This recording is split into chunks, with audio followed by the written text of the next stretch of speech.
Martin, University of Windsor.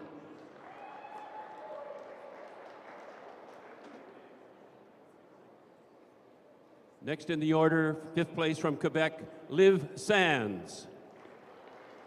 Next in the order, the Atlantic Conference silver medalist, Chelsea McIsaac from Dalhousie. Next in the order, the Canada West 4th place finisher from the University of Alberta, Priscilla Boakye. Up next, the 4th place finisher from Ontario, Adele St. John. Canada West bronze medalist from the University of Saskatchewan, Jennifer Weber. Canada West silver medalist from the University of Calgary Dinos, Alexis Johnson. The Ontario silver medalist, Margarita Belova of Western. And the final 3, the Atlantic champion, Temi Toba Olubuka of Dalhousie. The Ontario champion, Emily Fawcett of Guelph.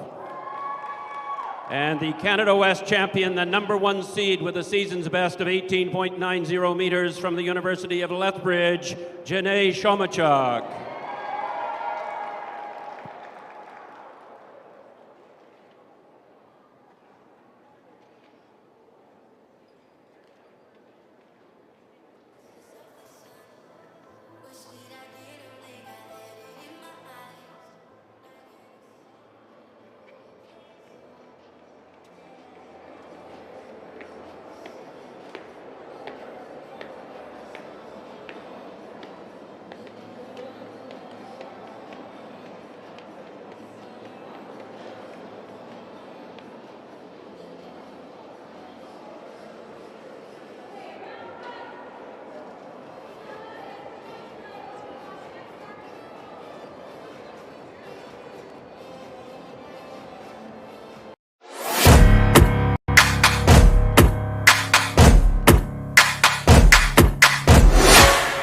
U-Sports on CBC, les championnats U-Sport, brought to you in part by, vous êtes présenté par Nike Team, Just Do It, faites-le.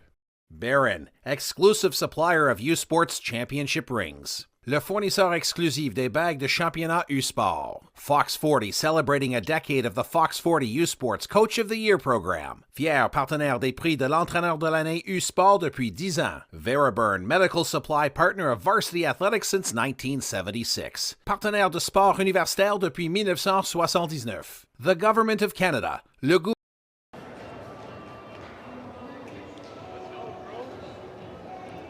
Hello and good afternoon, everybody. Welcome to the 2023 U-Sports Championships for Track and Field. That was just Ella Villeneuve, University of McGill, with her first throw. This is the women's weight throw. Astrid, are you ready for 3 days of track and field? I sure am. I think that it will be an amazing weekend for track and field, guaranteed to be some really good performances coming out from this weekend. I am Alex Sear. This is my co-host, Astrid Niame. She's a local.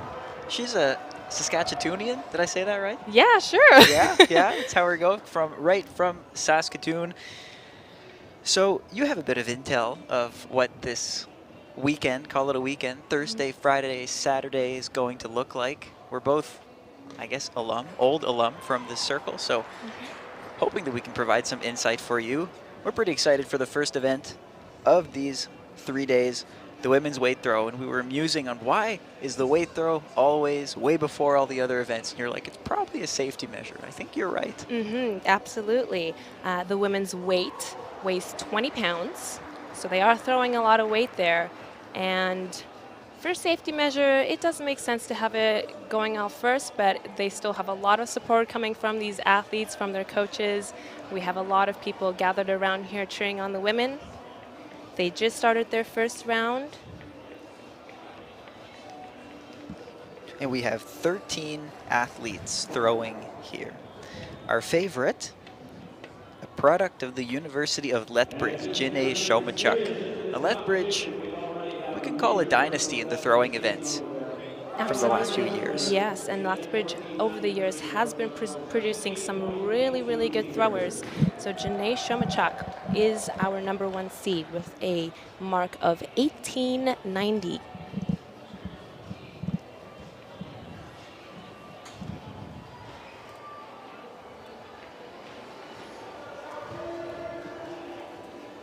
Now as we see this first round going through, we have our athlete from the AUS, Dalhousie University. That's Chelsea McIsaac.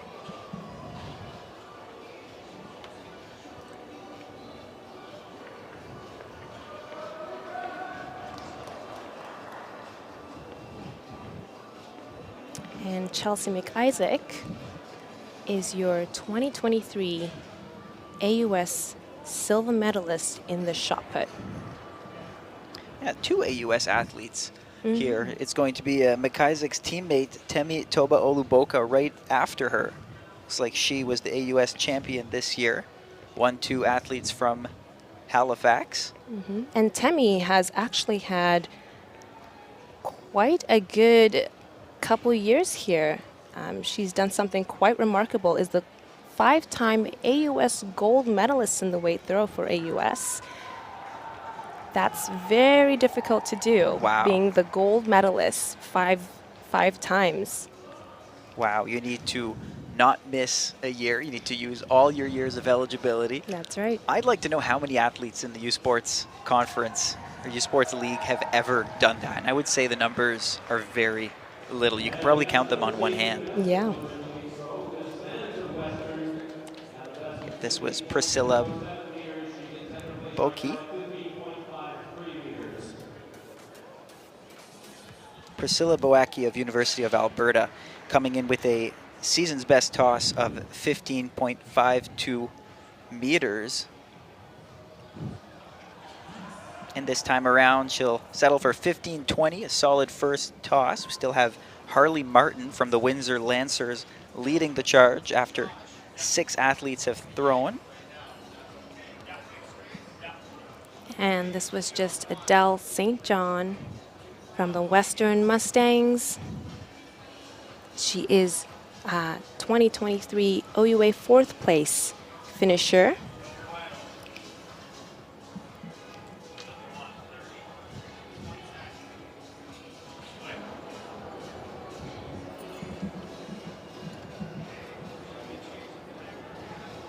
So most of these athletes right now throwing in the 15-meter range. I think we're going to see some even farther throws coming soon. Of course, with Shomachuk leading the charge with a mark of 1890. That's not that far from the U Sports record, not that far. 1966 is the mark to beat, and that's by Kate Forbes, also with the University of Lethbridge. So just a testament to the level of competition, that dynasty there. And this was just Jennifer Weber from the University of Saskatchewan Huskies. Weber was a CanWest bronze medalist this year.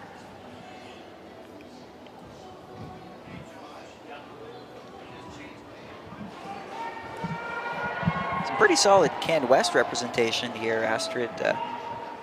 We have 2 from Lethbridge, Saskatchewan, Alberta. Yes, we do have a good showing from CanWest.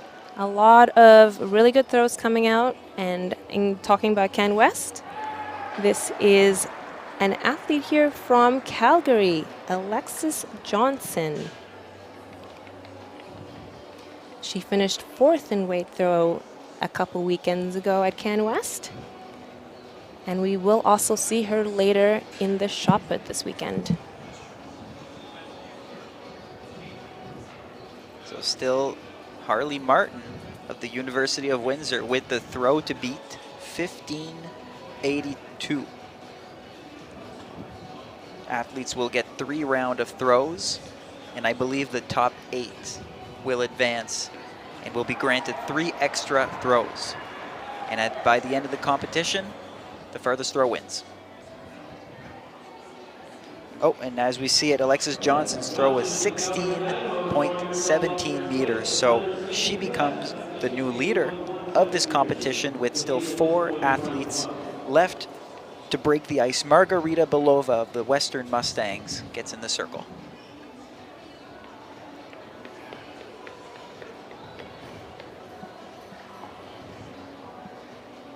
Now, I'm no expert in the weight throw, but that was the best spin I've seen so far. It does look like she builds excellent speed in the circle.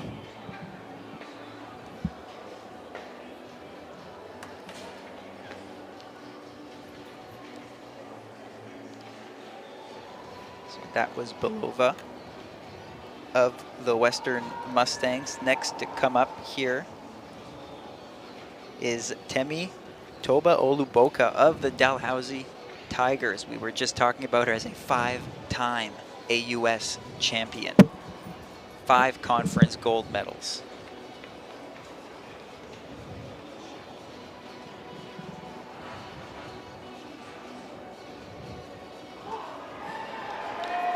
Looks like a very solid first throw there for Temi. I hear some cheers from the Dalhousie squad.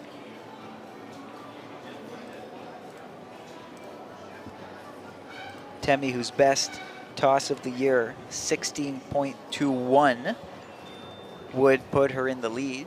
But let's wait to see what our officials have to say about that throw.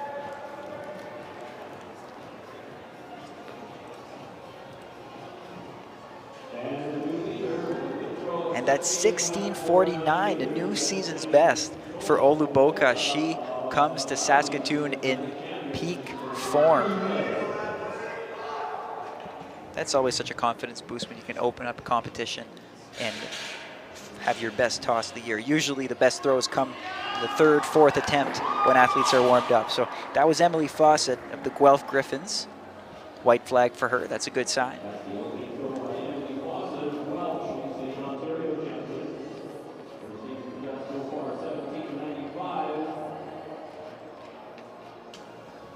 And just as we update our results sheet, Margarita Belova of Western actually had a foul. So we still see Temi, and Temi has just been overtaken by Emily Fawcett by quite a bit as well. 17.67 meters from the athlete from the Guelph Griffins. She takes the lead in this competition.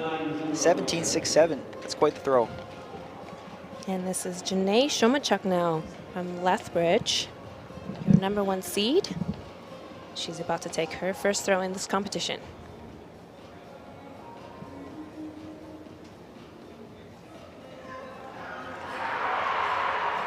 Oh, and that's the loudest cheer so far. And it looks like she's happy with that. They will measure that throw. Loudest cheer, farthest toss, white flag. Let's see. Gets a high five there from Alexis Johnson,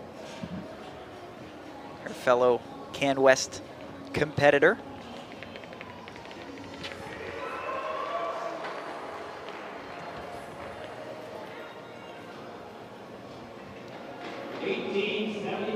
Oh, wow. 1875 for Shomachuk, so just 15 centimeters off her season's best, and now takes a commanding lead over the competition.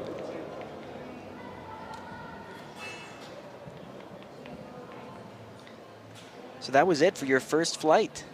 I'd say it mirrors the rankings pretty closely. Shomachuk in first and Fawcett in second. Now we're starting round 2 with Ella Villeneuve of McGill. 10.27 was her first toss, and let's see how this one compares.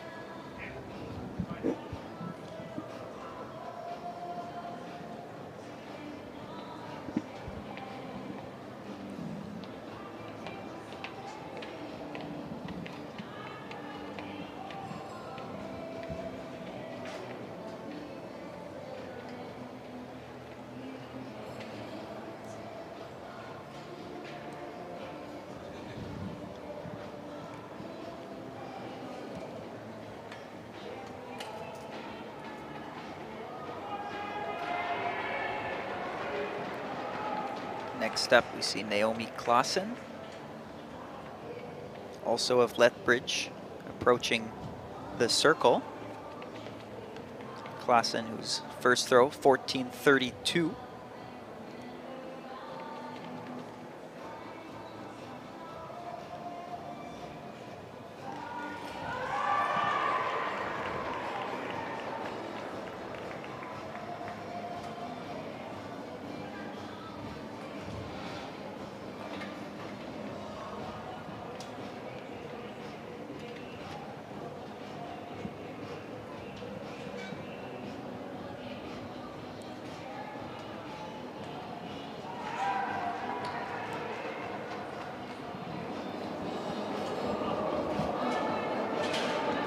And that's 14.88 for Naomi Clausen.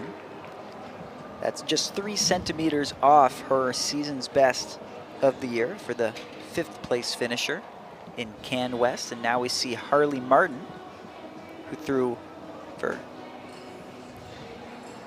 15.82. That was a massive season's best for her in that first round, by almost a meter, in fact, for the University of Windsor athlete. Let's see if she can keep that magic going here. Currently ranks 5th in the competition.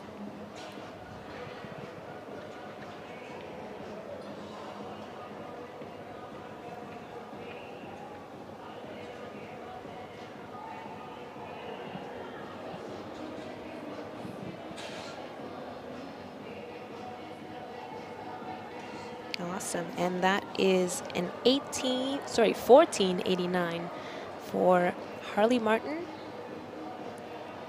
Next up in the circle, this will be Liv Sands from Western.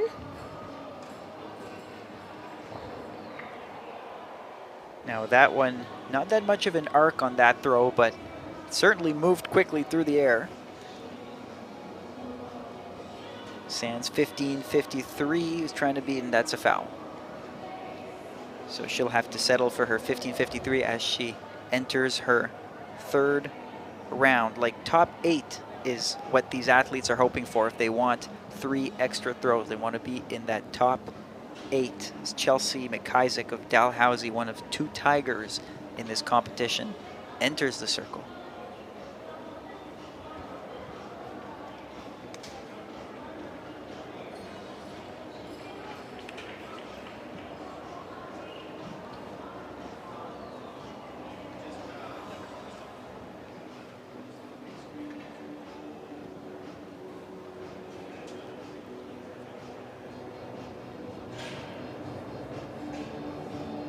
That's Chelsea McIsaac. She's trying to improve on her first throw of 14.03. And she does that. 14.43. Yeah, McIsaac and Clausen improving as expected. Astrid, I think that's what you usually see, maybe a half meter to full meter improvement as athletes get warmed up, as long as they can avoid those fouls. Absolutely, and this is the time to do it. This is the U Sport Championships. These ladies are fighting for a spot to be in that top 3, well, the top 8. And then later we'll see who our podium finishes are.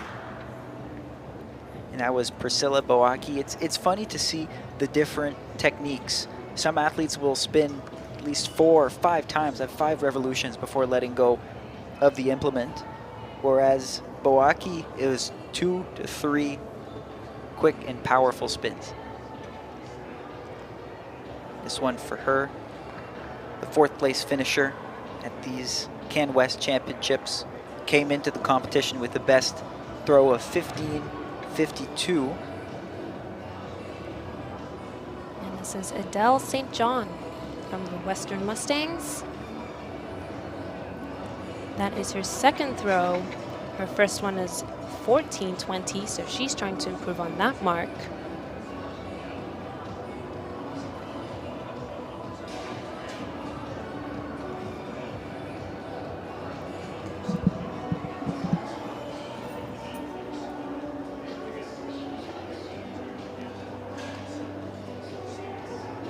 St. John just missed the podium at the OUA Championships, finishing 4th. And her best toss this year, 15.75. This time is a 13.74. So I think she'll come into that 3rd round feeling like she has a lot to prove. She currently just sits in 11th. As as Jennifer Weber takes her place in the circle and releases. 15:44 is her own mark to beat. She is the athlete sitting in that precarious 8th spot.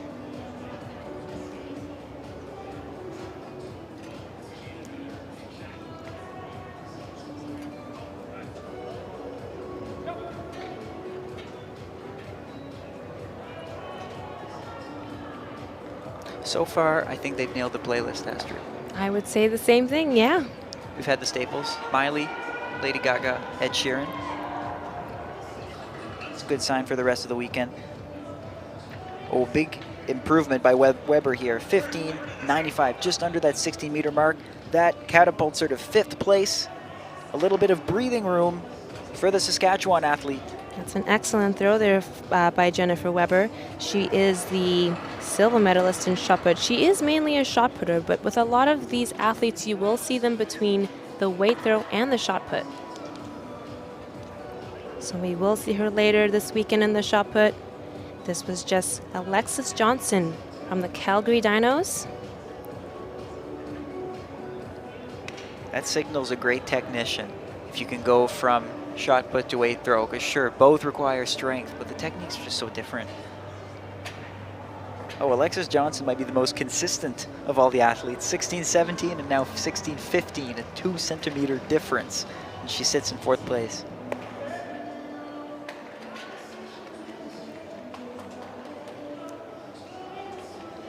Now here's Margarita Belova, the only athlete to foul in the first round. No,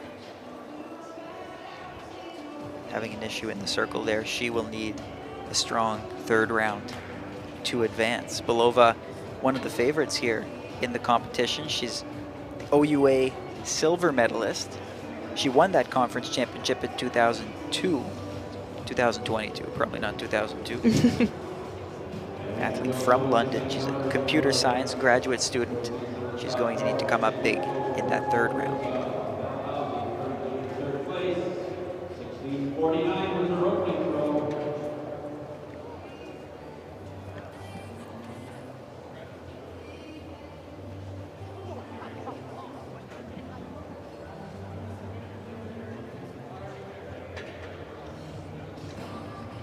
And that's Temitoba Olubuka from Dalhousie.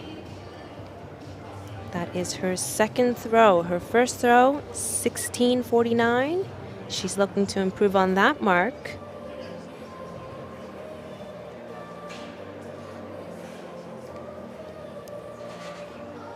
Yeah, for Temi, already has a 28-centimeter personal best from this competition. Things can only go up. But good for her. That's a 15:53, so she's going to keep relying on that 1st round toss as the rounds continue. Emily Fawcett from Guelph, your 2nd ranked athlete. 17:67 was her first throw. Lost some balance there in the circle. That's why we pay attention when we watch the weight throw. So that one will be marked a foul. Her best throw will remain from the first round, 17:67.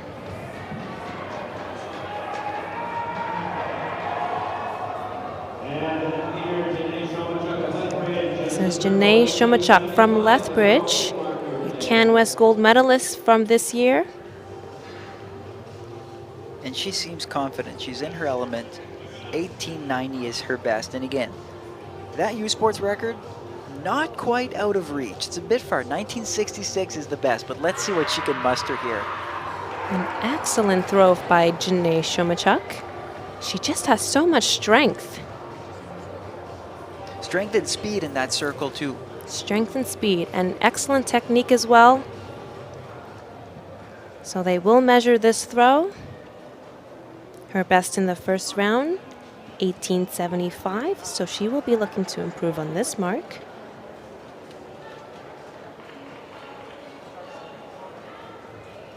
With her throw, round 2 will conclude 18:35. So just like with Fawcett, Shomachuk will rely on her first round toss. In fact, the top 4 athletes in this competition all achieved their best throw making their very first venture into the circle. And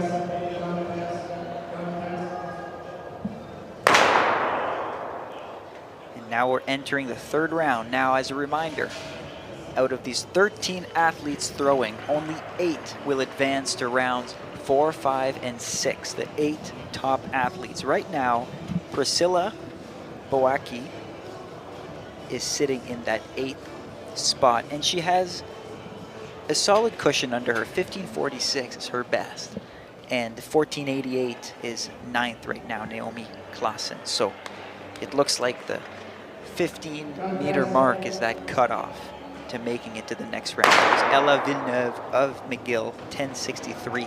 That'll be her last throw.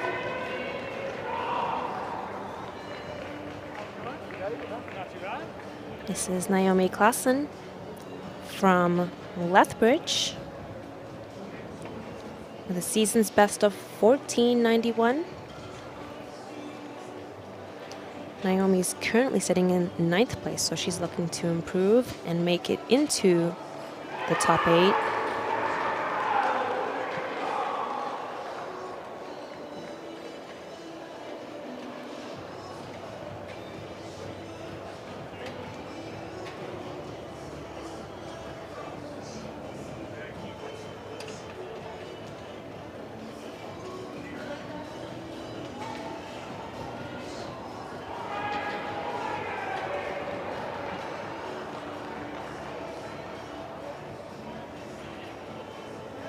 Naomi's third throw, 1494. That'll be her best of the series. And up. Marty Martin.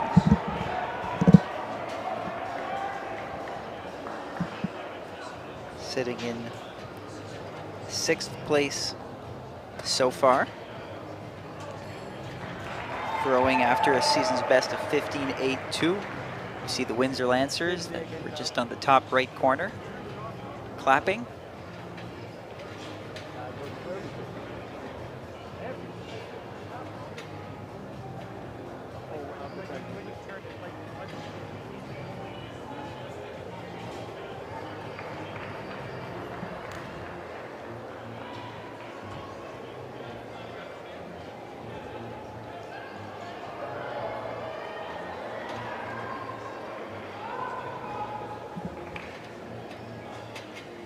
Here's Liv Sands of the Western Mustangs, 15:07's season's best before entering this competition, 15:53 the first round. She was sitting in 7th place. Can she surpass Martin's 15.82? Let's see the mark. She seemed to lose a little bit of balance there in the circle, but they will measure this throw.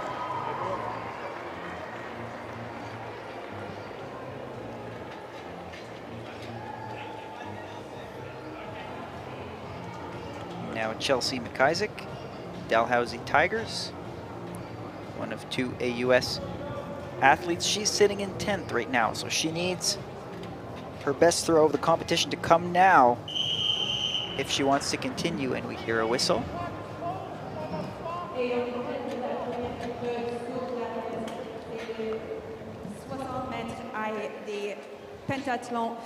So side note, this is what's happening on the track. I think everyone was a little bit startled by the whistle because we're just about ready to begin our first race of the day. So it's the first whistle we hear, and I think that's why even McIsaac had a double take inside of that circle. That's right. So it looks like we are just moments away now from the very first event for the women's pentathlon. The pentathlon is a series of 5 events that these women will compete in. And first up on the track will be the 60-meter hurdles. And here we are. Get familiar with these women in front of you because you will see them at least 5 times over the course of the weekend.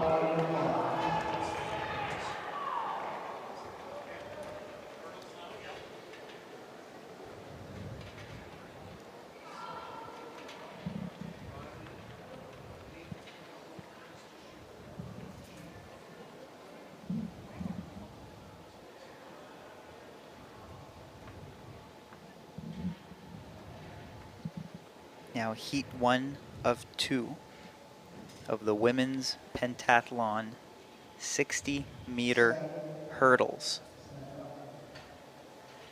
And they're ordered to stand up.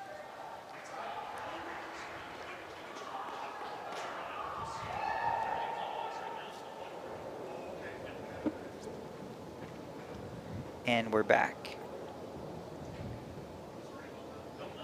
This might be a good time to mention that the meet record for the 60-meter hurdles in the pentathlon belongs to one of the announcers.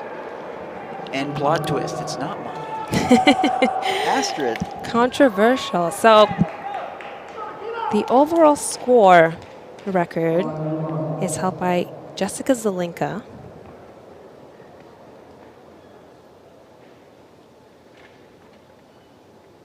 More on this later.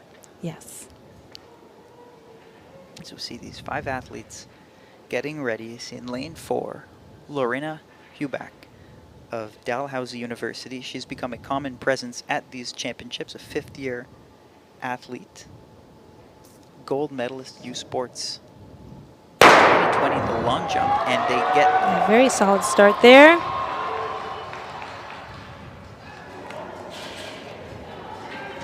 And it does look like it will be lane 4, Lorena Hubach of the Dalhousie Tigers. I think Nikita Bradshaw, Trinity Western, had a really good start, those first 5 strides, and then Huback just reeled her in. She did. And so these women will be competing for points. So we'll wait to see what the times are. And there's that replay. Excellent start out of lane 3.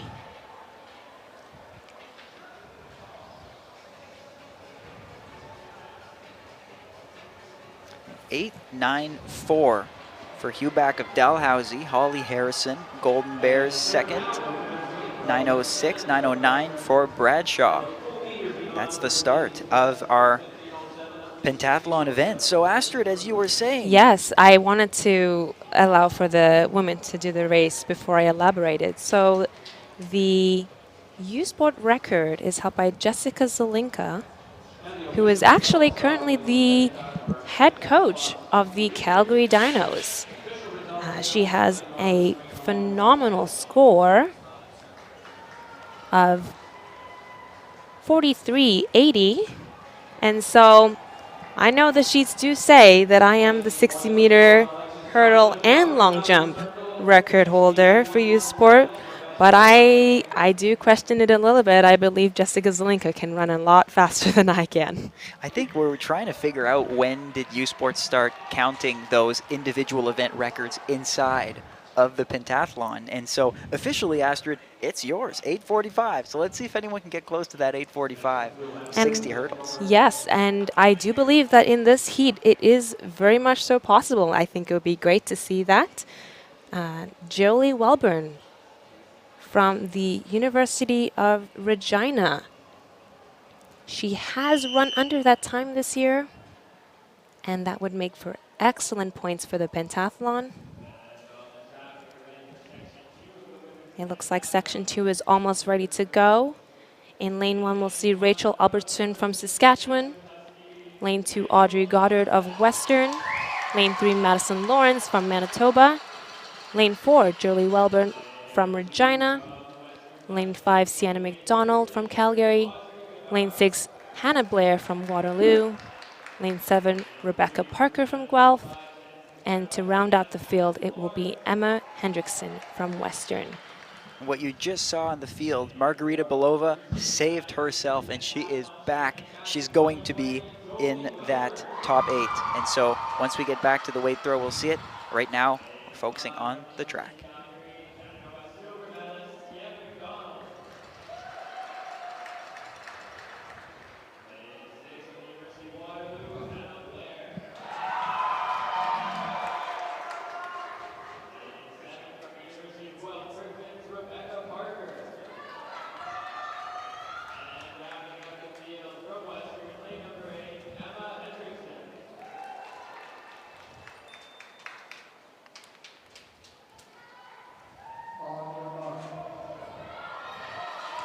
Here we go. This is Heat 2 of your women's pentathlon, the 60-meter hurdles.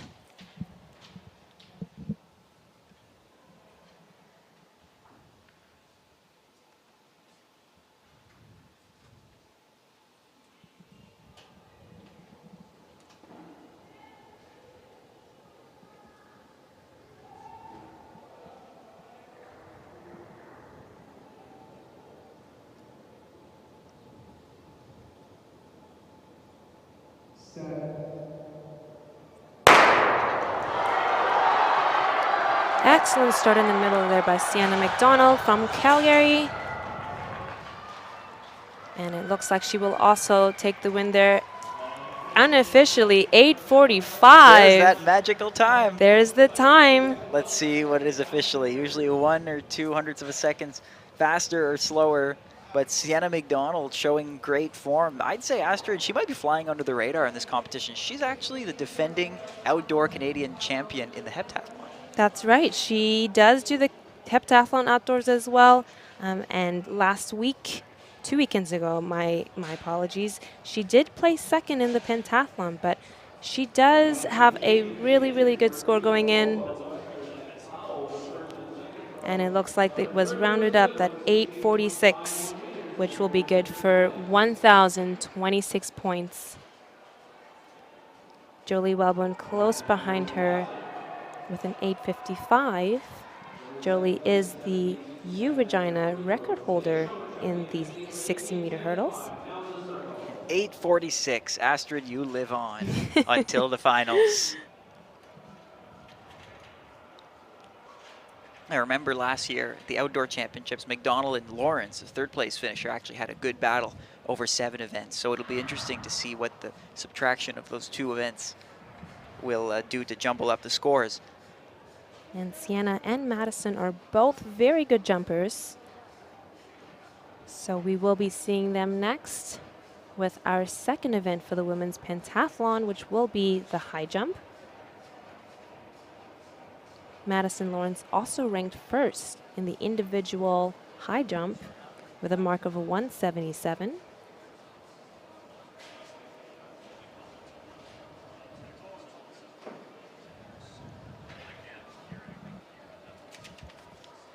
And the next track event,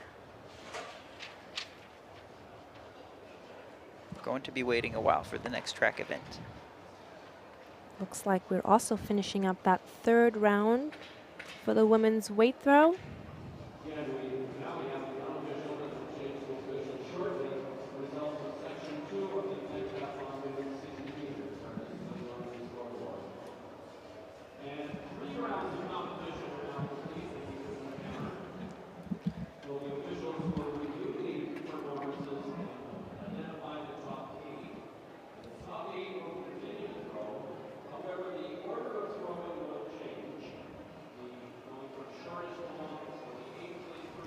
So Janae Shomachuk, our favorite, after 3 tosses.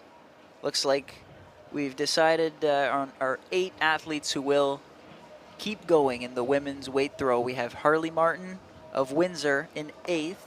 Her first throw of 15.82 got her in just over Priscilla Boaki. So it's going to be Martin of Windsor, Jennifer Weber of the Huskies, Liv Sands of the Western Mustangs, Alexis Johnson of the Dinos, Temi Toba Oluboka of Dalhousie, Margarita Belova of the Western Mustangs, Emily Fawcett of Guelph, and Janae Shomachuk of Lethbridge. Those are your 8 athletes who will carry on in round 4, the women's weight throw.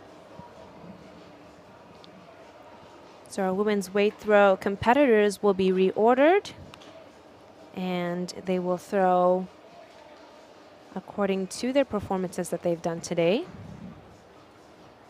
And in a few minutes, we will be back to the track for the last track event until tonight at 6. We're going to see the men's heptathlon 60-meter dash. So we removed the hurdles, and now we have the men coming in. We're going to have 2 heats. This is a quite populated competition for heptathlon. We have 15 men coming from everywhere in the country, all conferences. Absolutely. And Alex, Out of these 15 men, 13 of them with auto-qualifying U Sports standard. Wow. We started forming a theory last year when we noticed a whole lot of Western Mustangs competing in the multi-events, men and women. We called it the Damian Warner effect. Oh, you know what? I believe that. Damian Warner does train out of Western. Oh, does he train with the Western facility? As far as I know, he trains right there. Yeah, Yep. so he does train out of London, Ontario, and Western is coming in with a strong field of multi-event athletes.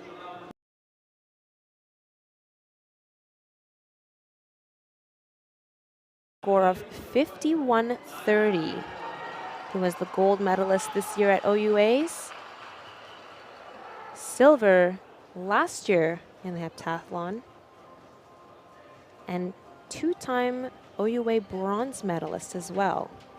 So he has progressed wonderfully over the years. It's a New Brunswick-born athlete, Ryan Evans, I believe, from St. John. He's one of 4 Mustangs Jared Hendricks Polak will see in that first heat. Also a notable name at these championships. We've seen him in recent years. 2-time OUA silver medalist and the bronze medalist at the 2020 U Sports Championships. 2020 U Sports Championships was maybe the last sporting event before COVID. I think it happened like maybe a week before everything shut down. So that was Right. a year of Hendricks Polak finishing 3rd. Now you say 13 of these men have the auto qualifying mark. That's pretty rare. That is very rare, and I think is a testament to how our athletes have progressed over the years. Athletes who have achieved the auto qualifying standard get an automatic place here at these championships. And so if you wanted to be competing at these championships, you were guaranteed that if you scored 47.67, which 13 of these men have done. Now we're still at the weight throw as the men slowly get settled in their blocks. We'll see Alexis Johnson of Calgary for her 4th throw. She currently ranks 4th in the competition. 5th in the competition, with a 16.17 being her best. Let's see how this one compares. Oh, she did foul that throw. Okay, and we'll take a break from the weight throw. Here we are, a full fleet of athletes. 8 from lanes 1 to 8. We'll look for Brandon Gremo of Trinity Western. He's ranked 2nd in the competition, and he's the Can West champion. So he's riding momentum into this competition. 5,021 points is his best, one of only 2 athletes, only he and Evans, cracking that 5,000 point barrier. If they can squeeze a bit of fire out of each other, they might come and challenge that U Sports record of 5,374 points set by James Turner of Toronto back in 2016. And James Turner is here at the track this weekend. He is a coach now with the University of Toronto. Many of these record holders are just lingering around here. I think we will see quite a few of them hanging around the track this weekend. We're in great company.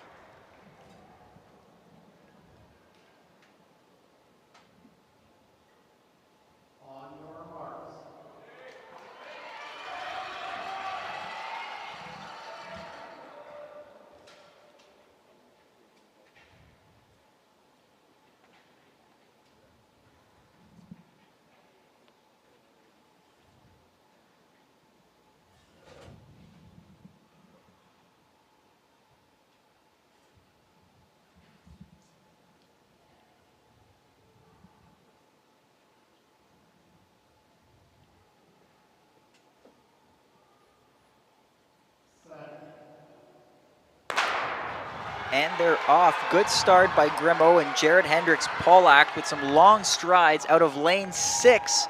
It's like he takes the win. 6.95 unofficially. Dips under that 7-second barrier. Great run by Hendricks Pollack.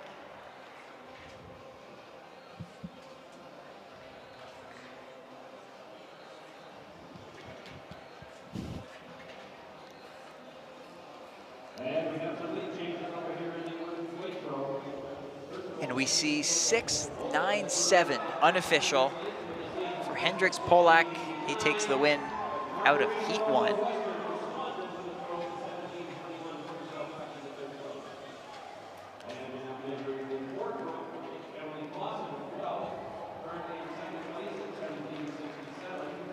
$17.10 for Cam Bruce of University of Toronto. He'll be in second, and Yeah, followed by Logan Fettis from the Regina Cougars, a 7:14.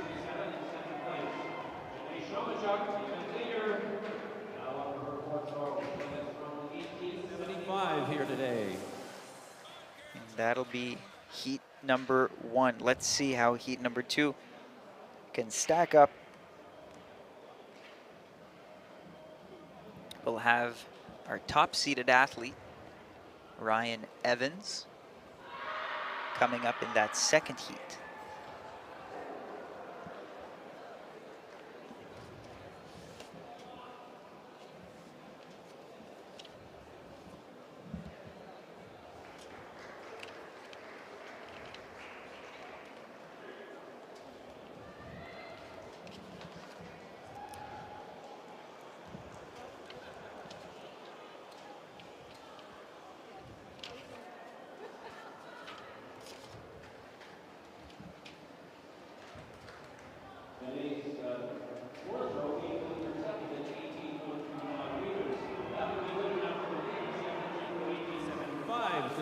Back in round 1.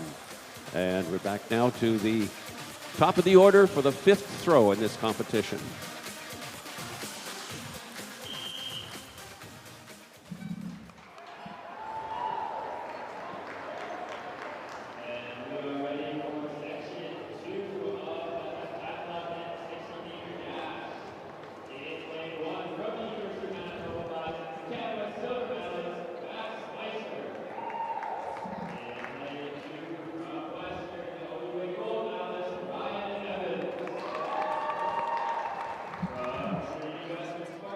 Ethan Foster. Lane 4 from Western, OUA bronze medalist Emmanuel Desilette. Lane 5 from your University of Saskatchewan Huskies, Mason Altrogi. Lane 6 from Western, Quinn Cameron. And lane number 7 from Guelph, OUA silver medalist Noah Damash.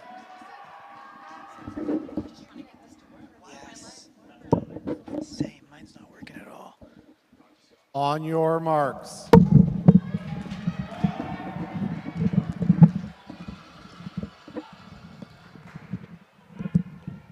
This is your final heat here for the men's heptathlon, the 60 meter. Okay, and we're going to look out for 3 Western Mustangs lanes 2, 4, and 6. Ryan Evans, your favorite, in lane number 2.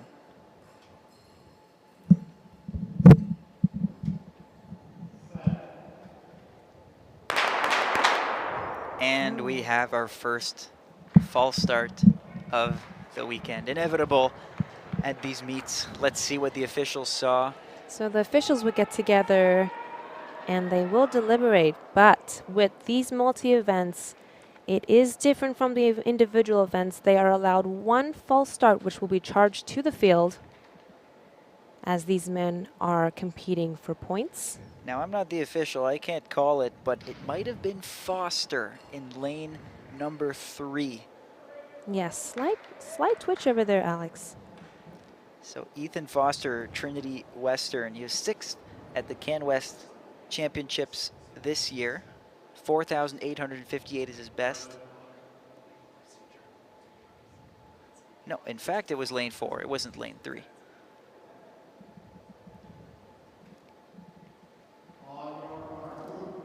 Looks like officials just issued a warning on that one.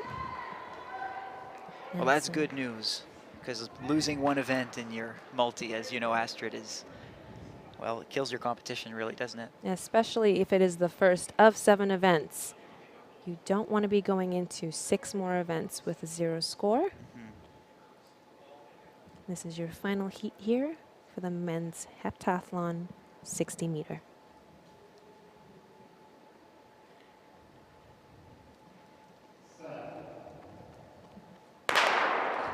And they're off. That's a good start from lanes 4 and 5. Looks like we might have our Husky taking the win. That is Mason Altrogi from the University Huskies.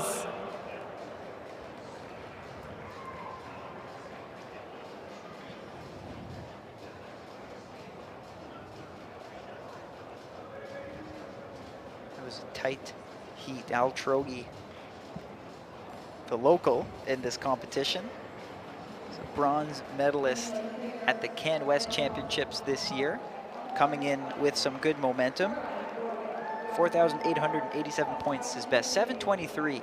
So still a ways off from Jared Hendricks Polak, 697. Hendricks Polak will leave this first competition with a few extra points pocketed. That's right. And in second place there from this heat was Quinn Cameron. Also from the Western Mustangs. 2022 OUA bronze medalist in this event. Finishing 5th at the past conferences 2 weekends ago.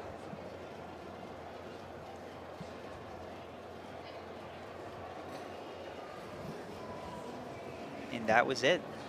Those were your track events. And on that note, we're going to take a little break. We'll be back in about 5 minutes with the women's weight throw. Don't go too far.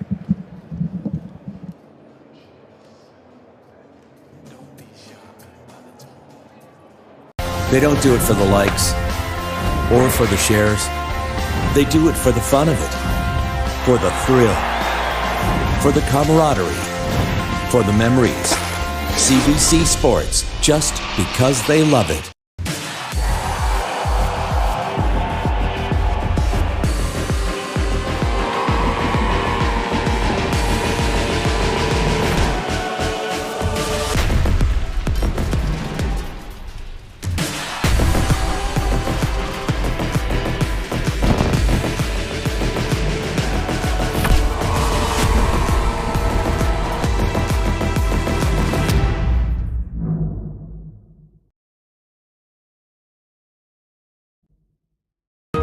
It's that moment again, the one you dream of every night. La seule chose qui te préoccupe, c'est la gloire, le cheminement de la réussite, of pushing yourself further than ever before. But the true glory is in the shadows. Les sacrifices que tu fais, quand toutes les chances sont contre toi, when you can't push one more second, chase the glory. Visez haut.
sign guy's back. Weird, isn't he? Yep. But he sure knows his quality used vehicles. He's like Google, but signs.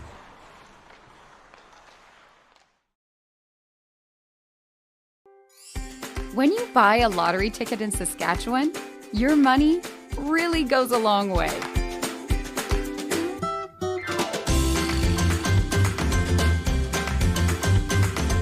More than 12,000 sport, culture, and recreation groups receive funding from Sask Lotteries every year. With Sask Lotteries, everyone wins. This season, catch the best in Atlantic University sport excitement at home or on the go with AUS TV. Soccer, rugby, football, volleyball, hockey, basketball, and more. Tune in at AUSTV.ca. All your favorite university teams showcasing their talents in one place. AUS TV, powered by Bell Alliance. They bring it to the court. They bring it to the field. They bring it to the ice. And now they bring it to you. Presented by Subway, the official fuel of Atlantic University sport. Unbelievable! History has repeated itself! Get the stories behind the glory. Watch, listen, stream, read CBC Sports. Support the University sport across the country and congratulates U Sports on the leading role it plays in developing Canadian student athletes. We are back at the 2023 U Sports Championship. We're at the Saskatoon Fieldhouse. I'm Alex Sear, here with my co-host, co-announcer, Astrid Niame. Astrid, we were told during the break, we called the spin a spin. It's not a spin in the hammer throw circle, it's a turn. So I guess we're that much smarter now. That's right. And really quickly here, I'm going to give a shout out to Ralph Trotsky. He is and was one of the coaches who got Janae Shomachuk started. Is he the one who clarified this for us? It is. Okay. And he is also the father of Andreas Trotsky, who is currently ranked second in the men's weight throw. So we will be seeing him later this weekend. So we can trust him. It is a turn. Absolutely. Yeah. So it is called a turn. Yeah. Yeah. So we just saw Temi Toba Oluboka's final turn, 6th round. 1689 was her mark to beat. That put her in 4th place, and that's 1593 for her. So she will finish the competition in 4th place. The toughest place to be, because it's such a good performance, but you're just off that podium. So the athlete from Dalhousie will go home in 4th, as we see Margarita Belova of the Western Mustangs throwing her final toss. She almost didn't make it out of that preliminary round with those 2 fouls at first. Then she redeemed herself with a 17-21 in the 4th round. Let's see how this throw compares. Good sign, it's a white flag. She builds excellent speed in that circle. A very good throw. They will measure that. White flag is up.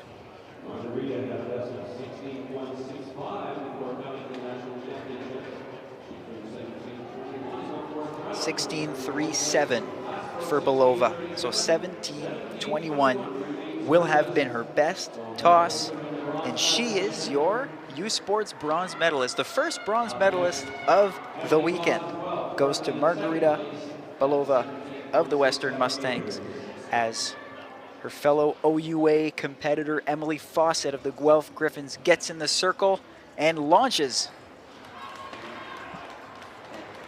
And she will keep that throw, and they will measure it. White flag is up. So if she doesn't throw as far as 18.75, that confirms that Fawcett will be the silver medalist and Janae Shomachuk, the favorite, will in fact win gold. That's right. And Janae Shomachuk will be the next thrower here. And she has a best of 18.75, which was her very first throw. 17-27 for Fawcett. And same for her, 17.67. Her very first throw ended up being her best. So the Guelph Griffin is your silver medalist, and Janae Shomachuk who enters the circle in full confidence, is getting nothing less than a gold medal. But now let's see if she can improve upon her first throw, 18.75. Also, that's close to her personal best of 18.90, I believe. 18.90. And she lets out a belt. Very, very good throw there by Janae Shomachuk. Judy's best of the year was thrown in Edmonton at the Canada Open earlier this season, 18.90 meters. Her best today so far, 18.75. She executes great technique in the circle.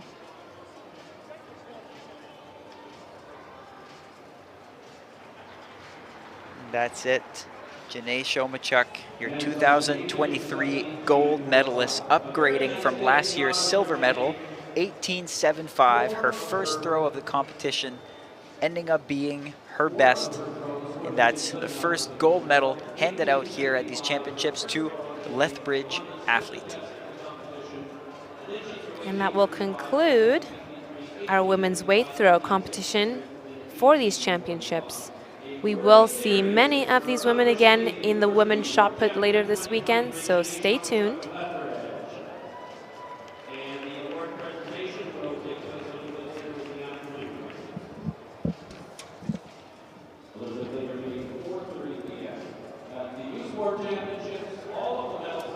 It looks like now we're heading into a 15-minute break because the next event to hit the track is going to be the high jump at 3:45.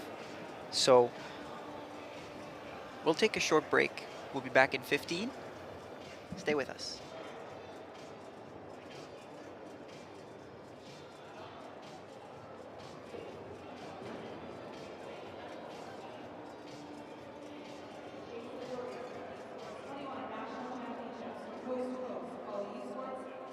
On Twitter and Instagram for the latest updates.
Scheduled for the rest of the afternoon is the heptathlon high jump starting at 3:45. Heptathlon long jump is scheduled to start at 4 o'clock. Heptathlon shot put at 5:20. And then we're back on the track and we have 20 minutes at 6:15. At 6:15 we have the heats of the women 60 meters followed by heats of the men 60 meters. Also at 6:15 heptathlon shot put and at 6:30 heptathlon high jump.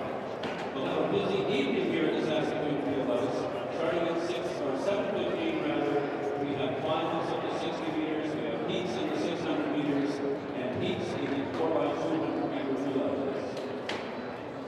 The pentathletes will continue into the evening because their 500 program finishes today.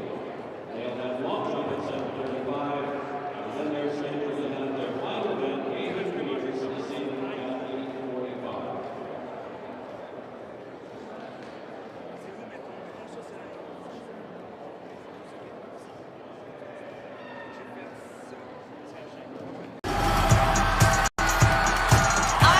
Unbelievable! History has repeated itself! Get the stories behind the glory. Watch, listen, stream, read CBC Sports. Winter sparks joy, imagination, creativity, and new experiences. Between the woods and the frozen lakes, you'll find a place of kinship and story, history and culture, curiosity and kindness. You'll find Saskatoon. Feel the energy of this season, the connection to change, and the unexpected warmth. Explore the land you know with the people you love and discover incredible experiences in your own backyard. And let winter spark joy. For a limited time, Fun is offering interest rates as low as 1.99% OAC on used vehicles. It's all part of our Bigger Rides, Better Rates sales event. Find what drives you anytime at fun.com. When you buy a lottery ticket in Saskatchewan, your money really goes a long way.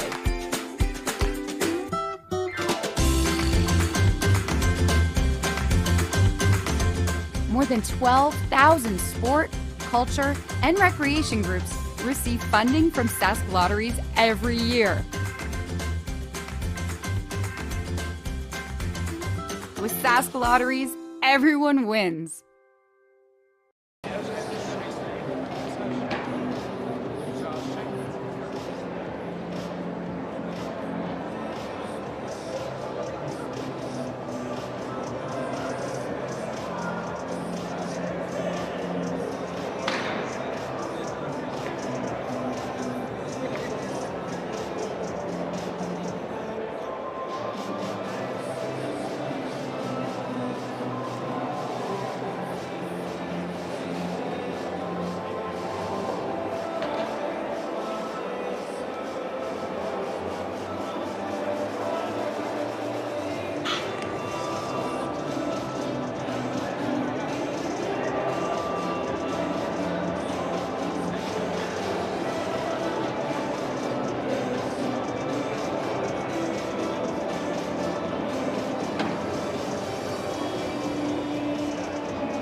it was going. It's been on like kind of in between stations and maybe 10 minutes now. Yeah. So it can't be too much. We had a time jump just the next thing. Let's make it quick basketball. I guess.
top-ranked high jumper in the U Sport network, and she's not going to start jumping till they get up to about 160. We have others who are choosing to jump at the 144 level, and that height is indicated by a display on the other side, as toward the backstretch side of the jump pits. Right now it has a red 3 on the top, and that means any of the jumpers who jump now are making their third attempt at this height, which is 1.44 meters. And 144 is worth 555 points.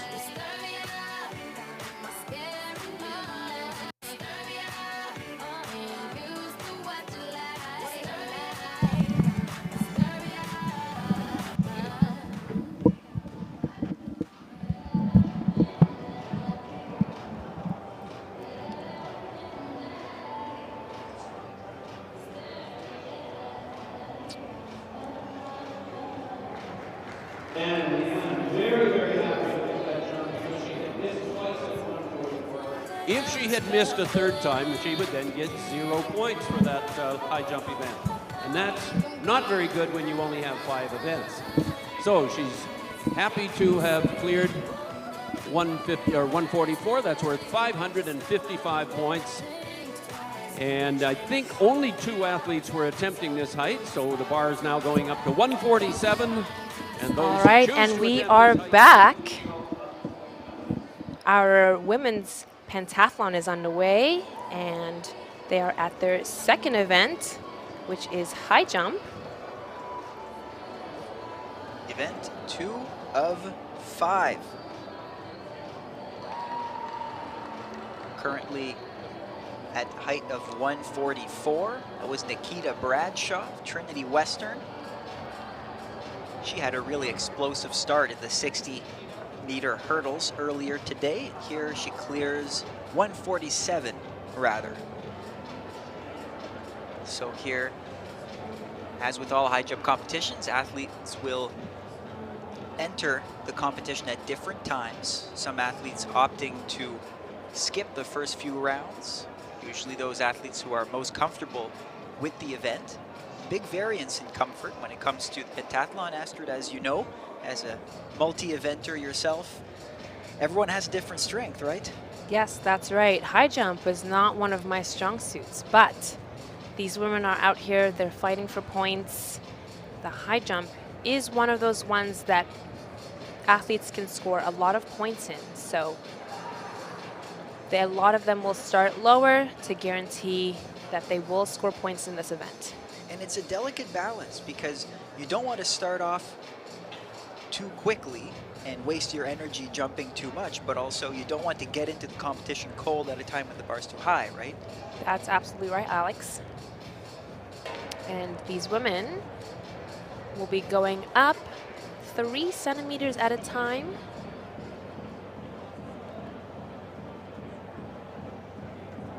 Currently now with the women's pentathlon, Sienna McDonald leading after the 60-meter hurdles. She scored a very, very, very good score of 1026, that's 1026, followed by Jolie Welburn, 1006 points. Anna Blair following close behind, 954, then Madison Lawrence, 946. That was Leanna Roy.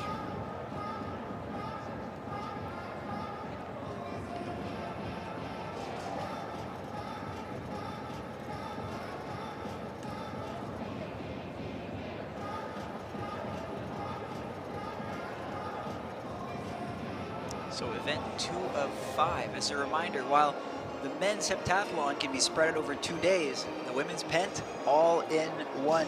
And this competition, we started at 2:30, and so we're looking at 5 events in the span of roughly 5 hours. That's right. It will be a long day of competition for these ladies. This is Leanna Roy from University of Laval. She is the 2023 RSIC gold medalist.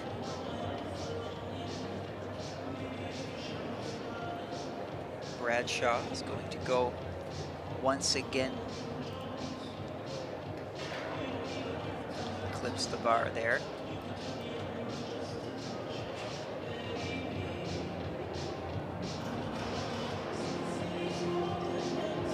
.909 is her 60-meter hurdles time.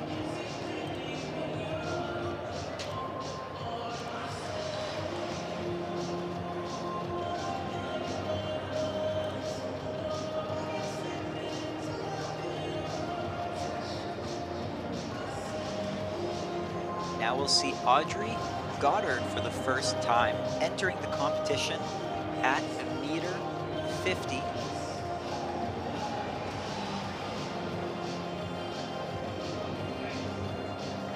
She clears 150. Goddard, bronze medalist at this year's OUA Championship. Another Western Mustang. And that 150 clearance will be good for 621 points.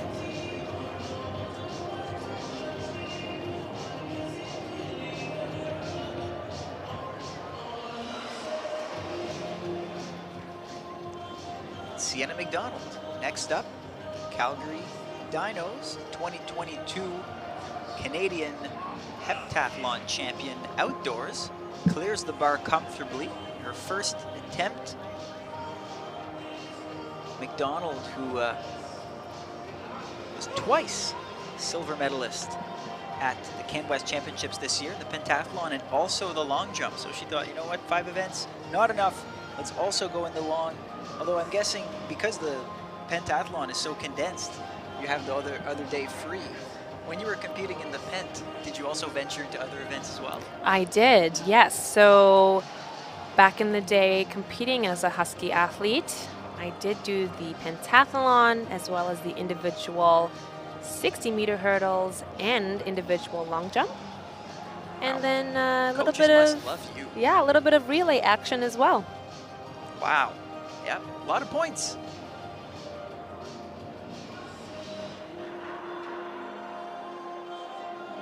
That was Shay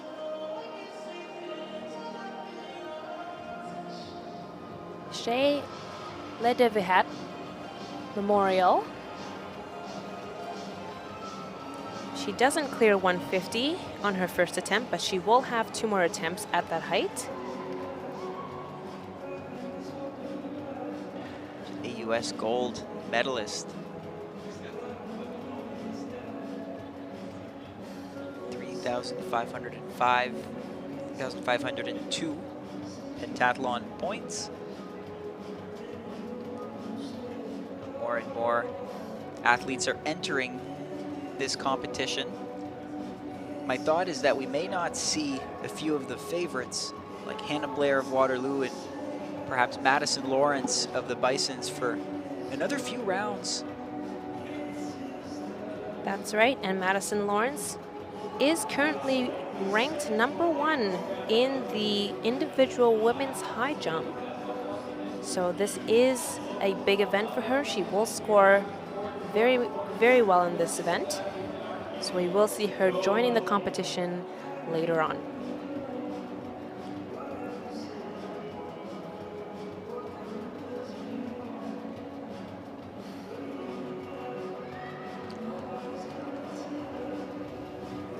So here's Ledevihat of Memorial. 2 faults. She'll have 1 more shot at that height of 150. Same thing for Nikita Bradshaw of Trinity Western. She cleared that 147 without an issue, but now she faces elimination here. She needs this jump to keep going.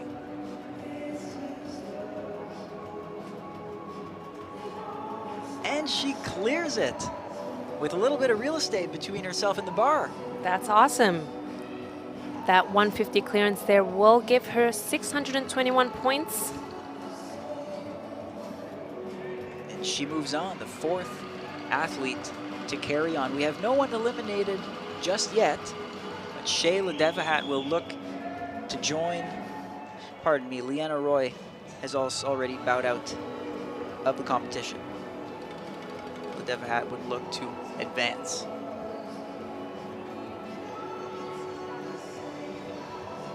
Excellent clearance there by Nikita. Sorry, rather Shea Ledevihat. She came in with excellent speed there, clearing 150, which will earn her 621 points there for her pentathlon score.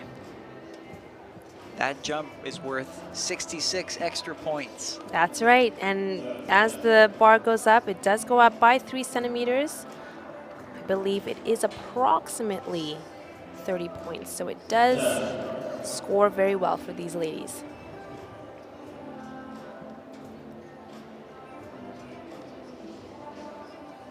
That was our final jump there at 150. So we will be moving up now to 153.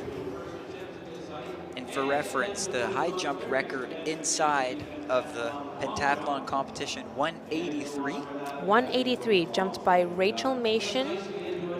She was a Calgary Dino. Phenomenal jumper. Shout out to Rachel Mason if you're watching. Here's a fun fact. All of these records, including the overall one, are held by CanWest people. They are all CanWest people, and these are all women that I competed against. All wonderful ladies. If you're watching, shout out to shout Nikki out to you. Udenarden. That's right. Rachel McIntosh, the 800. Jessica Zelinka, well, she's not hearing us because we see her on the track. She's not listening to the live stream. She's seeing the real thing. Jessica Zelinka is the head coach of the Calgary Dinos. She was coached by Les Gramantic, who is here at the track as well, and is Sienna McDonald's coach.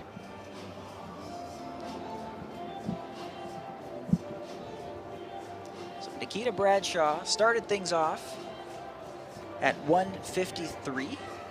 Doesn't quite clear it. Some of our top contenders still sitting tight, waiting for their turn to jump. We'll become familiar with them the next couple rounds. For now, we're watching Audrey Goddard cleared 150 easily. Let's see how she does over 153, and it's cleared. One of 2 Western Mustangs in women's pentathlon. One of 6 Western Mustangs in the total summation of the multi-events. Western is producing a good fleet of multi-event athletes.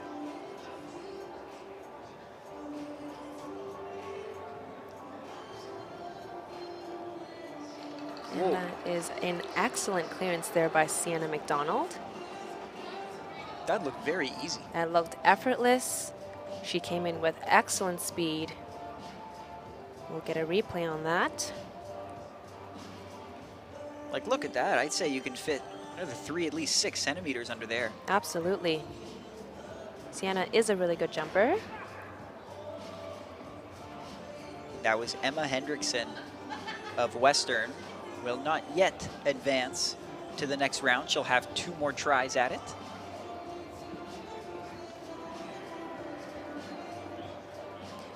And you know, Alex, part of that delicate balance here in the high jump is the women who are coming in later have to stay warm. And so more often than not, they will start at a lower height than they're used to guarantee those points and to not spend too much time waiting.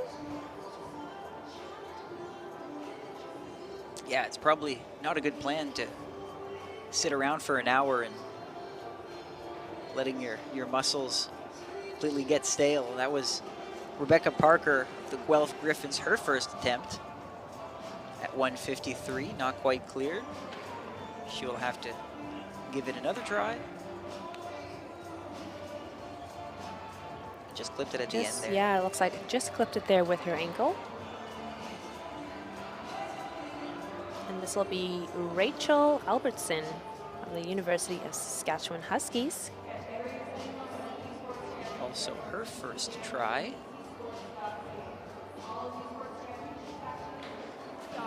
CBC Albertson Gem and CBCSports.ca. finished 5th at the Can West Championship.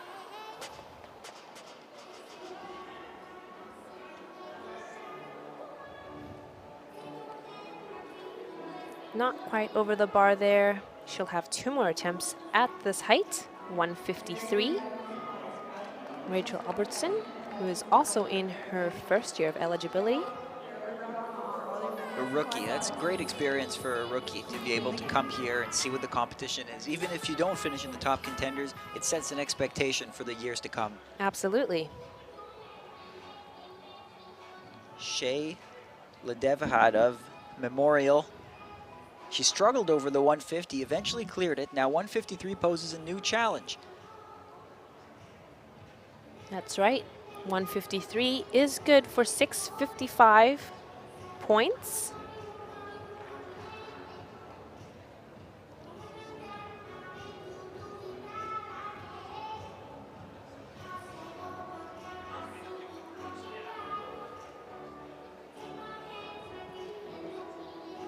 This is Nikita Bradshaw. Just ticks the bar. She'll have 1 more shot at that 1.53 meter bar.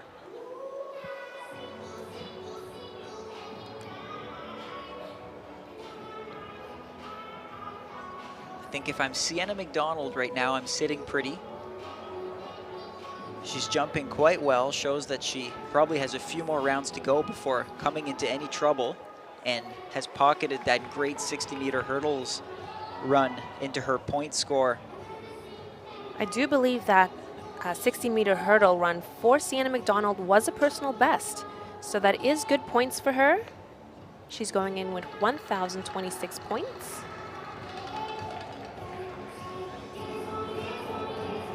And I know for people who aren't in the multis, it's hard to make sense of these points, but let's just think about it this way. Imagine getting 1,000 points per event. Now that's very difficult because it would require someone to be a specialist in almost all of them. That would break the record. In the record being 4,380. So make an average of that as if you can get around, say, 900 points. 900 points per event, that gets you the record. How hard is that to do though? That is quite difficult to do. the 800 does not score quite as many points, but what makes it interesting is more often than not when the competition is close, that 800 is what determines who will come out on top. Such a tough event, and we'll see that later. It's almost cruel how they save the toughest event for last. Now here's Ledevahad, the AUS champion, facing elimination here. She will need, apologies, this was her second jump. She'll have one more chance now at the 1.53 meter bar. So Ledevahad stays in the competition, one more chance. We currently have 5 women who are over this height. 153, which is good for 655 points.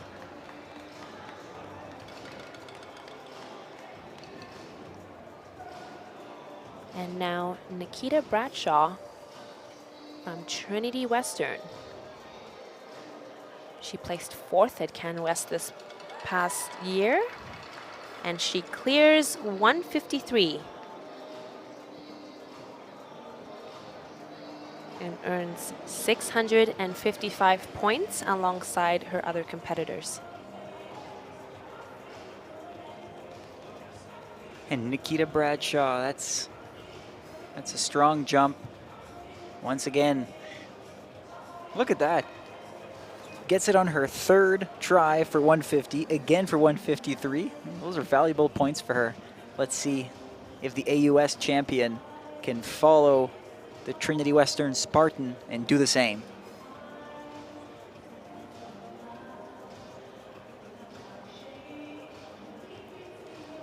And that'll be it for Shea Ledevahad of Memorial.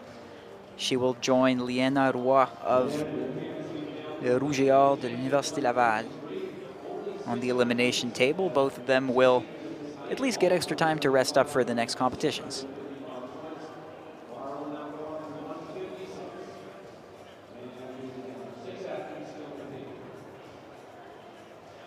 Now you may ask, what does the schedule look like for these women today? Well, the next time we'll see them is at 6:15. They'll be doing the shot put. 7:35 is the long jump. And then just about an hour after that at 8:45 is the final event of the day, the 800 meters. So I said 5 events in 5 hours, still a bit more than that. It's about 5 events in 6.5, let's say. Yeah, that sounds about right. Mm. So the bar now for the women's high jump in the pentathlon is going up to 156. Astrid, which was your height that started giving you trouble? Ooh, high jump was a tough one for me. Over the years, it was just one of those events that just did not ever click. And so I usually started fairly low. I started in the 145 range. Surprising because I did really enjoy long jump, but high jump, never quite figured that one out. Vertical versus horizontal. Yeah, it's two different things. That horizontal jump really got me. And that's Julie Welburn from the University of Regina Cougars. That was a pretty comfortable first jump for Welburn. Let's call her one of our favorites. She has the 2nd best point score coming into the competition, just under that 4,000 meter point mark, 3,993. She's from Bengo, Saskatchewan. I have no idea where that is. You're the I imagine it's probably near Regina. But Jolie, an excellent jumper, she was the 2022 bronze medalist in high jump, the individual high jump, as well as bronze medalist in the long jump. That's the U Sport medalist. So we will see her later on this weekend also competing in those 2 events. And Goddard, one of 2 Mustangs, now gets ready to jump. She has not missed a jump so far. Audrey Goddard got into the competition at 150, cleared it easily, did the same for 153. Let's see what she has here. Oh, and 156, a little tougher. did look like she lost a little bit of speed going into her curve. So Goddard will have to try that one again.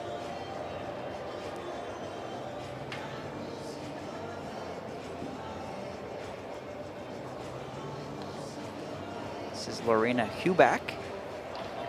That's a good clearance from the Dalhousie Tiger. Huback, a 3-time AUS champion.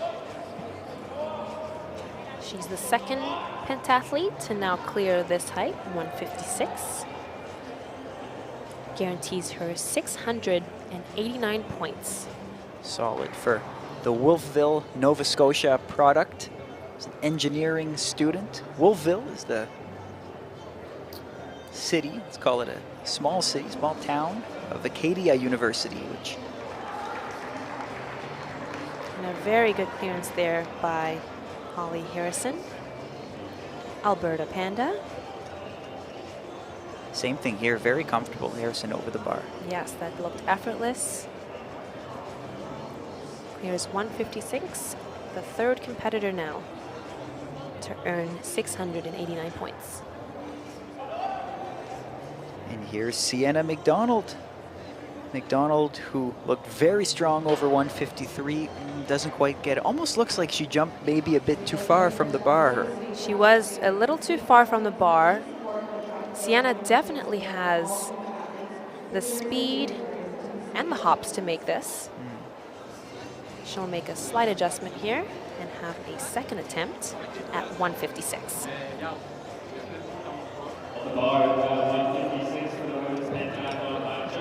Next up, Emma Hendrickson. Only one missed attempt so far. Entered the competition at 150, just like McDonald.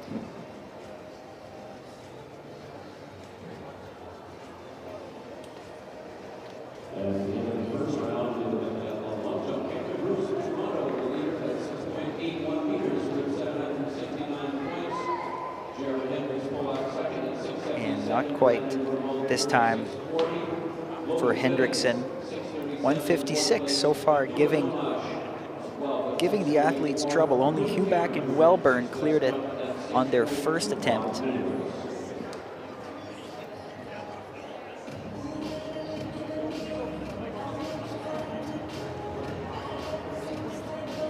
Next is Rebecca Parker, an arts and science student competing for Guelph, but from Windsor, Ontario. That one looked a little bit painful for Parker. Let's see if she can bounce back. We do also have the men's heptathlon long jump underway.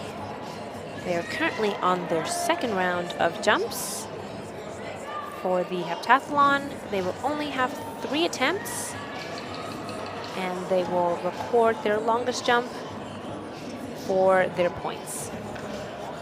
After one round, looks like it was Cameron Bruce from University of Toronto, 681, just ahead of Jared Hendricks Polak, who was the fastest runner over 60 meters. He's at 677, so we'll keep an eye out for that as well as we continue covering the high jump. That was Rachel Albertson, leaped over 156, the third athlete to do so, along with Huback and also Wellburn.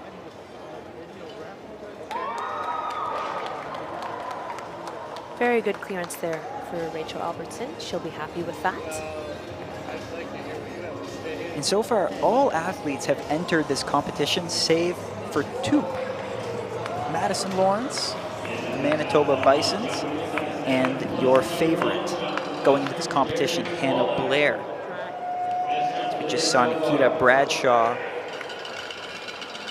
making her second attempt over 156, and she misses, so she'll have one more chance to clear it, but that didn't seem to faze her in the last 2 rounds. It actually took her 3 tries each time to clear it, so we might see the same happening here as Audrey Goddard prepares for her second jump over 156.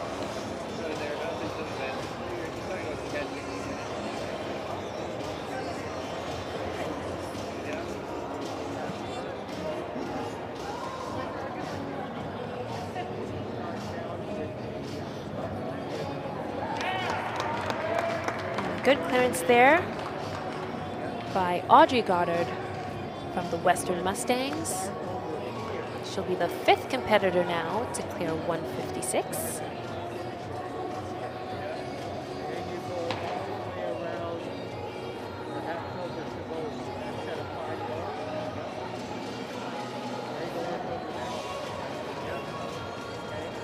Audrey is the 2023 OUA bronze medalist. And that was also Sienna McDonald there from the Calgary Dinos. Clear over 156. And look at that replay. A much better clearance for her. Yeah, and I'm not surprised. After her clearance of 153, felt like she was capable of a lot higher than that. So absolutely, she's clearing the bar with a lot of room. It looks like she is in good form for these championships. And Emma Hendrickson, a few seconds later, clears the bar in her own right. And that's 4 athletes, or 6 athletes, 7. There we go, 7 athletes. Moving on to the next round of 159. We'll probably see, we might wait 2 rounds before Madison Lawrence and Hannah Blair also join in on their competition, but right now, great clearance there by Rebecca Parker from the Guelph Griffins. Looks like the ladies are all settling into this high jump competition. And now we're shifting over to the men's long jump. Looks like we're in the middle of the second round of 3 with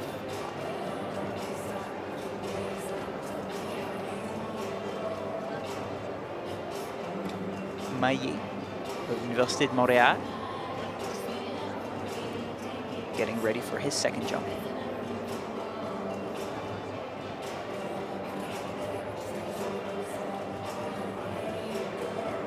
Currently your leader in the men's heptathlon long jump is Jared Henderson-Pollock from Western Mustangs. Voilà Gabriel Maillé des Carabins Montréal qui a manqué son premier saut. Maintenant en deuxième ronde, il semble que le saut est bon. C'est un drapeau blanc pour Maillé. That's a white flag for Maillé. And we move on to Tim, University of Guelph. Caleb Tim also fouled in the first round.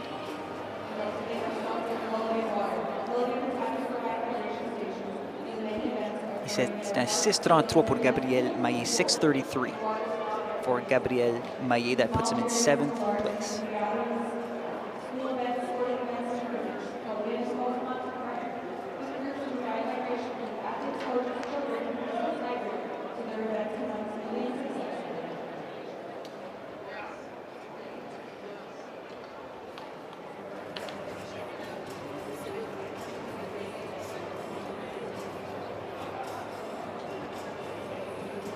Okay, we see a big smile from Caleb Tim. I think the goal for him was just to get on the board. When you only have 3 jumps, you don't want to foul more than once. Just 3 jumps for these men in the long jump after transitioning from the speed event, trying to get points in the long jump. And here is your competition favorite, Ryan Evans. One of 2 athletes who've eclipsed the 5,000 point barrier. The Western Mustang from St. John, New Brunswick, a kinesiology student in his 5th year. Hey, it's never too early for the clap. Never too early for a clap. He's looking for some assistance from the crowd for this jump. Builds excellent speed, excellent takeoff there. And I do see there is a white flag on that. They will measure this jump.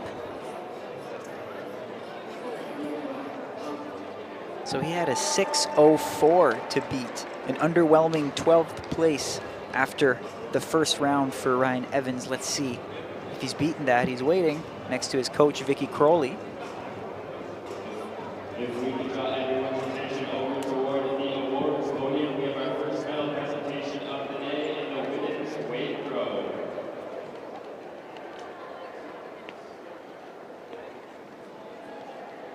And as we wait for that result to come in for Evans, we're shifting our focus to Logan Fettis of the Regina Cougars. He's got a competition best of 6.37 meters.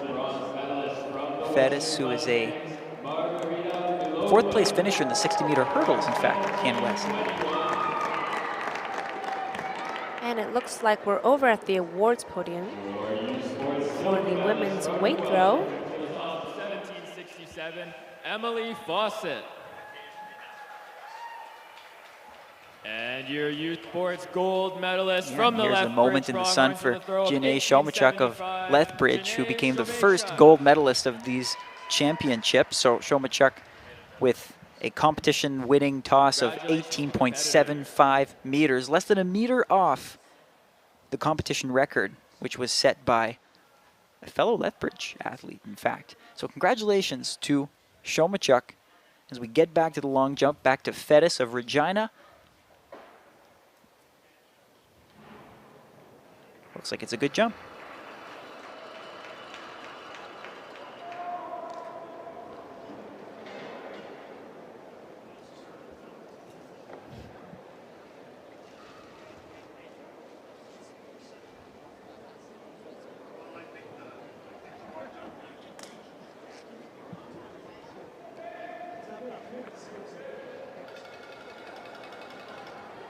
Just slightly under his first jump for Logan Fettis. 6:34 for his second attempt. So his best will remain 6:37, good for 668 points. Now on the runway, this is Mason Altrogi of the University of Saskatchewan Huskies. He is your Can West bronze medalist in this event. Altrogi seems to have lost a bit of speed just at the very end of that approach. Let's see how that translates.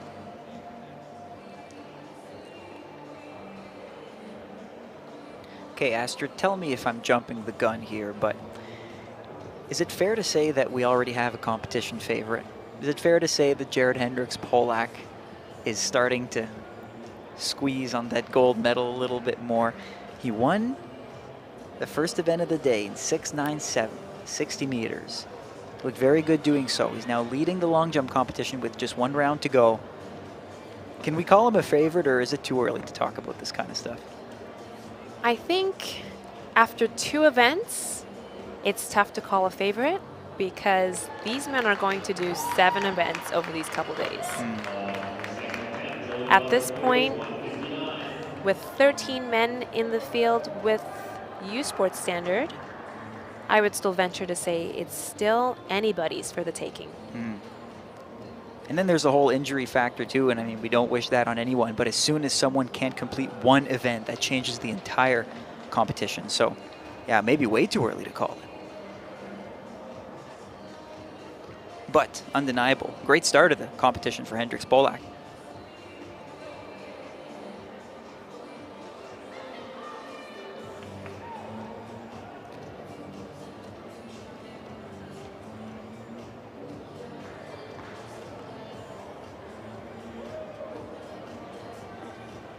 Next up is Ethan Foster, Trinity Western.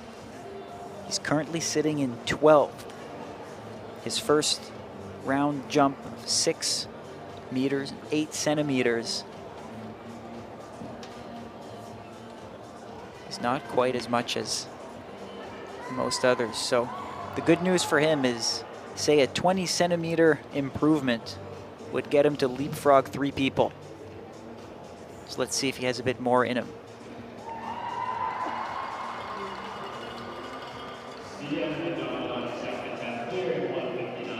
The jump looks good. White flag goes up.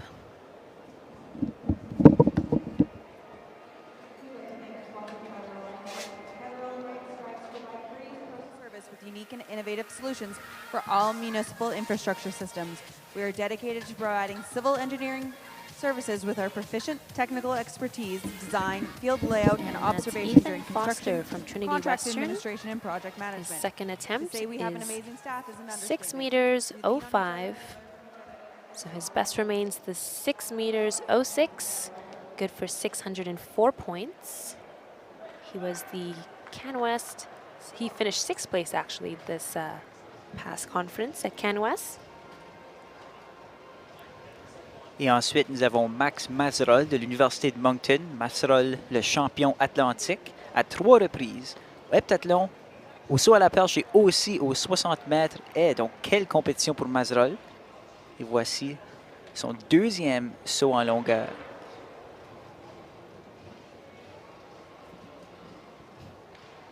Il avait manqué son premier saut, donc on verra ce qu'il peut mettre des points. Next up, Max Spicer, the Manitoba Bisons. Spicer, one of the contenders in last year's event as well. Silver medalist at the CanWest Championship this year. Just under that 5,000 point mark. 4,917 is his best. The athlete from Winnipeg.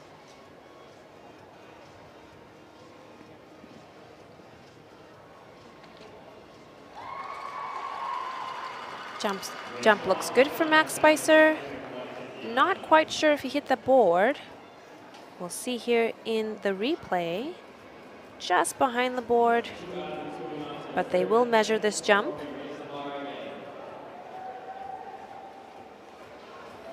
And this jump here will go towards his score, as his first jump was a foul. 6 meters 34, good for 661 points. Next up, Noah Domash, the OUA silver medalist from the University of Guelph.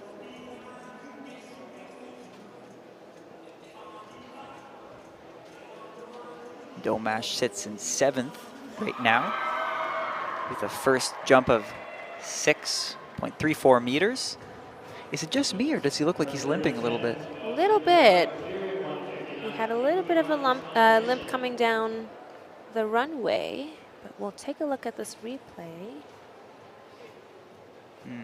Takeoff still looks good. And he does look like he's happy with that. And again, we don't hope to see this, but we can almost expect to see this. See some injuries as the week goes on. It's a tough season. The indoor season is short but intense. Most of these athletes, especially multi-eventers, end up competing on most weekends, I would say. Most weekends, and over many events. Typically for a lot of these athletes, they'll be doing at least 3 to 4 events to prepare for these championships. And you need to keep up with all of your disciplines. It has to be very difficult and translates to a whole lot of hours of training. So perhaps the saving grace for these athletes is that they don't overstrain just one system. Like, I think of a distance runner is always working on the same type of thing, whereas a multi-eventer is usually a bit more well-rounded, a lot of strength work, a lot of flexibility, because you need everything to excel. So maybe that's a small saving grace, but still just a whole lot of work on that body, right? A lot of work on the body, but it is much more, I would say, much more enjoyable, at least for myself. It was much more enjoyable training as a multi-event athlete, a lot more variety. So yeah, you're working on different systems, speed, power. That was Brandon Gameau from Trinity Western. When he kicked off the third round for a 6.43 was his jump, and that places him in 4th place. But all his competitors all have one more jump. Jared Hendricks-Polak, currently the leader in this competition, with a 2nd round jump of 7.04, is the only athlete to crack that 7-meter barrier, one of 4 Western Mustangs in this men's heptathlon. The championship record for the heptathlon long jump is held by James Turner with a mark of 7:13, so he is not far off of that. 7:13, that's within reach. It seems like he didn't get that much height on that one. That jump did look a little bit flat, but it will be measured. Let's see, how much of a technician are you here? What's the perfect angle to jump off of? This should be simple physics. Is it 45 degrees? Oh, Is it 30? I never did well in physics, if I'm going to be honest with you. And this is Jake Neufeld from the University of Saskatchewan Huskies.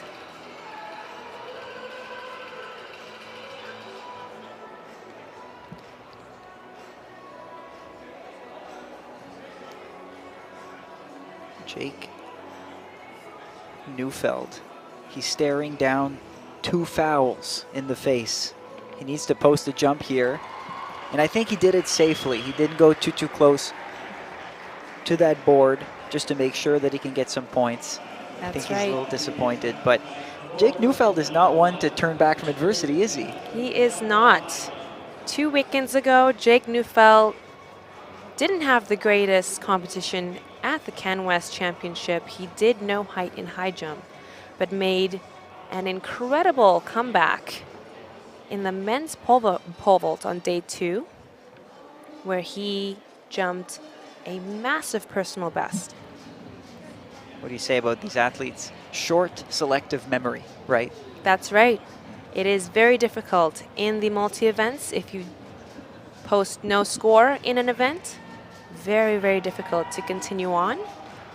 But if anyone was here 2 weekends ago, this entire track came alive when he was pole vaulting. He fought very, very hard for those points.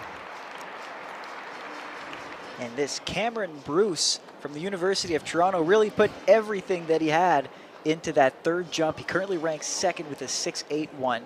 Let's see if he can beat that. Bruce, the OUA bronze medalist in the 60-meter hurdle, sprint and hurdle specialist. Does pretty well in the jumps as well. A finance and economics student from Cobourg, Ontario. Bruce has been a fixture at these championships in the last few years. He's also a silver medalist in the 60 hurdles in 2020 on a national level. Et là, voici Gabriel Maillet de l'Université de Montréal. Maillet couramment en 8e position avec un saut de 6 mètres et 33 cm. Le voici. Un bon élan, un petit cri. Il semble que ce sera un drapeau blanc pour Gabriel Maillet, University of Montreal athlete. Let out a little scream. Let's see if he can get any bonus distance from that 6:33.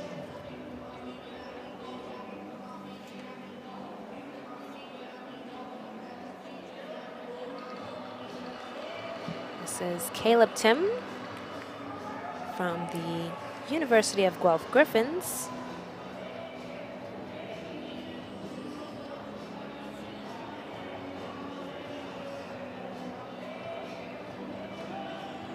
Says, oh, why not? Everyone else is doing the clap.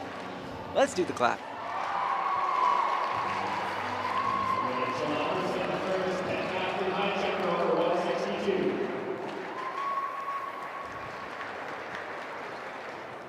Tim with the jump.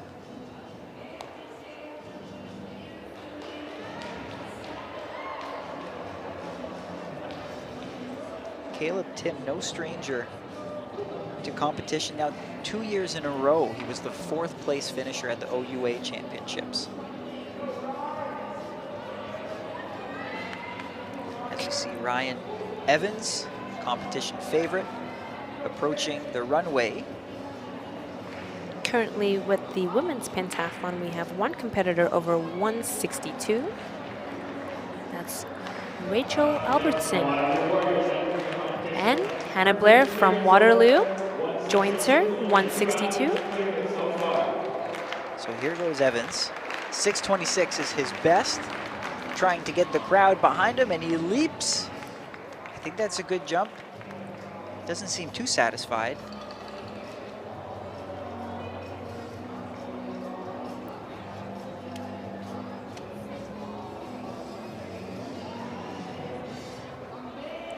I'm looking at the sidelines here for the men's heptathlon long jump, and I do see last year's champion Kieran Johnston is here. He is not competing, but he's here to show his support for the Saskatchewan Huskies. Currently, Logan Fettis on the runway.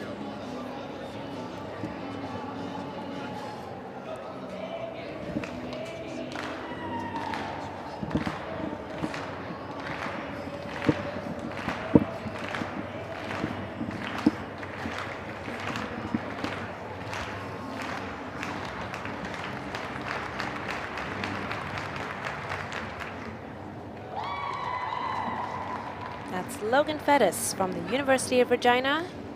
He just completed his final jump of the long jump competition for the men's heptathlon. The jump looks good, and they will measure it. 6.37 and 6.34 for Logan Fettis, his first two. 6.48. Save the best for last. That puts him in 4th place. He'll be happy with that mark. That earns him 693 points to his total score. And this is Mason Altrogi from the University of Saskatchewan Huskies. Placed 4th at these championships in this event. So he's looking to be on that podium this weekend.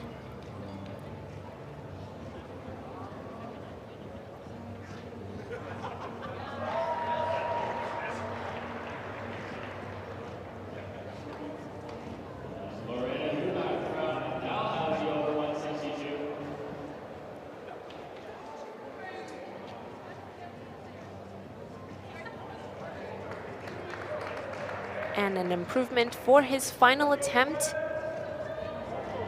6.24 for Mason Altrogi. Earns him 639 points towards his score.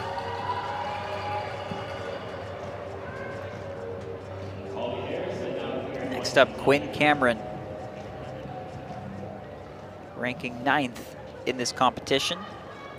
So far with jumps of 6.25 and 6.28.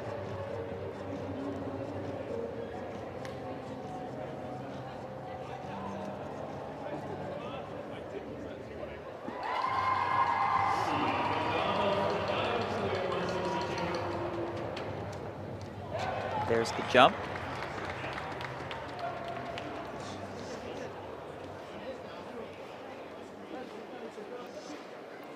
Looks like good placement there on the takeoff board.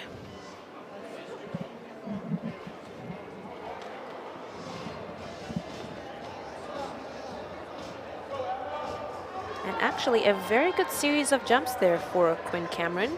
Final jump is 6.24, but they will take his second jump of 6.28 towards his score. 4 centimeters separating 3 jumps. It's consistent. That is consistent, and consistency is what you want, especially at these championships and for these multi-event athletes. That's Ethan Foster. Speaking of consistency, his 2 first jumps, 6.05 and 6.08, were consistent, but it lands him only in 13th place. And this was a foul, so he will have to stay in 13th unless Max Mazerol can leapfrog him here. The Moncton athlete. Le voici, Max Mazerol de l'Université de Moncton. Son meilleur saut à date, 6 mètres et 5 cm. Ce qui le classe en 14e position. En avant de seulement Jake Neufeld.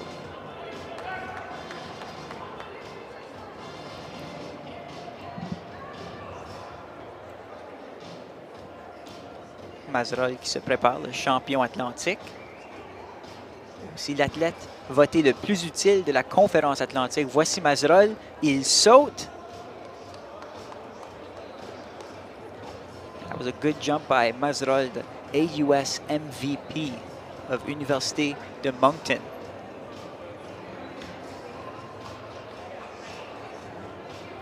.605 was the time to beat. Now we're switching over to high jump here. Hendrickson of Western.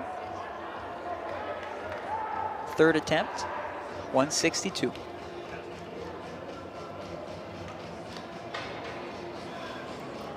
And Hendrickson will bow out of this high jump competition. She earns 724 points towards her final pentathlon score.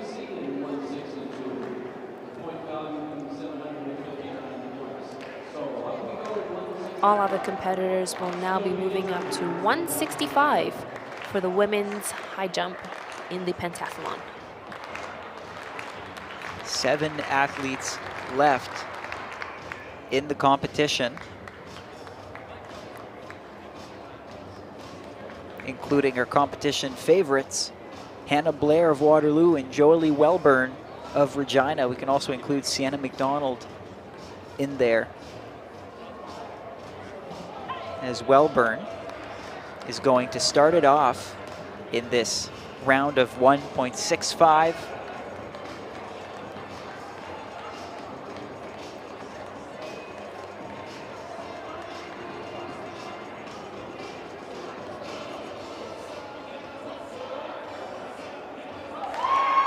An excellent clearance there by Jolie Welburn from the University of Regina. She'll be happy with that clearance. That earns her 795 points towards her score.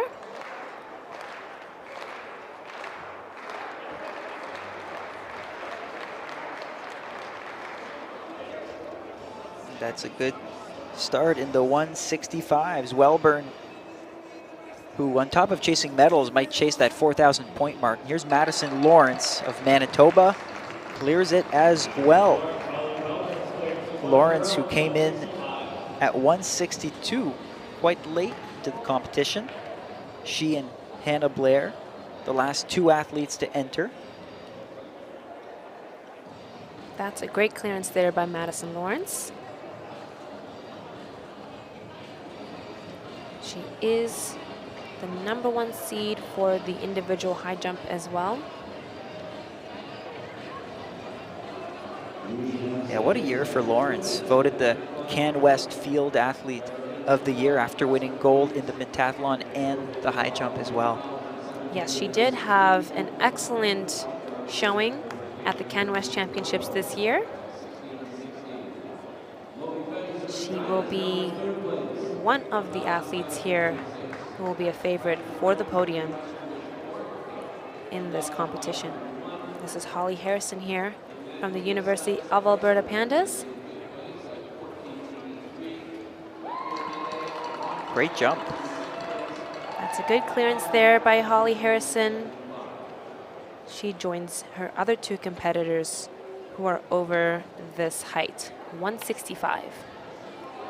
Pretty successful round so far. Now, at least 3 women will be moving on with 4 more. Here's Sienna McDonald. Already now in her 6th round. And here's a red flag. McDonald will have 2 more chances. This bar, the Canadian heptathlon champion, outdoors that is, for 2022. Had a very solid performance in Langley, BC. Now she's showing her skills on the indoor side of things. Hannah Blair, first time we have a camera on her in this high jump competition. From Waterloo, the favorite in this pentathlon. She gets ready. Here's Rachel Albertson. She's the rookie you mentioned. She is. It's her first year, first time here at these championships. She misses at 165, but she will have 2 more attempts at this height. That was close. Very close. Very, very close. A good attempt for her. And Now we'll see Hannah Blair from the Waterloo Warriors.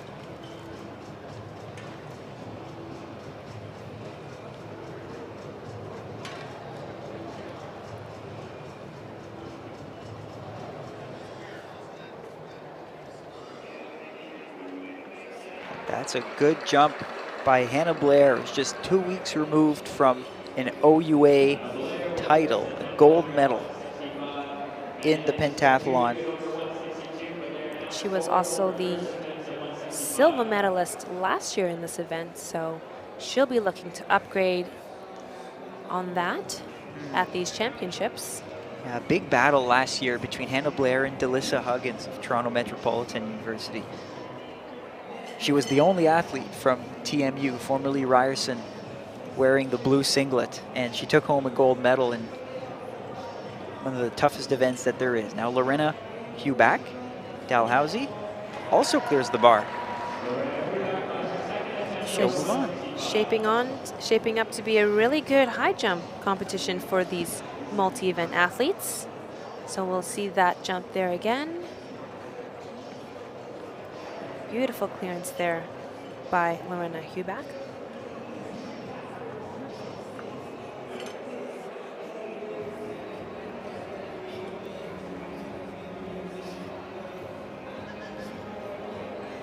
Now we'll see Albertson and McDonald both trying to clear 165 and follow 5 women to the next round. It's McDonald of Calgary.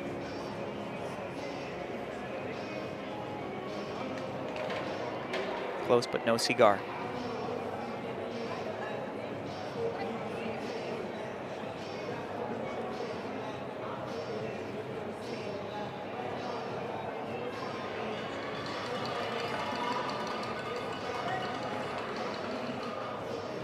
Sienna will have one more attempt at this height. And now Rachel Albertson from the University of Saskatchewan Huskies with her second attempt here at 165.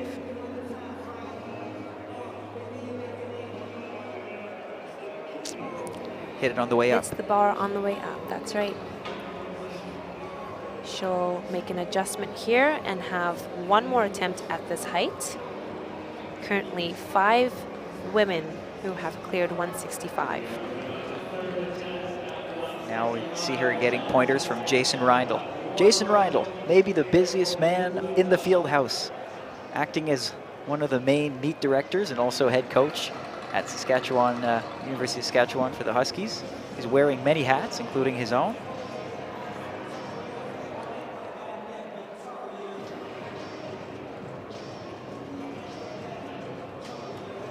So Astrid, when you were in this position, where Sienna is right now, 2 missed attempts, 1 to go, what would you be telling yourself? The one thing that you have to remember with the high jump is it doesn't matter how many times, well, you get 3 attempts at the height. If she clears this, she gets those points. And she just misses that. So she will bow out of this competition. She's earned 753 points, clearing 162. Sienna McDonald still in very good shape after 2 events. Yeah, we have to think that her great display over the hurdles might be enough to keep her in the lead after this one.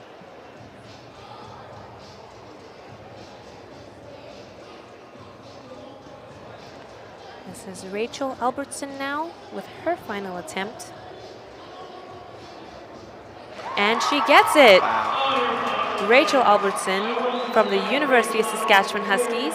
She just cleared 165. And that'll be good for 795 points. The rookie from Saskatchewan. Wow, what did she do differently here? I think maybe she just started her jump a bit farther away from the bar, was able to go up without touching it, and then way back down, arched her back, did it perfectly, and you can tell right. She's pretty happy about that one. She's very happy with that jump. She made a good adjustment there after 2 attempts. She cleared 165 there, joins her other competitors. So now we have 6 women who will be moving up to 168.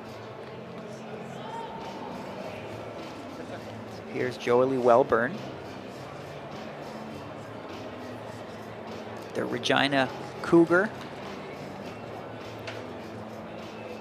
Kick it off at 168.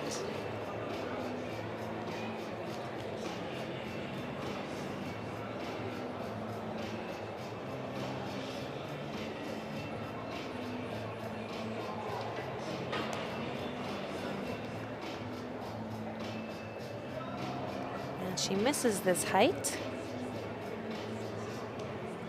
But Joely will have 2 more attempts at 168.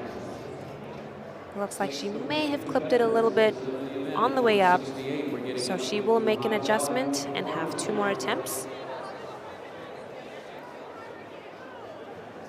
And now Madison Lawrence from the Manitoba Bisons.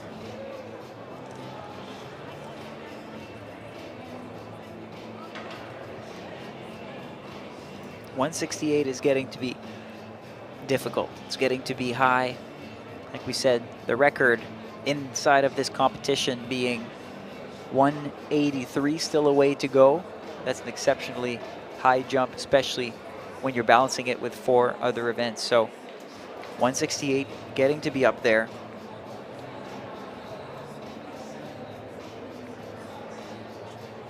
But if anything, I would expect Lawrence to clear that one, given that she's the Can West champion in the high jump as well.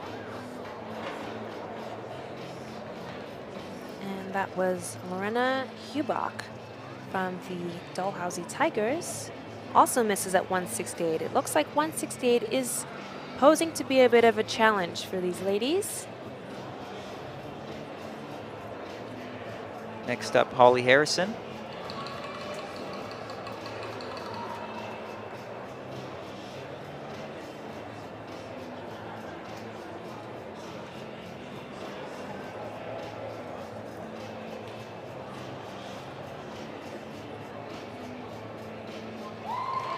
Wow, an excellent clearance there by Holly Harrison. That jump looked effortless. And we'll watch that replay. Very smooth on her approach. Great takeoff.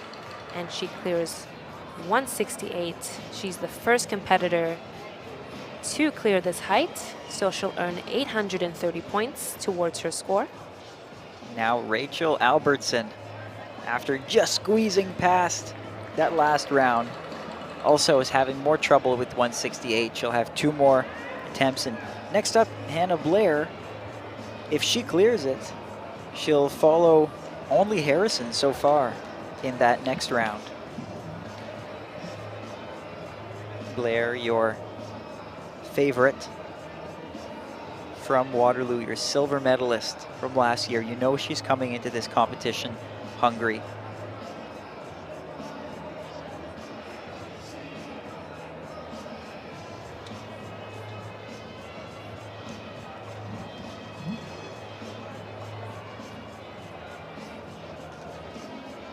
Here she goes and clears it on her first attempt.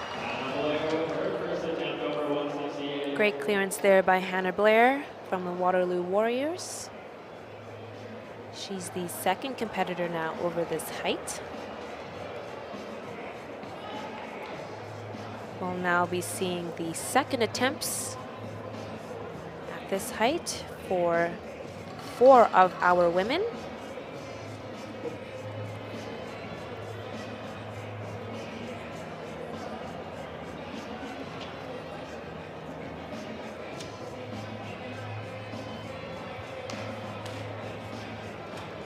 No luck for Wellburn here. Lawrence, Wellburn, Hubach, and Albertson. We'll all see if they can join Blair and Harrison into the next round. The next round will eclipse 170, so 171. It's really no joke. 171, that's U Sports standard for the women's individual high jump.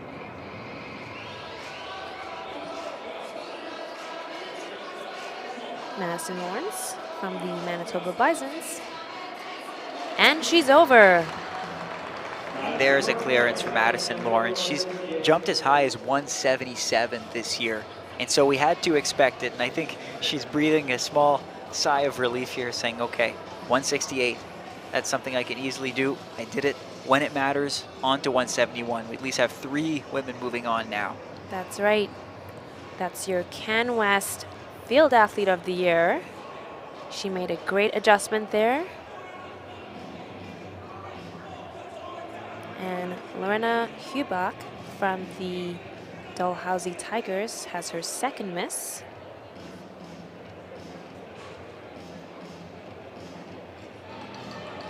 She'll have one more attempt at this height.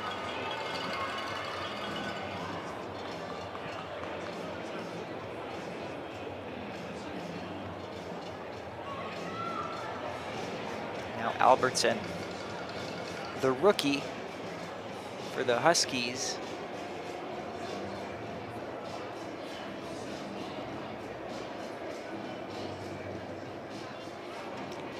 And once again, I think ticked the bar on her way up. She's coming in with great speed, but it looks like she may need to make an adjustment to account for hitting the bar on the way up. I suppose that the faster you go, the harder it is to nail the timing.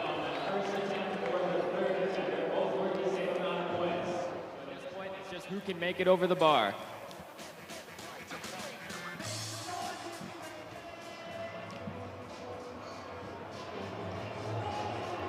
And Jolie Welburn stumbles going into her curve on her approach. So that will count as a miss. And she bows out of this competition. 165 will be the mark that will go towards her score, 795 points towards her final score. A solid showing for Welburn.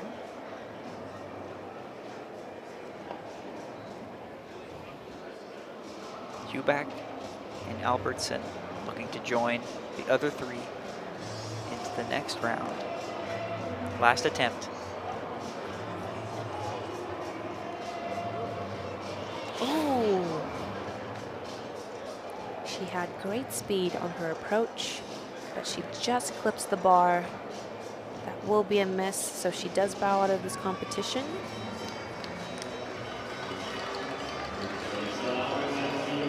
Coaches look proud of that anyway. That was really close. I think a couple of inches, maybe 1 inch would have done it.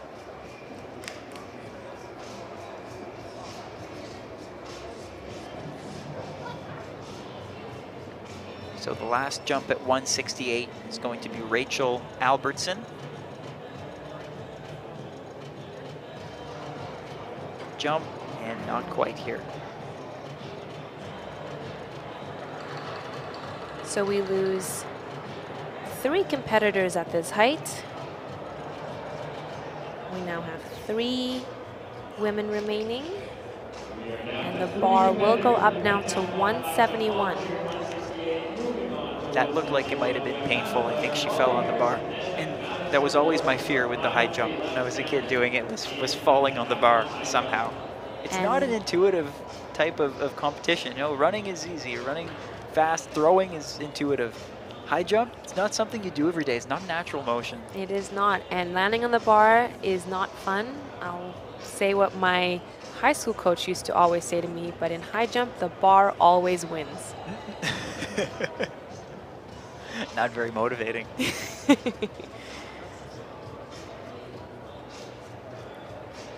So now 3 women will be moving up to 171 in this competition.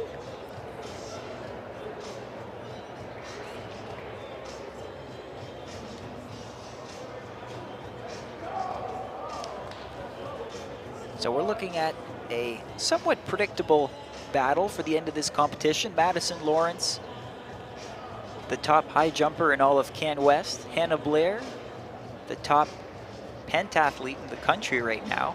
And Holly Harrison, strong contender from Alberta. So there's a miss for Madison Lawrence in the first attempt.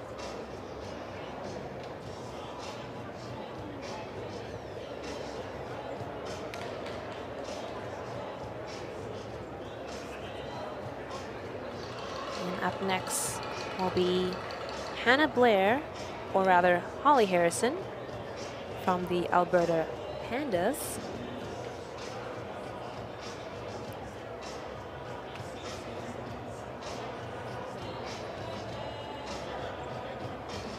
And she misses at 171.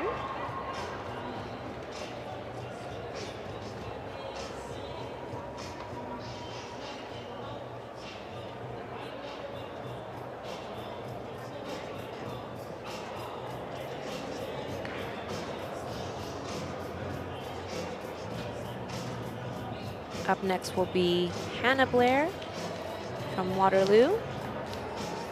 Will she be the first over 171?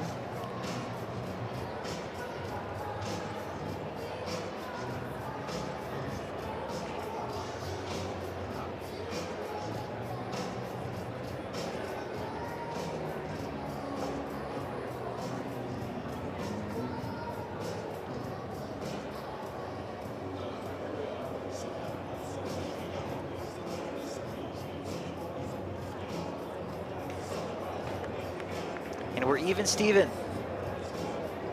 One miss for each of these women. Who's going to be the first to clear it? It's a tough call. It looks like all of the women will have to go back to the drawing board, make some adjustments. The thing is, I like Blair's approach because she was able to get most of her body over. I think it was just her legs that clipped it. So thinking that with a bit more leg lift, maybe she'll get it. Is that easy to do? Looks easy, probably isn't. I'll be honest with you, every time I high jump, I blacked out. Not my favorite event. Again, but, more horizontal and Madison than vertical. Lawrence just clears 171 on her second attempt. There it is. There's the challenge coming from Madison Lawrence, your Can West high jump champion. The athlete, the field athlete of the meet. Oh, that's a good jump. Wow, excellent clearance there by Madison Lawrence. She'll be happy with that. Earns her 867 points towards her final score.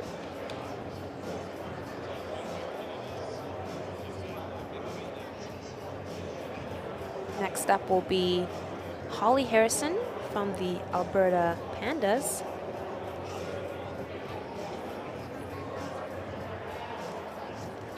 Now this would be a big statement by Harrison if she could join Lawrence in that next round, really putting the pressure on the favorite, Blair.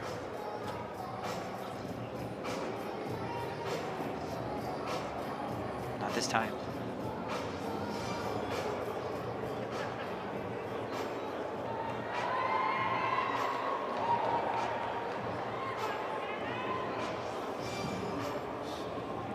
So Holly will have one more attempt at this height. Her Can West bronze medalist in this event.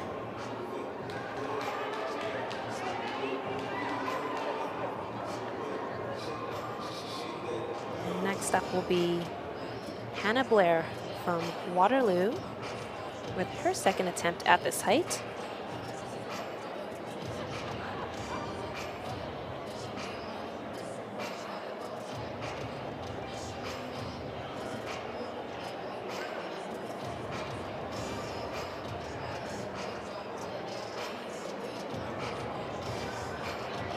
And she's over. Oh, big jump by Blair. Barely touches the bar, gets to the next round, and each round is worth, each bump up is worth about 35 points, give or take at this point. So that can win or lose you the entire competition. So even though it's early, these jumps are quite important.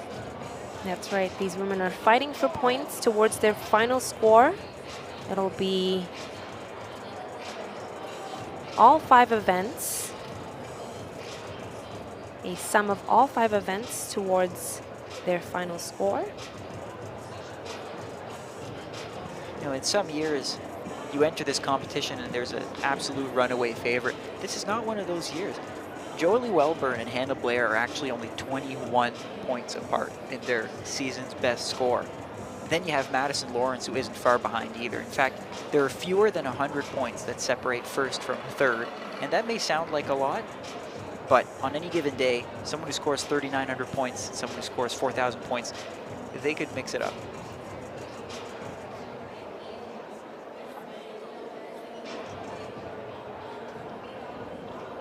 So now Holly Harrison will have her final attempt at 171.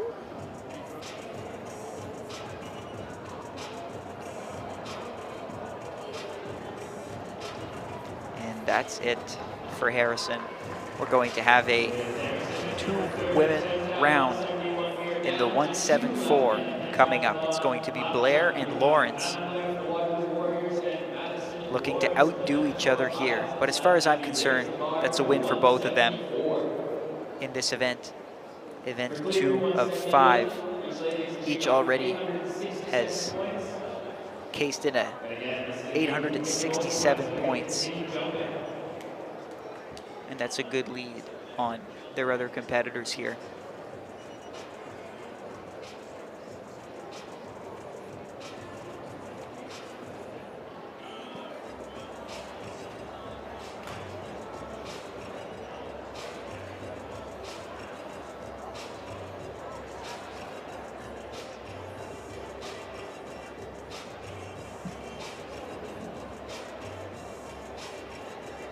Here we go. It's going to be Madison Lawrence's 8th jump in total. Looking to clear 1.74 m. We're getting dangerously close to her best result of the year, 177. She's shown that she's able to clear 174. Can she do it here? And she can. Great clearance there by Madison Lawrence. 174. That'll earn her 903 points towards her final score. Lawrence really came up big here. That's going to put pressure on Hannah Blair.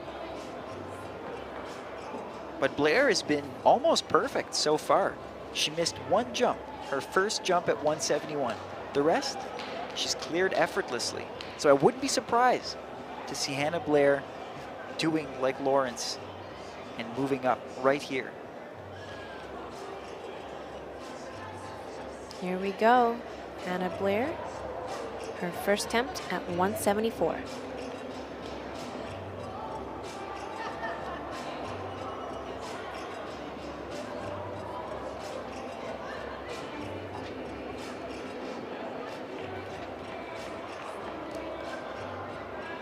Not quite enough height here, and now it becomes difficult for Blair because there's no wait time. No one else is jumping. Lawrence is waiting for her in the next round, and so Blair just needs to regroup, have a quick conversation with her coach, and go right back into it quickly. Because she is the last jumper at this height, I believe they will give her 3 minutes to make an adjustment and prepare for her second attempt at 174. 3 minutes is better than nothing.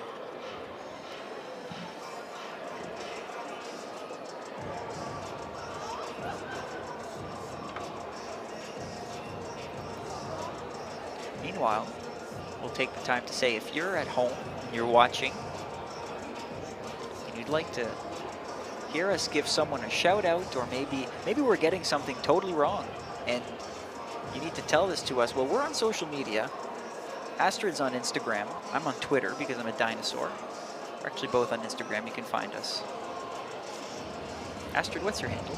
Oh, that's right. If you would like to send in any questions, comments, I am on Instagram. That'll be Astrid, ASTRIDNYAME. I can also be reached at another account. That's Sasquatch Athletics, SASKWATCH Athletics. Get it? Sask, watch, but also like the Bigfoot. Did you realize that? Yes, we thought it was pretty clever. And that is a athletics social media account that I co-own with Adria Prop, who will be here this weekend.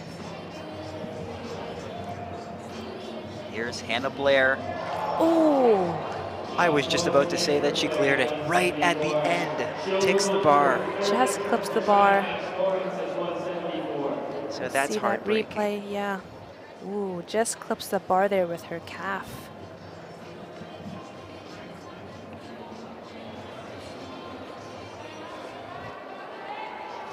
She'll have an opportunity here to make an adjustment and have one more attempt.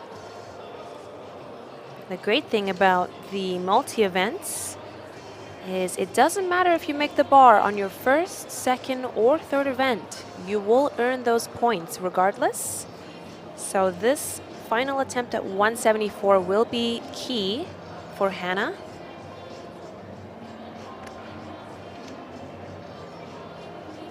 Now again, 3 minutes of recovery, visualization. Now this competition is getting to be a little bit long, and these women realize that at 6:15, in about an hour's time, they're going to be back on the field, this time at the shot put circle. So for those athletes who were eliminated a little bit earlier, there is a silver lining, more time to rest and recuperate. We have the shot put at 6:15 for the women's pentathlon, then the long jump at 7:35, once again, the 800 meters at 8:45 p.m. So there's still a lot to do. And we are a few moments away from the men's heptathlon shot put. They are warming up right now, so we will see that in a moment. But right now, Hannah Blair with her final attempt at 174.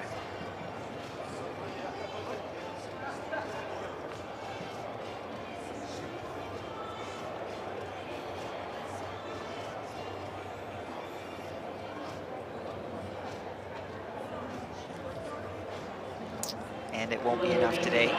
Hannah Blair will bow out in second place of this competition. 171, her best clearance, while Madison Lawrence will take a stab at her season's best height, 177. She'll be back here. Chance at winning another 35 points, helping her in the rankings.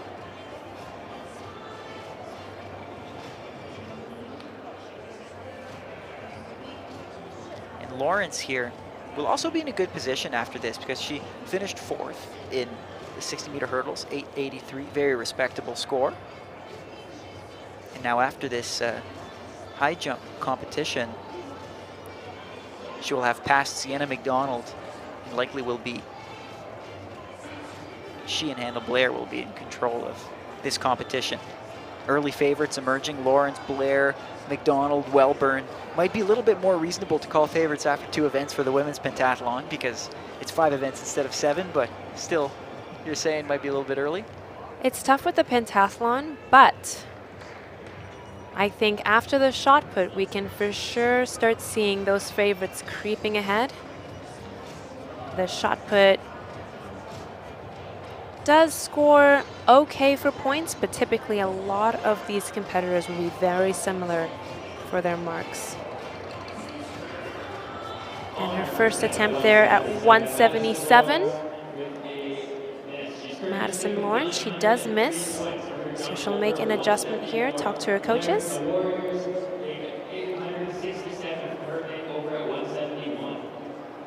So again, 3-minute wait time.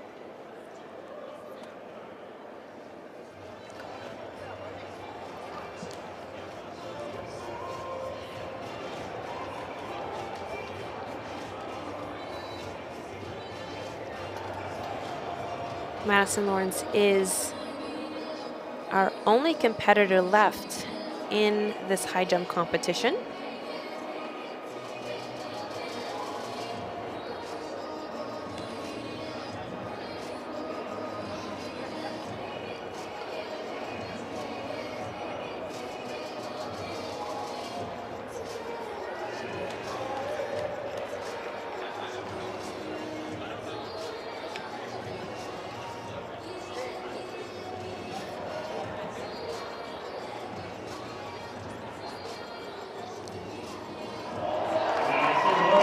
gets it. The bar wobbles, but it does not fall. And Madison Lawrence tightens her stranglehold on this high jump competition. She'll be going for 180, looking to beat her season's best time of 177. Wow, talk about performing when it matters. Madison Lawrence really bringing it in this high jump competition. An excellent clearance at 177. She'll earn 941 points towards her final score, lengthening her lead in this pentathlon competition. 941 to add to her 946 is a really good start for Lawrence.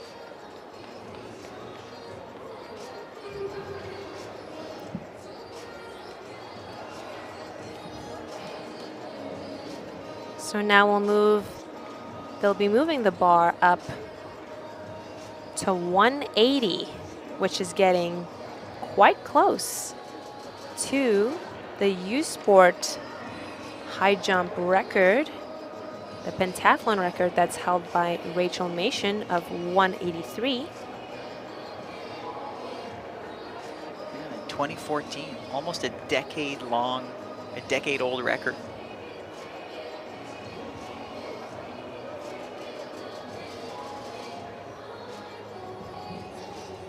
Here goes Lawrence once again. And a beautiful clearance there by Madison Lawrence.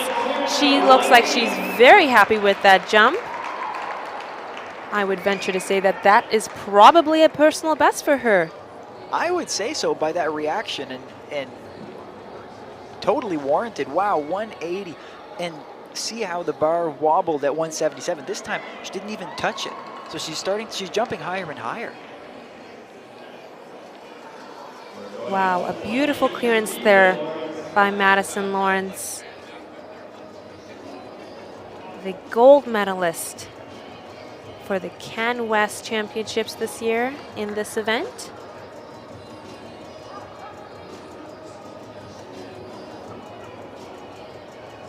Wow.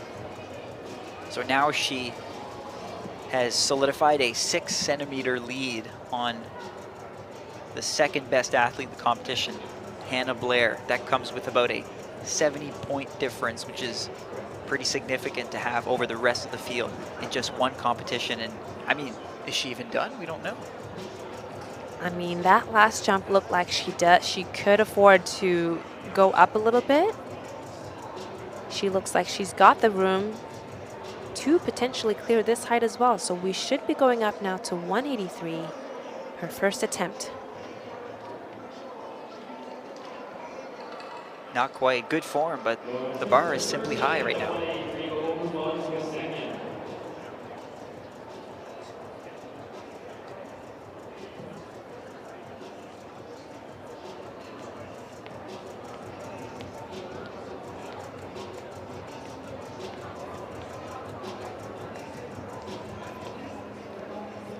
So Madison Lawrence will have 2 more attempts here.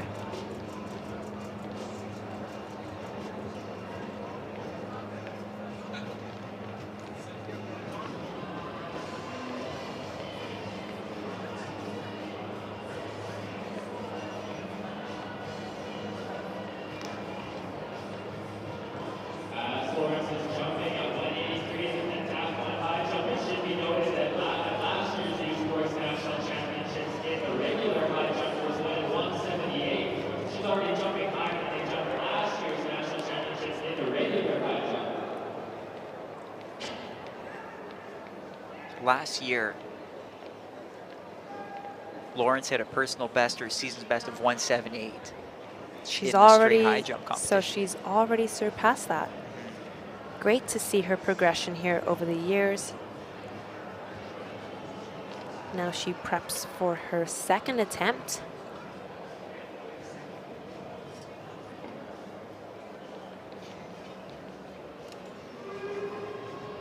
Lawrence, a kinesiology student coming from Winnipeg. Not quite.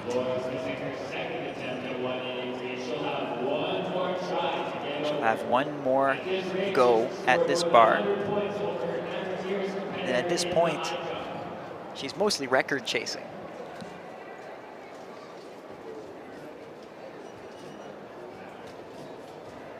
That's right, she's putting on a good show here at these championships. One more attempt at 183.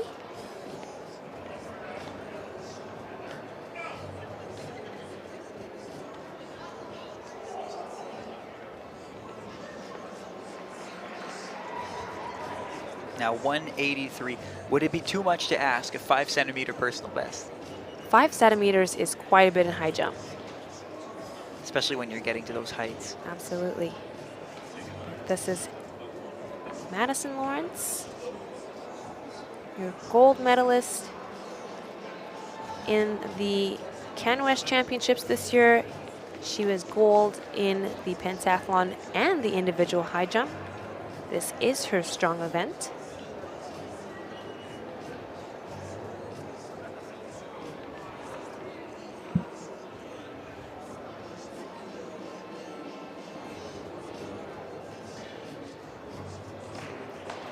And a solid final attempt there from Madison Lawrence. She will bow out of this competition with a personal best of 180. All smiles, and rightfully so. Lawrence will go into the shot put, leading this competition with 3 events to go. That's 2 out of 5. We will be back in about 5 minutes. For now, we're going to take a short break. We're going to take advantage of the track break, but next we'll see is the men's heptathlon shot put. So don't go too far. We'll be back. They don't do it for the likes or for the shares. They do it for the fun of it, for the thrill, for the camaraderie, for the memories. CBC Sports, just because they love it.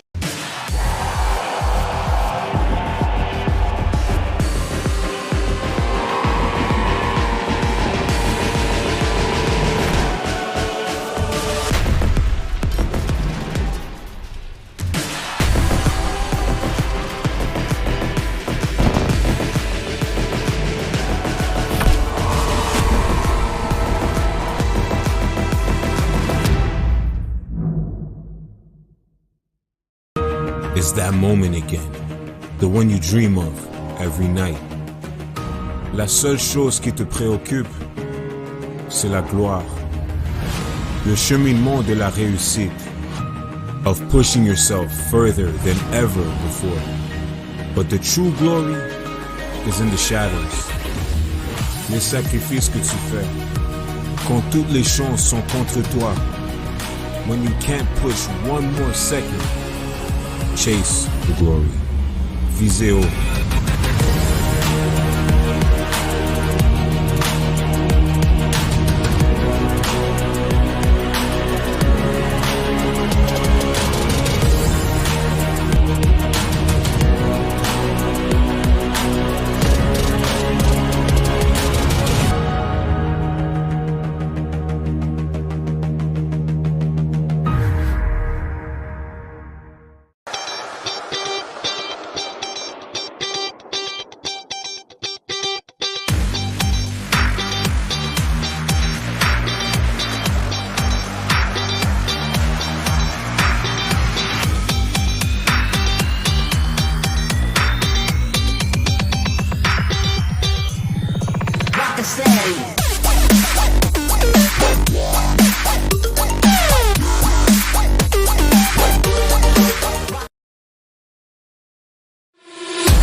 Sign guy's back.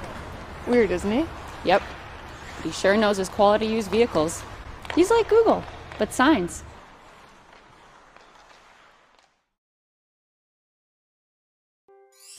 When you buy a lottery ticket in Saskatchewan, your money really goes a long way.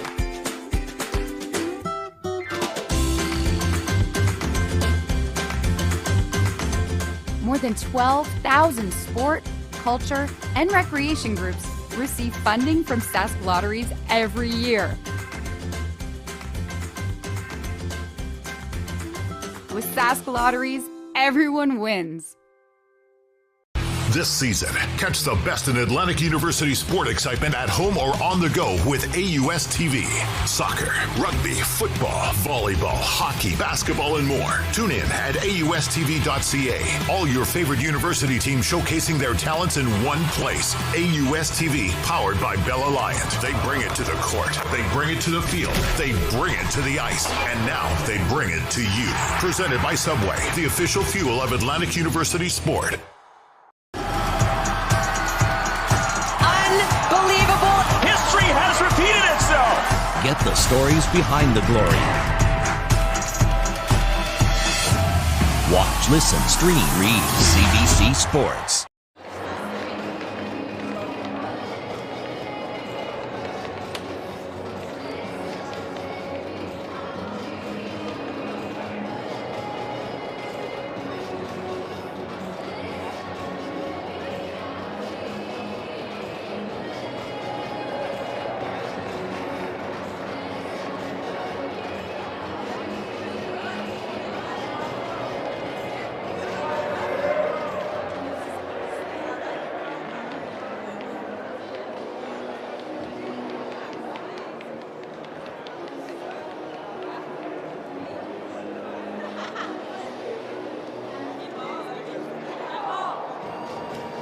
We have a big move over in Decathlon it's because of a monster performance by Mason Altroni of the Saskatchewan Muskies in the shot put.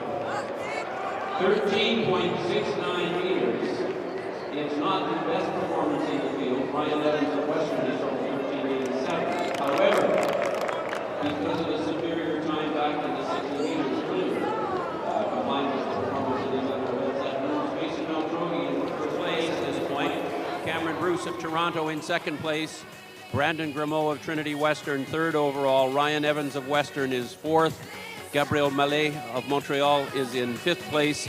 And Quinn Cameron of Western is in sixth place. They're in the first round of HEP shot put.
And a quick review now in pentathlon. You all witnessed the tremendous performance by Madison Lawrence, jumping 1.80 meters over in pentathlon high jump. And that puts her in a pretty solid position in first place. She has 1,924 points ahead of Hannah Blair of Waterloo, who has 1,821. So that's a margin.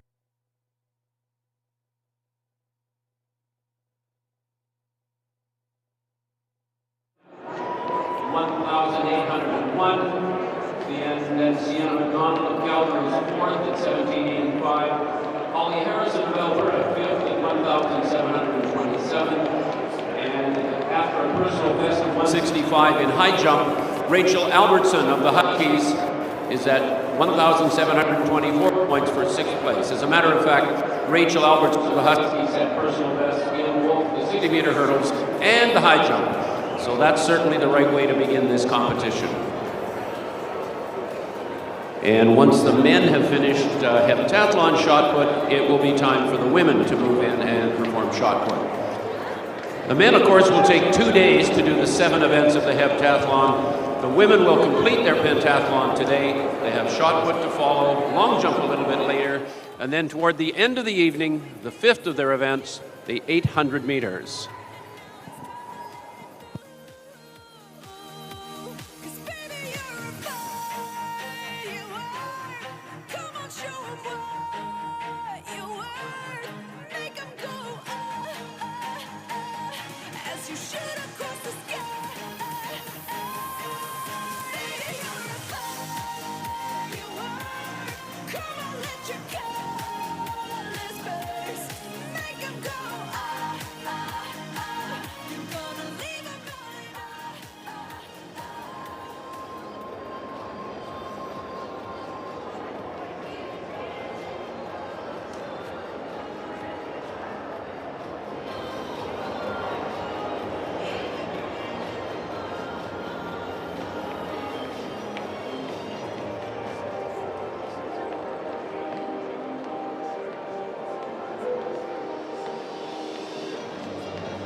Here's a quick summary of pentathlon shot put standings. Ryan Evans at 13.87 meters, Mason Altrogi 13.69, Max Spicer 12.29, Brandon Grimaud 12.15, Gabriel Mele 11.27, Logan Fetties 11.13 meters. Those are the top 6.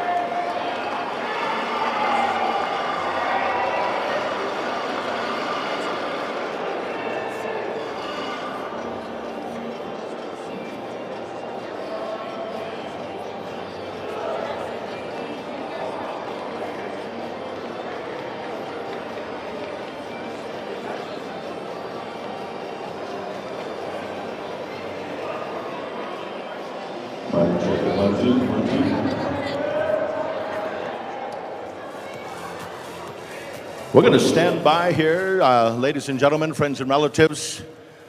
On behalf of the Youth Sport Canada, we got a special presentation for each and every one of you here as our games continue on here, as well as our competition.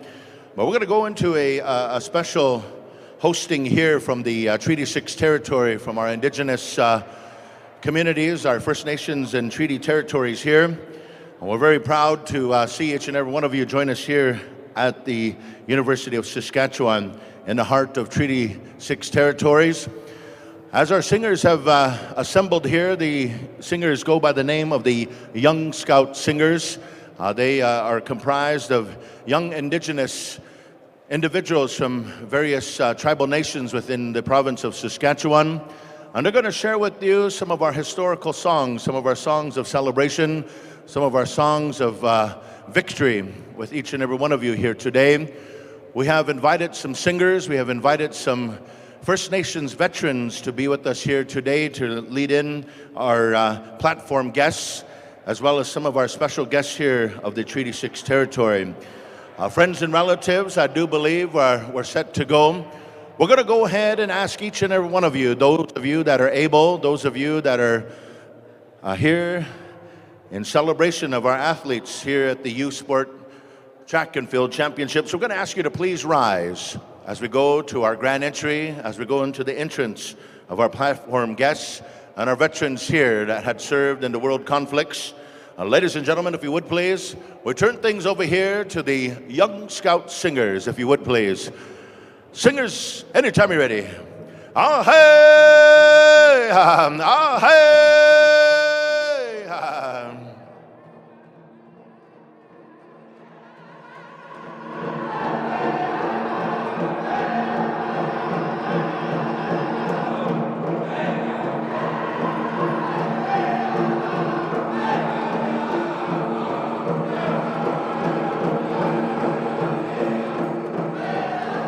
Ladies and gentlemen, as you turn your attention down here to the arena floor, leading in our dance procession, ladies and gentlemen, a young man from the Makwasahegan First Nation here in the province of Saskatchewan.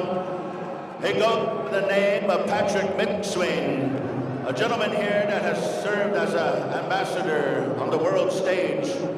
He was able to participate, he was able to represent Saskatchewan First Nations at the Super Bowl championship this year. Ladies and gentlemen, we say welcome to Mr. Pat McSwain leading in our procession.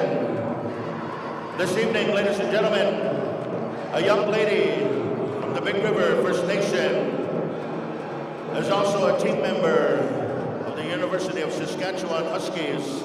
Ladies and gentlemen, we welcome Desiree Wapas.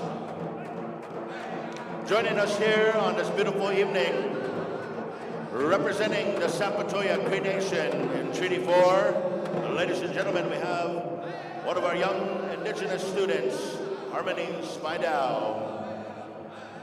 On a beautiful evening here, ladies and gentlemen, representing the Sapatoya Cree Nation, a student here at the University of Saskatchewan, at the College of Arts and Science, ladies and gentlemen, we welcome Chante Spidell.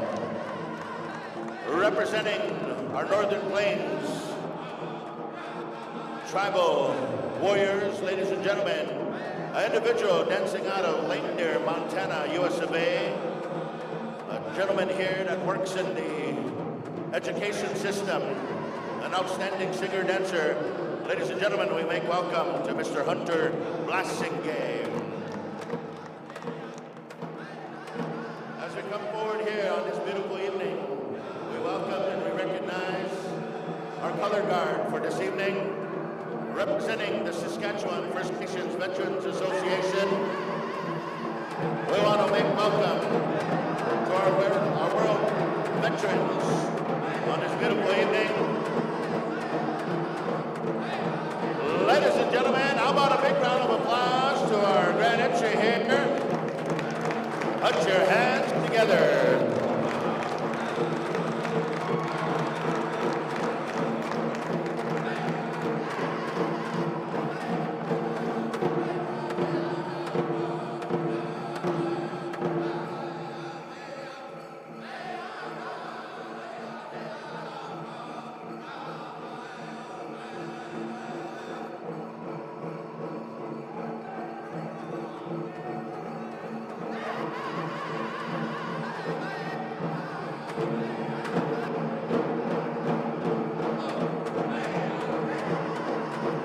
Tonight, ladies and gentlemen, along with our dance procession here, a procession for dignitaries, we have members of the residential schools around the circle of the Treaty 6 territory. We also have joining us here on a beautiful evening a number of our individuals that have represented our communities and our nations proudly throughout Indigenous territories. How about a big round of applause, ladies and gentlemen, to our grand entry here tonight. We are proud to see each and every one of you here in attendance here tonight in support of all of our athletes throughout the country. Tonight here, as we stand And we recognize this territory in which we stand here tonight, and which we observe here in our historical territories of the Treaty 6 nations. And as we're here on the homelands of our relatives of the Métis and Michif nations, we also recognize here our host of the University of Saskatchewan. And tonight we call upon our singers to share with you a song that recognizes here our veterans, a song that recognizes the contributions that many of our First Nations veterans had made throughout these world conflicts, throughout time, throughout history. I'm very proud to introduce these individuals here. I'm going to ask them to take one step forward. As we go into their song here, ladies and gentlemen, I want to recognize our veterans. I'm going to ask the head of our Veterans Association. He serves from the Birdies and the Okamasas Cree Nation, carrying our Eagle staff, representing the University of Saskatchewan, introducing Chief David Gamble. How about a round of applause?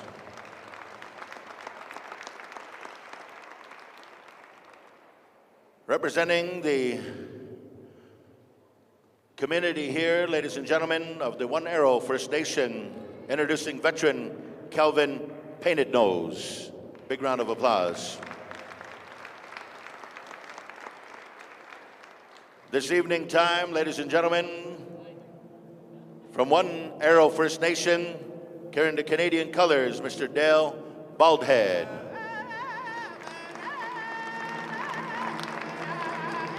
Carrying the Saskatchewan colors here, ladies and gentlemen, we want to say thank you to this individual here. We're very proud of our veterans from the Montreal Lake Cree Nation, veteran Stephen Ross.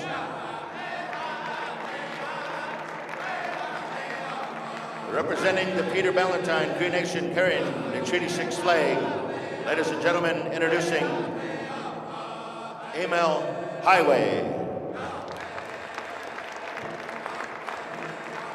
Carrying our Métis colors on behalf of our Métis citizens and Michif citizens of Saskatchewan, from the Lucky Man First Nation, veteran David Pelchier. Big round of applause.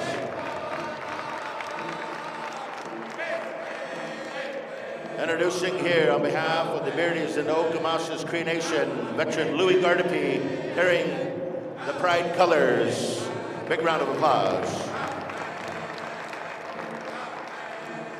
Representing the Birdies and Okamasas Cree Nation, carrying our host color guard colors, the Saskatchewan First Nations Veterans Association official flag and representation, ladies and gentlemen, veteran Cameron Arcan. Big round of applause.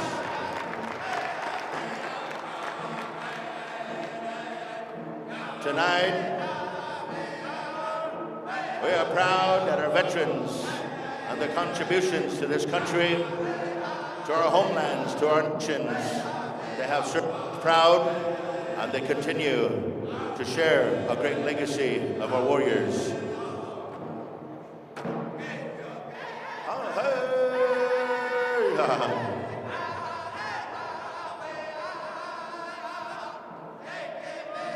A song that honors the relationship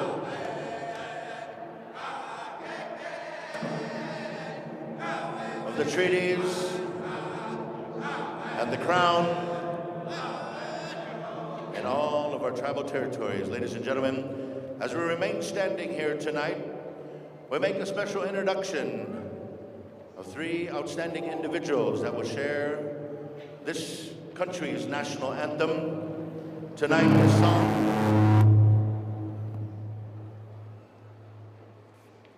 this song will be sung in the languages of Cree, French, and English.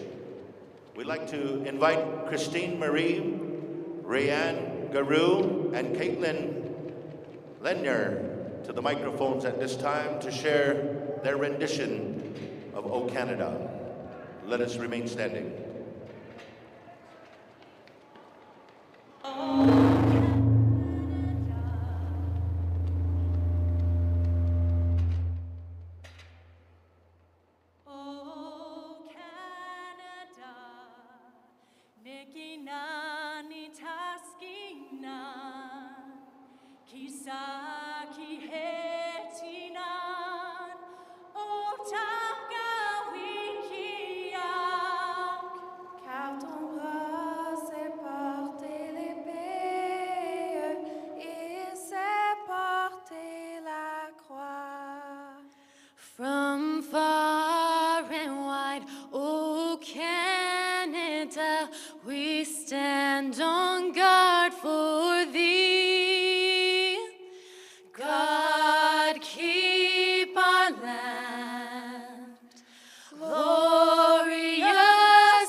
friends and relatives, you may take a seat now at this time. We're going to make some introductions here. We have some individuals that are representing the Residential School Survivors Circle. Introducing Elder Evelyn Linklater. Introducing Florence Highway.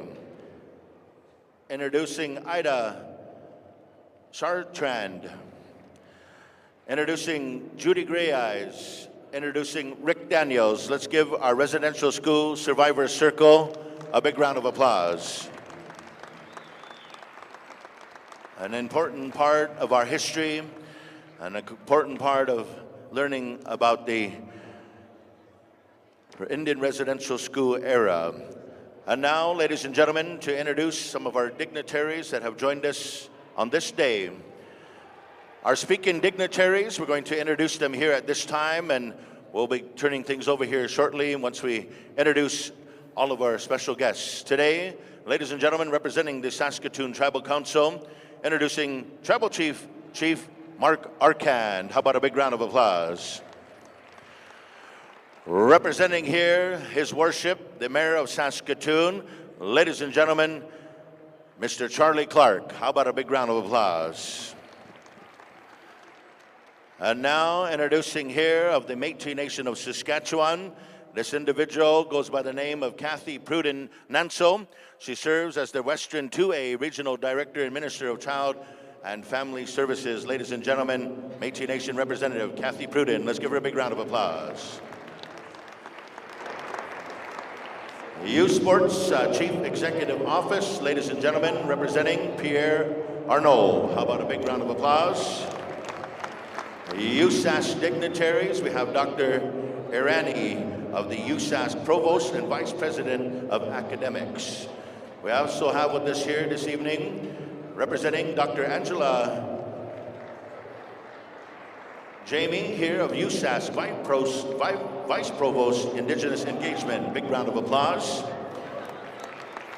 Representing here, Chief Athletics Officer, Husky Athletics, Shannon Chin. How about a big round of applause? And now, representing the Dean of the College of Kinesiology of USASC, introducing Joel Lanovaz. Big round of applause. Tonight's Husky representatives, Jason Riddell, head coach, Husky Track and Field Athletics. Introducing Husky Cross Country and Track and Field, Jara Crosschild. Introducing Husky Men's Soccer, Raymond Fox. And the fun group, introducing Mark Lopke. Our event representatives, Tiffany Dodds Little, Discover Saskatoon.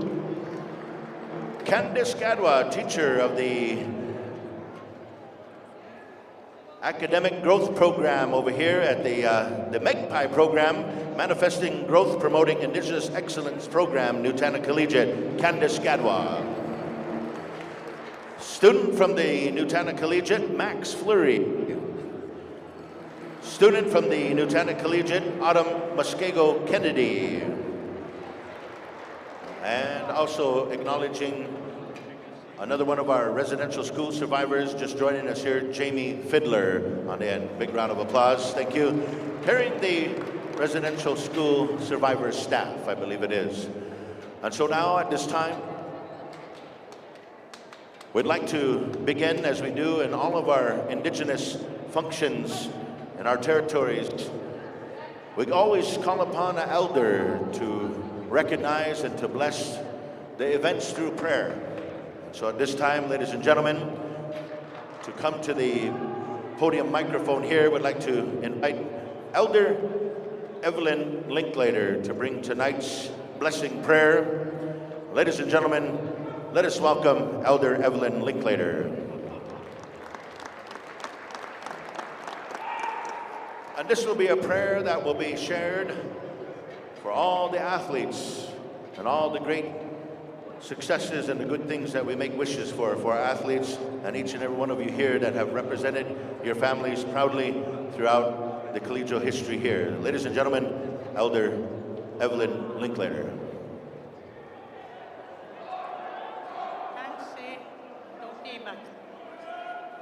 Nanas kumon niistä juop mitä koonut kagisegag. Igiskidita man. Iawi guisiak kagidagi wayutaskik. Nanas kumon.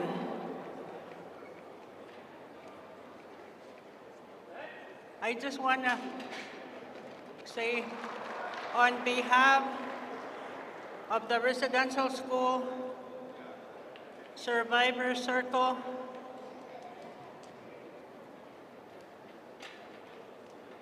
we were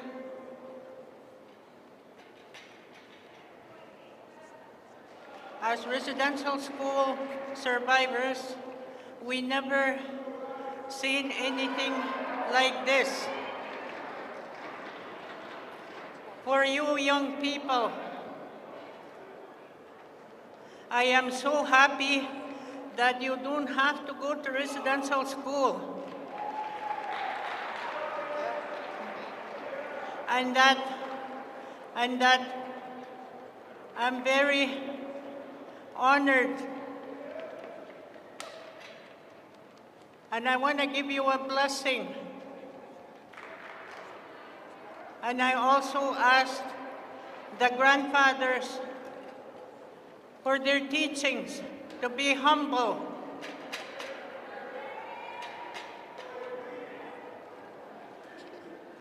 And also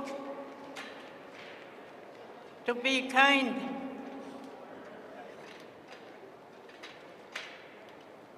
And now I will say a prayer in my language for all these blessings for the young people and the old people. Auno tawin ang gisiman to sa wida minana no mo tagawi mama wiyak sa wida migagidon sa wasimis na nagnos semina nagagidawin nagutas kik puiti utsaga piwit saya miguwag nanas ko muna niya gotsen giskiditi ni gagi wait pidi tamagutas kigagidagi wagi nagsiman to imidiak tamididi tamak tasagi tuwag tagitemagin na tuwag kaginawa way nagtagisti de magi gawin nagtapiwi de mayagi ukan to tamata kanong sumuta ka mamawiyag na nas komunani ago siksimanto hey tinige iguse. Let's give Elder Evelyn Linklater a beautiful round of applause, along with all of our Survivor Circle relatives here. Now to the podium here, we'd like to have representing the Métis Nation of Saskatchewan, representative here, Miss Kathy Pruden, to the microphone to bring greetings.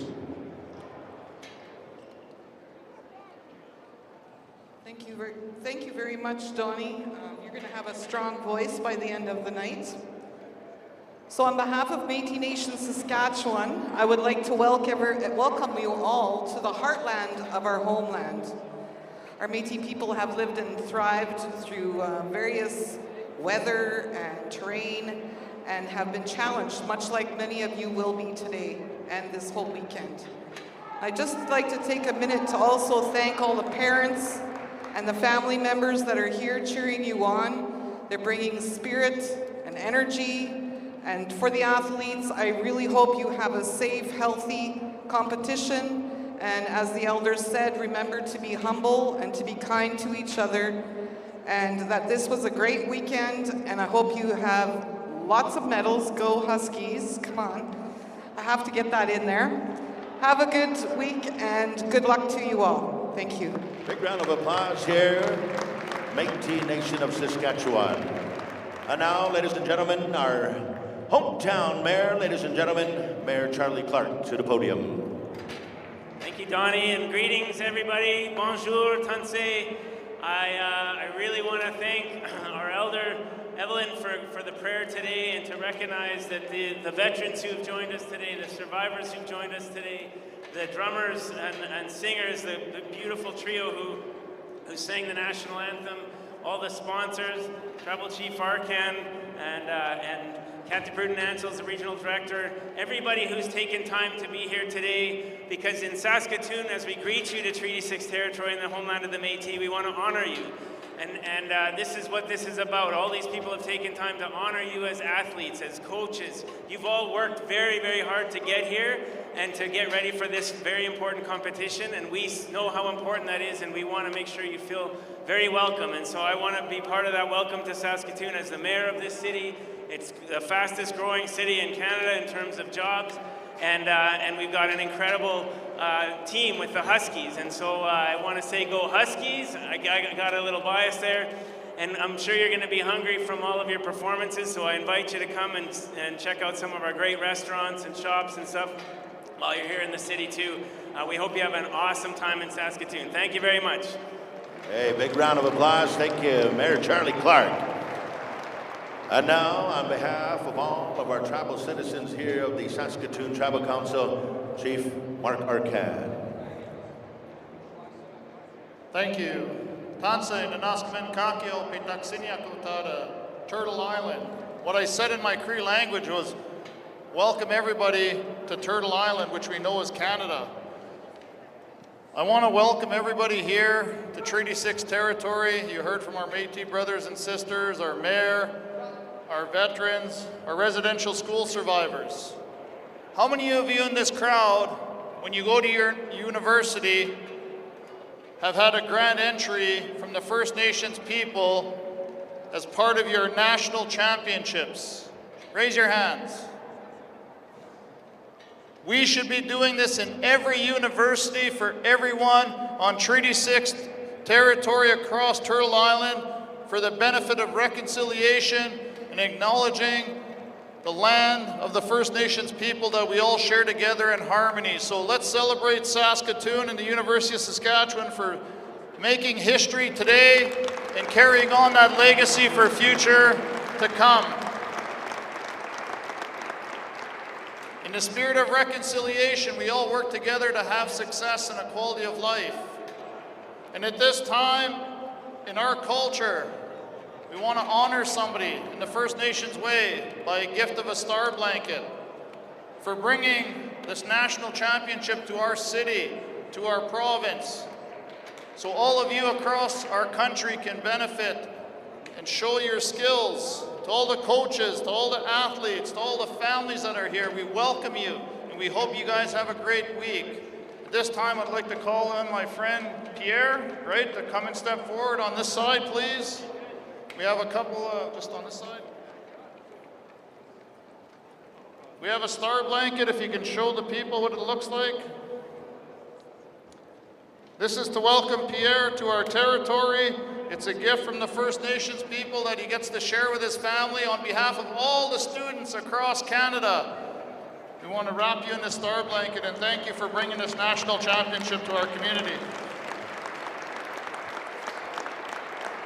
Ladies and gentlemen, we can do better than that. Let's give them a big round of applause. Thank you very much to our drum group, to our veterans, to all the dancers, Naskamen. Thank you very much, everybody, and have a great weekend. One more time for Tribal Chief Mark Arcad. And now our final speaker here tonight, ladies and gentlemen, just honored here. We bring forward the CEO of Youth Sports Canada, ladies and gentlemen, Pierre Arsenault. How about a big round of applause right here?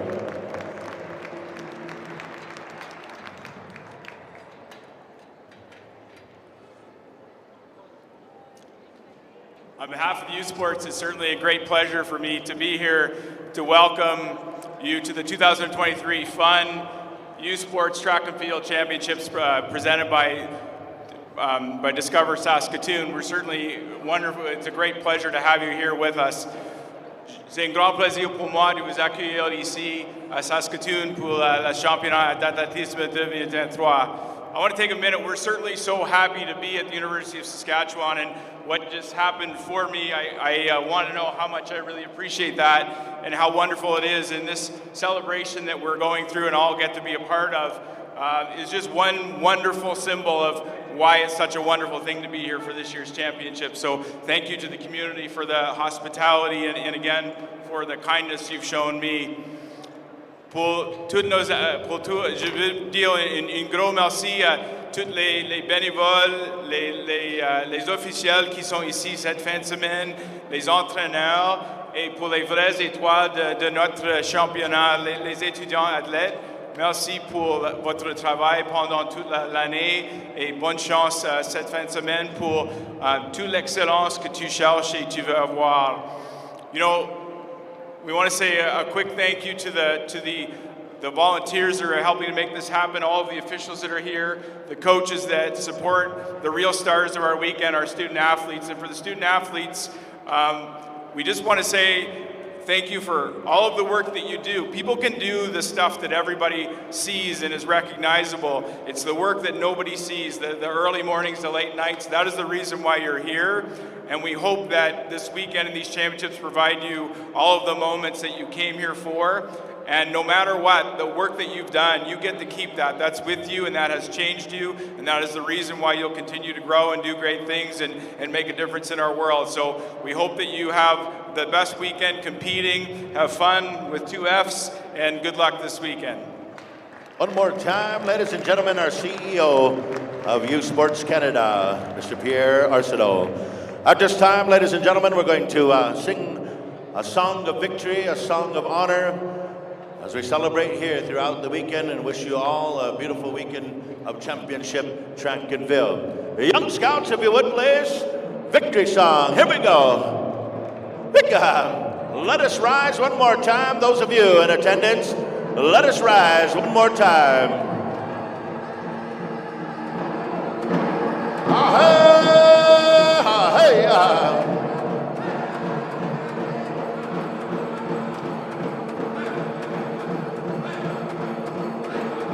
It has been an outstanding time here at the University of Saskatchewan.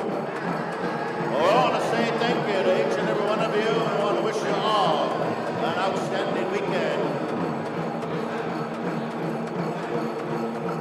I want to say thank you to our Grand Entry dancers. But now, once again, we ask our color guard, the Saskatchewan First Nations Veterans Association, to begin to lead us out here this evening time. Let us go.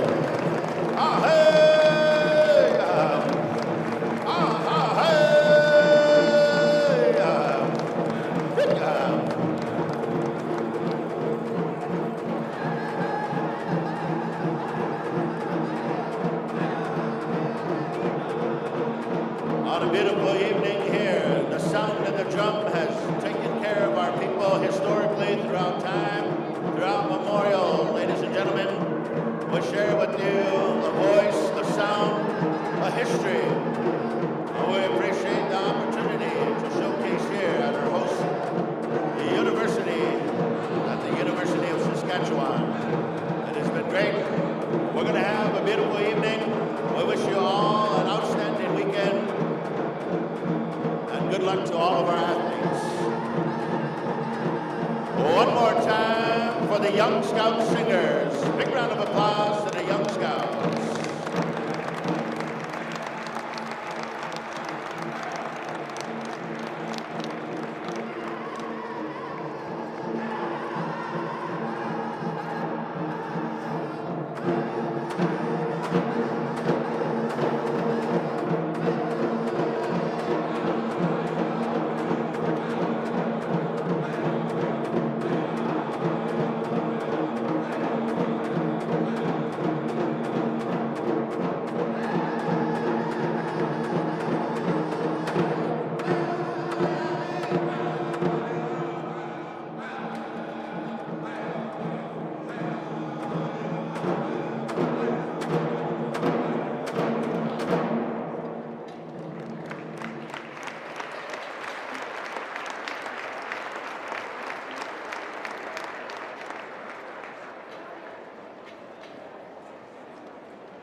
They don't do it for the likes or for the shares.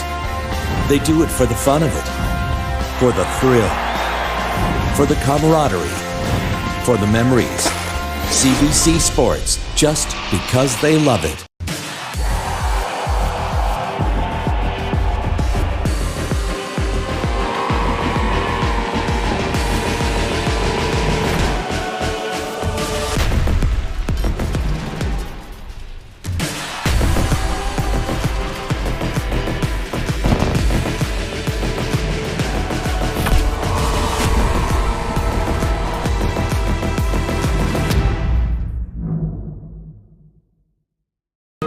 It's that moment again, the one you dream of every night.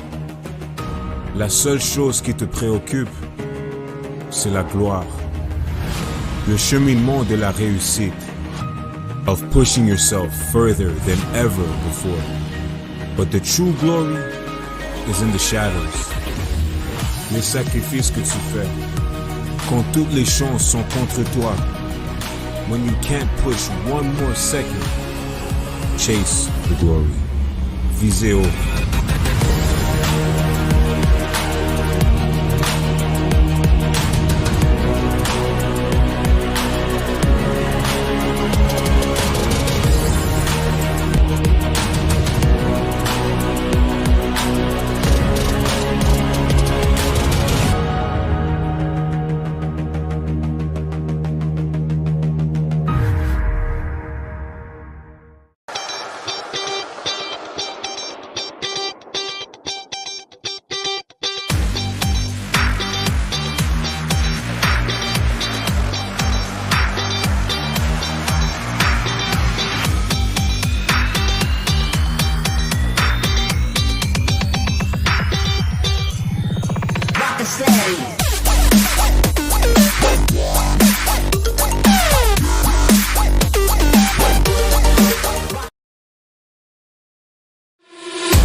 Sign guy's back.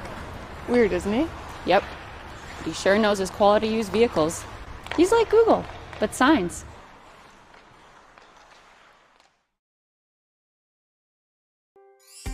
When you buy a lottery ticket in Saskatchewan, your money really goes a long way.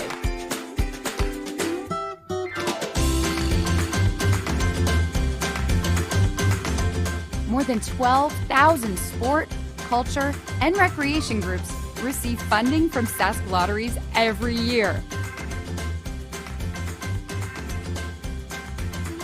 With Sask Lotteries, everyone wins. This season, catch the best in Atlantic University sport excitement at home or on the go with AUS TV. Soccer, rugby, football, volleyball, hockey, basketball, and more. Tune in at AUSTV.ca. All your favorite university teams showcasing their talents in one place. AUS TV, powered by Bell Alliant. They bring it to the court. They bring it to the field. They bring it to the ice. And now they bring it to you. Presented by Subway, the official fuel of Atlantic University sport.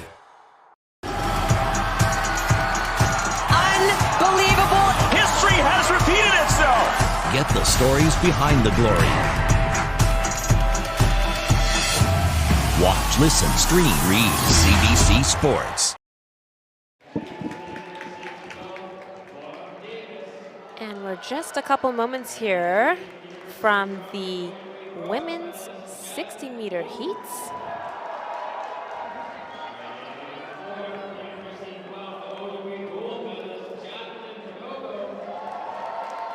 Heat 1. We'll have here, starting in lane 1, Jillian Lango, New Brunswick Reds.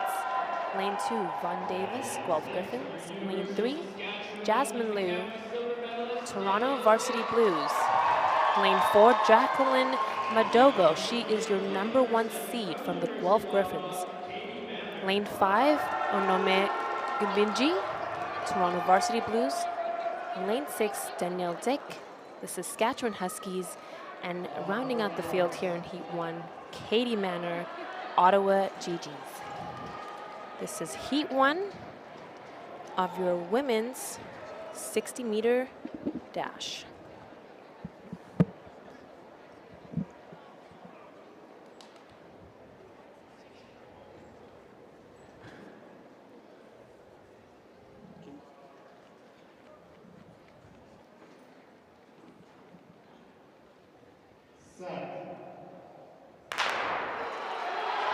What a good start by Jacqueline Madogo in lane number 4, taking the lead. Very comfortable across that line, slack-jawed and comfortable. Madogo from Guelph. That's a pretty comfortable run, Astrid. That was definitely a very good run there by Jacqueline Madogo. Unofficially, 7:29 is the time that I saw come across the board. Very quick, in that realm of her season's best of 7:25. The defending champion, psychology student from Ottawa. And the official time is up now. 7:34 is what she ran. A good qualifying time there that'll take her into the finals. Seemed like she was accelerating up until the end, flanked by those two University of Toronto athletes, Onome Gumbinji.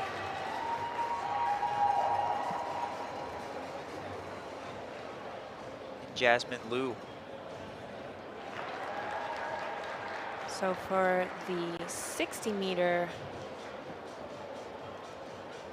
I believe it will be top 2 of each heat in the next 4 best times. So that means that's an auto qualifier for Madogo and Gumbinji. And as for the others, they'll have to wait for what happens in heat number 2.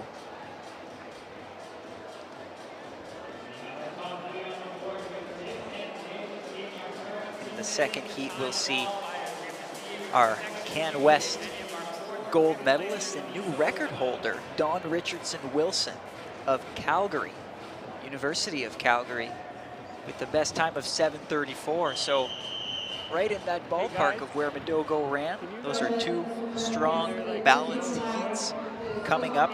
If you're just joining us now, my name's Alex Sear. I'm accompanied by Astrid Niame. We are at the U Sport Championship 2023. This is the first, call it long, intense track session that we're seeing this weekend. We saw a few multi-events, and now we're in the thick of things of the track. Thursday, Friday, Saturday. I'd say Thursday's probably the slowest of the 3 days, but we feel some energy. Things are ramping up here at Saskatoon Fieldhouse, so we're excited. I think the energy's high.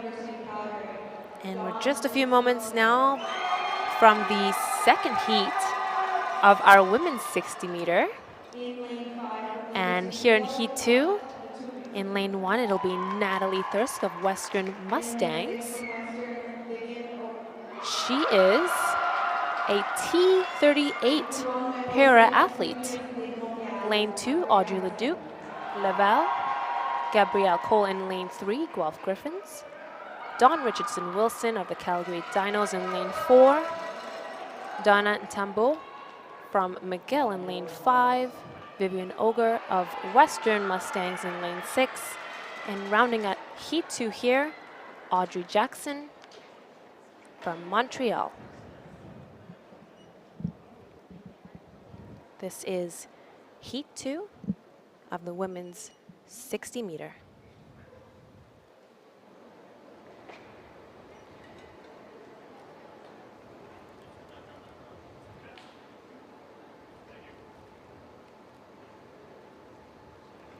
And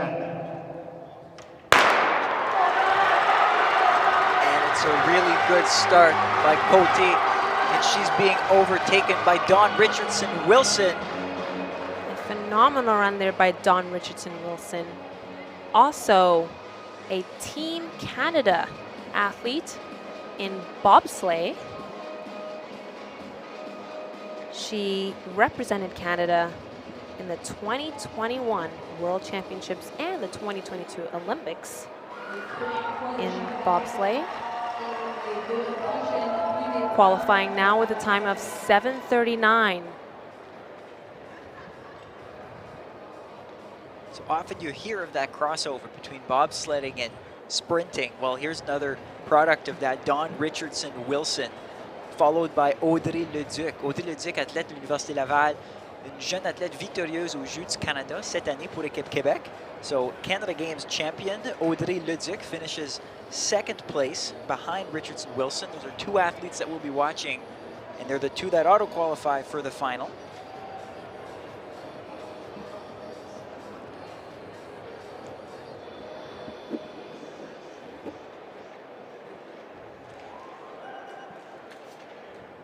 And hang on as we tabulate those 4 wildcards to see what this final is going to look like. As a reminder, you won't have to wait very long for these finals. They happen at 7:15 for the women and 7:25 for the men, respectively. So these athletes have only an hour between races, but of course, a 7-second race doesn't take all that much out of you. So expect they'll be able to bounce back and bring an even faster time to the final in an hour.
Right now, your combined event athletes in the women's pentathlon are at shot put.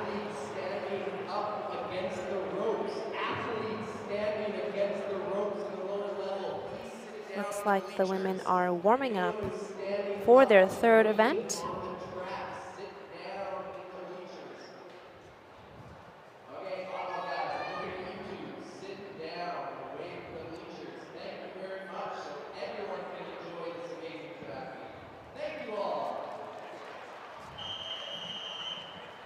And there's the whistle. This will be heat 1 of the men's 60 meter. University of Lakehead with a 6:87 seed time, Zion Lauye. Lane number 2 from the University of Saskatchewan Huskies, Jaden Smith. We'll have Zion Leo of Lakehead. Lane 2, Jaden Smith of your University of Saskatchewan Huskies. Lane 3, Storm Zablocki from the Regina Cougars.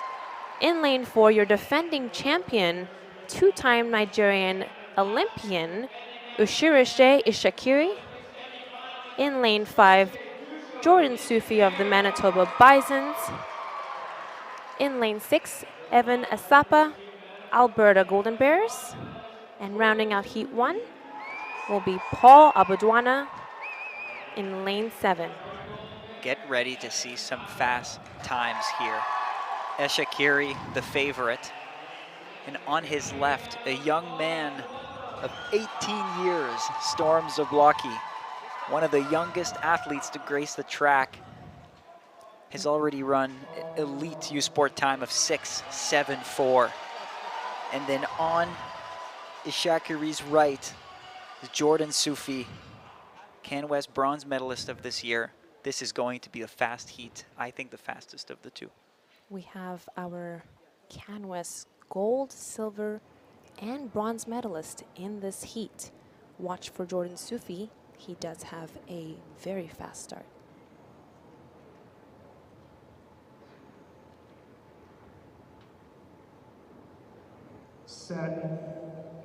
And Sufi is out fast, but Ishakiri is going to try to reel him back in, and he's barely ahead of the young Zablocki. And I think he overtakes both Zablocki and Sufi at the end, but that was a very close heat. An incredible first heat.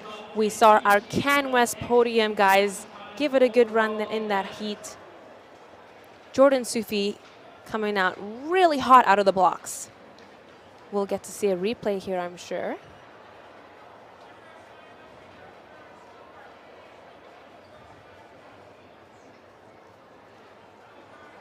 What a start by Jordan Sufi. Giving our defending champion, Ushirashe Ishakiri, a run. 6.71, 6.74. Storm Zablocki tying his season's best. You got to give it up to him. He's racing against an Olympian in Ishakiri, and he barely lets him beat him. Sufi 6.76 for third. All fast times for a heat. I believe all of our men in the 60-meter are all running times under that 7-second mark.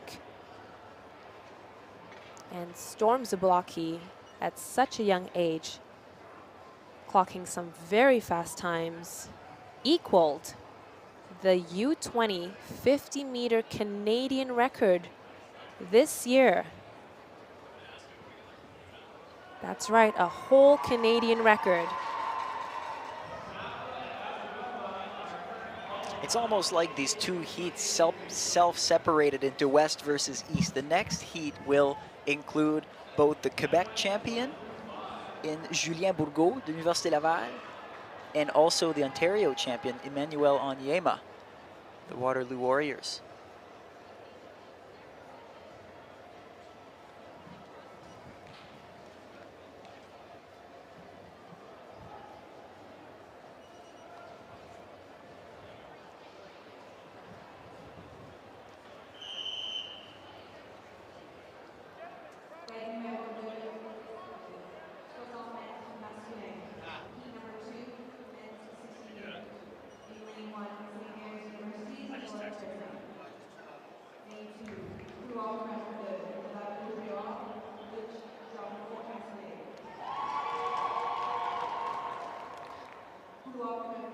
Okay, and here we are with heat number 2. 7 men lining up. Heat number 1, we have Nicola Krishnar of St. Mary's. Lane number 2, Luch Germanau Alsena de Rouge et Or de l'Université Laval. Couloir numéro 3, son coéquipier, champion québécois Julien Bourgault, aussi de Rouge et Or. Lane number 4, the fastest seat time in this heat, 6:68, Travis Campbell of the Guelph Griffins.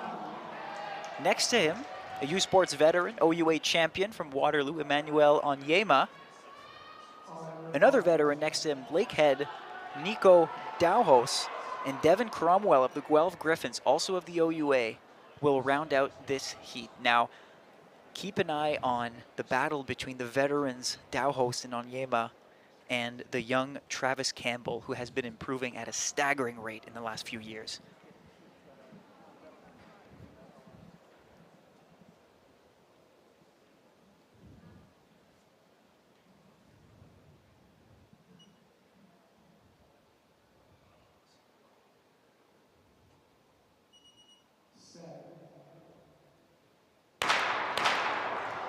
And the second gun has gone off. Oof. It's looking like the officials will get together and deliberate to determine if there was a false start. Now for the individual sprints, a false start will conclude your championships. You see how specific this is, how it's to the 100th of a second. We just saw it in slow motion and we can barely tell what happened. Look, the official is in lane number 3, couloir numéro 3. And a green card is being flashed. Collective sigh of relief. Back in your blocks, gentlemen. Ça, c'était Julien Bourgault, qui a reçu la carte verte, champion québécois. Il doit se sentir chanceux. Lui et son coéquipier, Alcena, essayeront d'obtenir des points pour l'Université Laval. Take 2, heat 2, the men's 60 meters.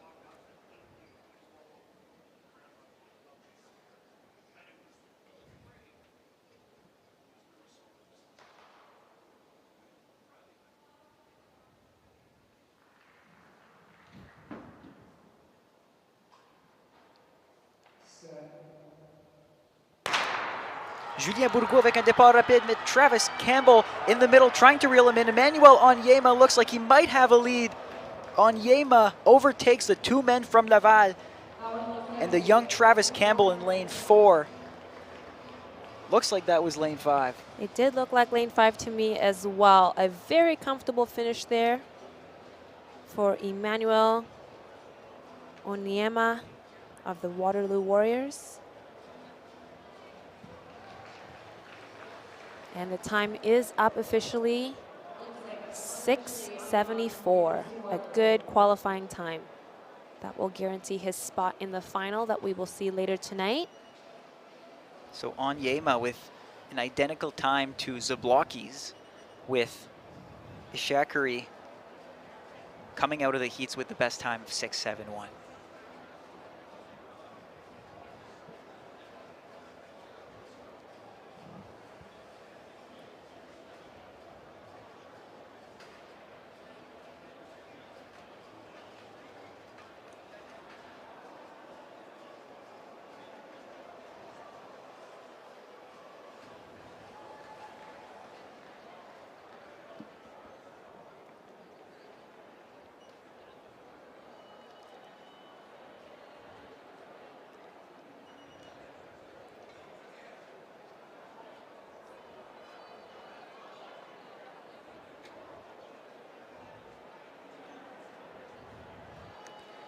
So we have your qualifiers for the women's 60-meter heats that just happened, and an incredible showing by these women. 7 of these women running U Sports Standard in the heats. Wow.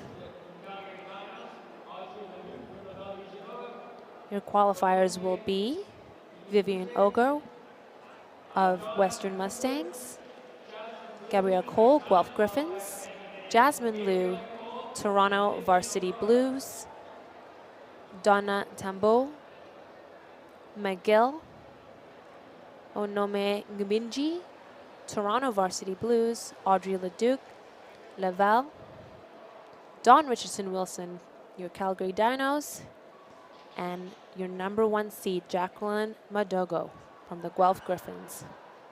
No surprise there with Madogo, last year's champion, came onto the scene in the shadow of her former teammate Siobhan Roxborough, who had a stranglehold on this conference or this league for years.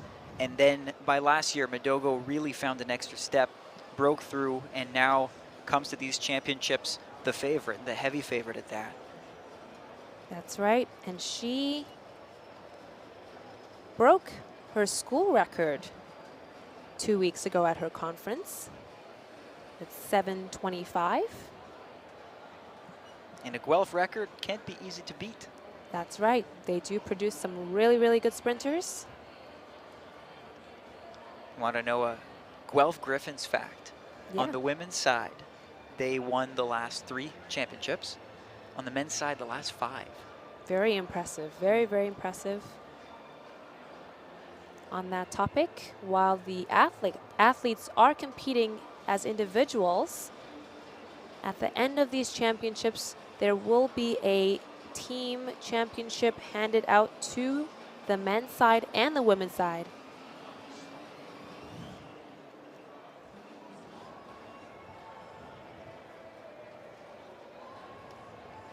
Okay, and we're up here waiting for the 60 results. Jusqu'à maintenant, nous pouvons constater qu'Emmanuel Onyema et Julien Bourgault vont avancer en finale automatiquement pour finir les 2 meilleurs, 6,74 et 6,80. Donc le champion québécois qui finit en 2e position, Onyema and Bourgault will advance to the final, along with Zablocki, Ishikiri,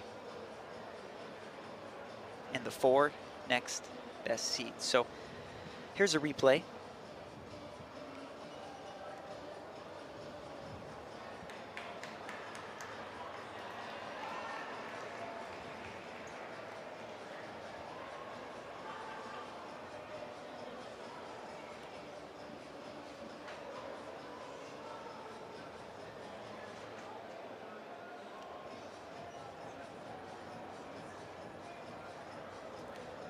In the women's pentathlon,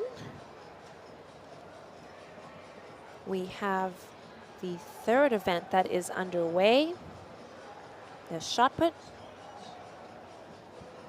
They are just about finishing the first round. So again, with the pentathlon, they will only have 3 throws, and their farthest throw will count towards their final score.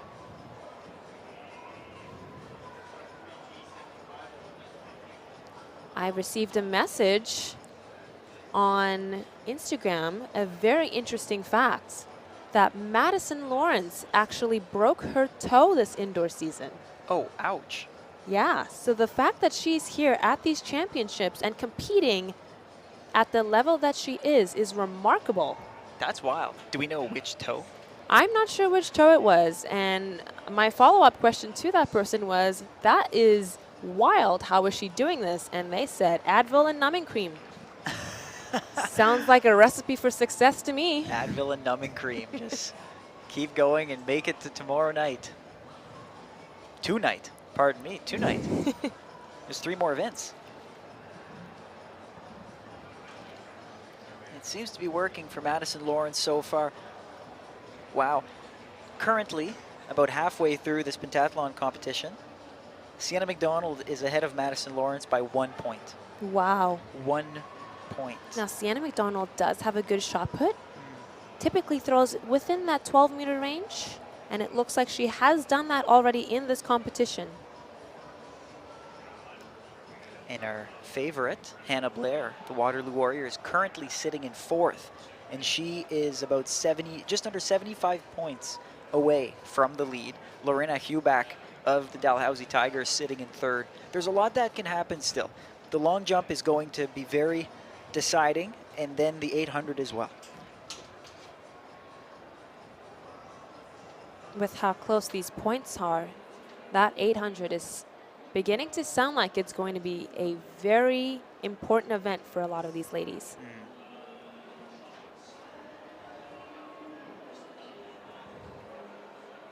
And on the track stream, we now have 60-meter results of heat number 2. Looks like Travis Campbell and Alcena of Guelph Griffins and Le Rougeat, respectively. Stop the clock at 6:81. And compiled, this means that they will advance. So let's hear 8 men who will be back for the finals. So Dushos Ishekari, 671. He's our leader and he's our favorite going to the finals. The Olympian from the Regina Cougars. Emmanuel Onyema, the OUA champion. Waterloo Warriors in 2nd place, 674. Tied with Storm Zablocki, the Regina Cougars. Those will be your 3 favorites going to the final. Jordan Sufi, the Manitoba Bisons, with a heat time of 676, will also be in the running. 2 athletes from le Rouge et Or, 2 athlètes du Rouge et Or de l'Université Laval, Julien Bourgault et Loch Jean-Mano Alsena, 6,80 et 6,81. En finale, ils seront 5e et 6e. Also Travis Campbell of Guelph Griffin, 681, and Evan Isapa of the Alberta Golden Bears will round out this final. 6.82 was the cutoff, blazing fast. So now we know our women, we know our men. Women go at 7:15 and men at 7:25.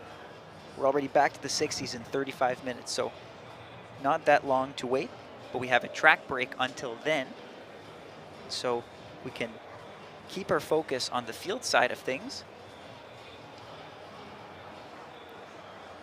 The women's pentathlon, they have began their second round of throws. Looks like now Holly Harrison of the Alberta Pandas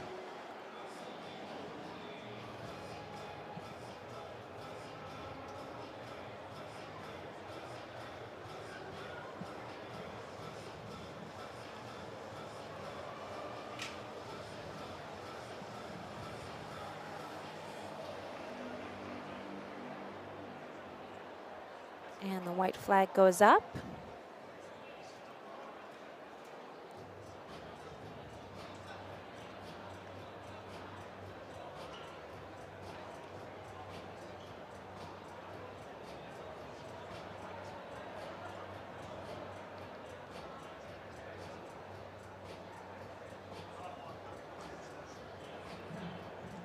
And a mark of 9:14 for the second throw for the CanWest bronze medalist, Holly Harrison.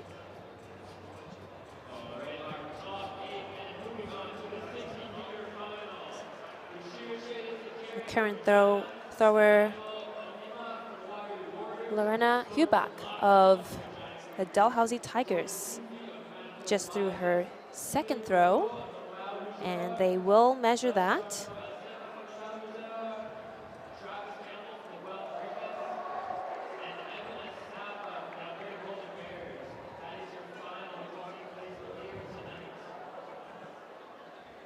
And she will be happy with that. It is a slight improvement from her first throw, 1281. That'll be good for 715 points towards her final score for this competition. Wow, as much as we saw Lawrence run away with that high jump competition, Hubach is really putting her print on the shot put. 1281, almost a meter ahead of second place. Solid 77 centimeters for the Dalhousie athlete, the 3-time AUS champion.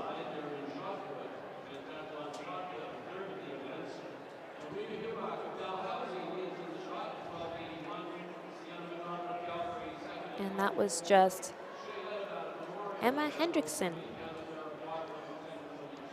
through 8:28 on her second throw, and now Sienna McDonald from the Calgary Dinos.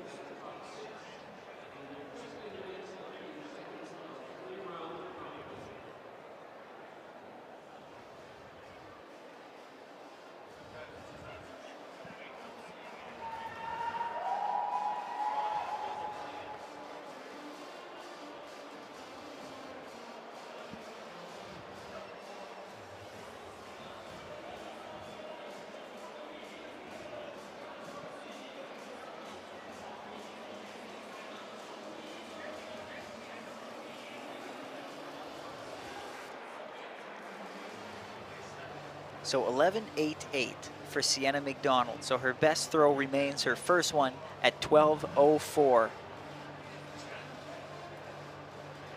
Solid, but she still assumes that deficit on Hubach. But if things stay the way they are, she will likely move on to the fourth event of this competition with a 1-point lead over Madison Lawrence. That is staggeringly close.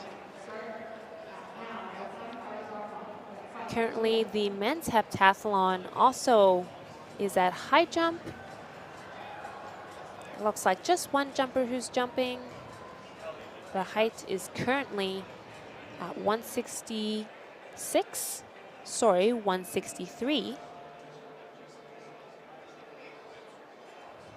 As we see Hannah Blair prepare for her second throw. 10:42 in the first round. Blair, the competition favorite, sitting in 4th place overall right now.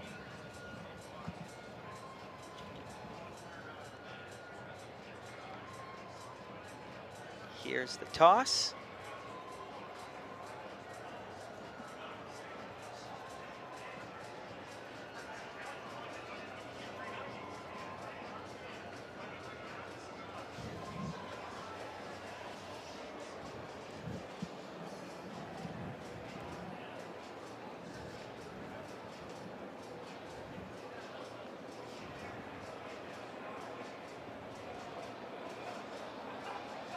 And that is an improvement there for Hannah Blair. 11:05 for her second throw. She earns 598 points there for the OUA gold medalist. And this is Audrey Gardard of Western Mustangs with her second throw.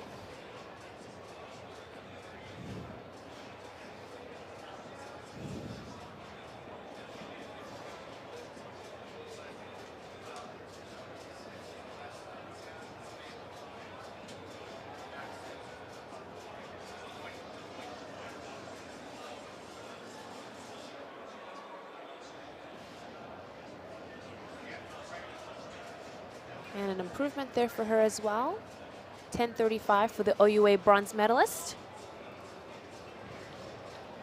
There's Rebecca Palmer of the Guelph Griffins.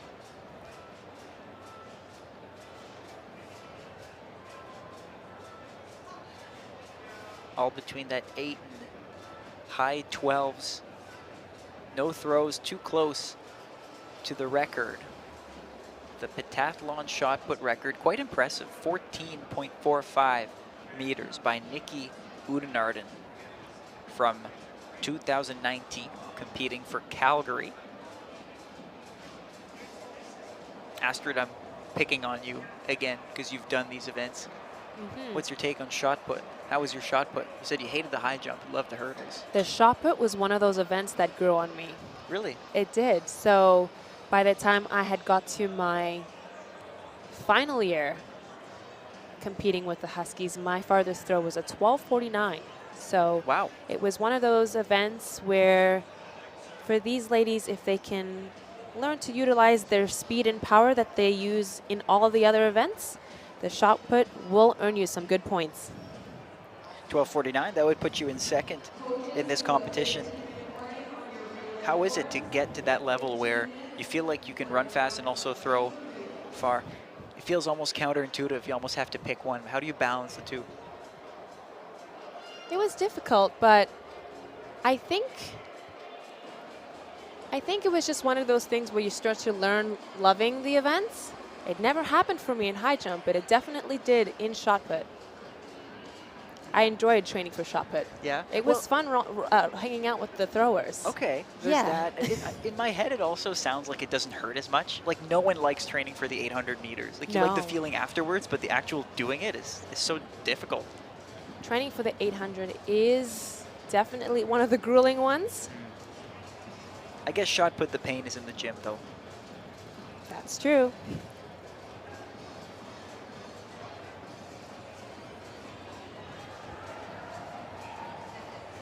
So we're just about ready to start that third round. Again, Lorena Hubach still winning in this shot put competition. 12:81 is her best. Sienna McDonald in second. 12:04 was her best throw. And this would put her just a point ahead of Madison Lawrence, who we're seeing now for first place. And this one's important for Lawrence because she has a lot of room to improve in the shot put right now. 991. And if she beats that, she'll be able to usurp McDonald and take first spot, at least for now. So the white flag did go up there. She looks very happy with that throw. We'll wait and see what the measurement is for Madison's third throw.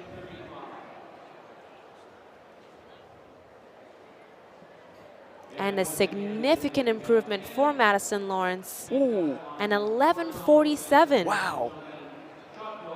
That'll bump her right back to first place in this pentathlon competition.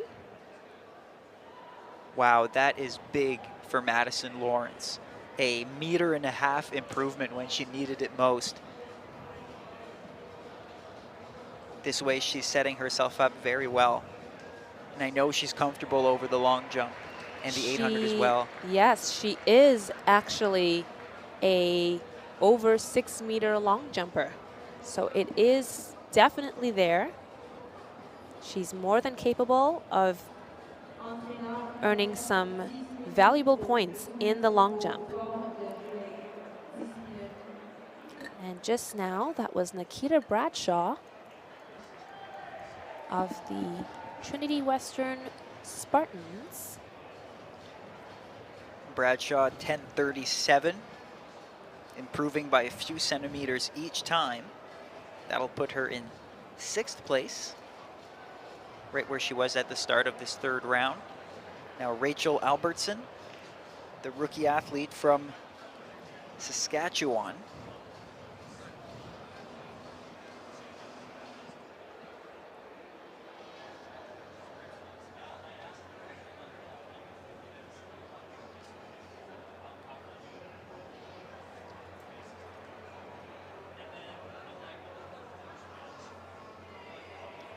Albertson looking to beat her best of 9:10.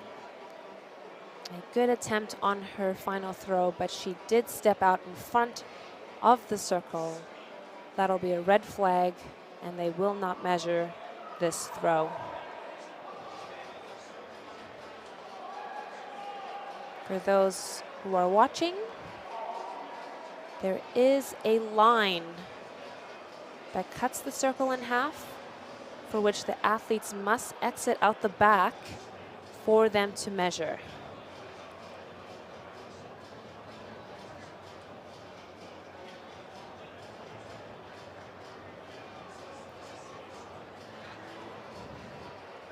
That's Holly Harrison of the Alberta Golden Bears, or rather the Alberta Pandas. Alberta has the Pandas and the Golden Bears. Yeah. The men are the Golden Bears, the women are the Pandas. Tough. And on your end, you're all Huskies.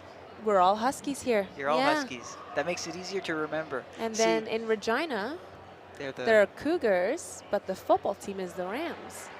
Why are they the Rams?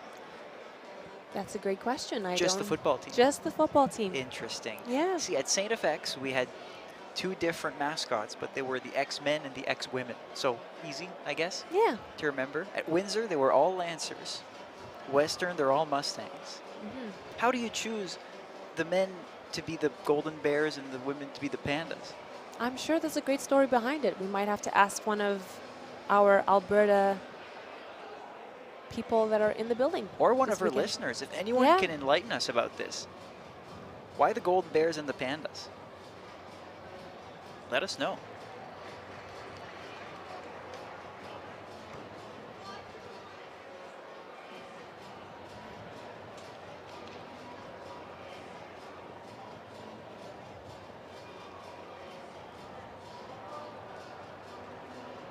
Okay, so back to the shot put, because we don't have her answer here. Emma Hendrickson of the Western Mustangs, 893 is her best so far. Currently ranking in 12th in the shot put competition.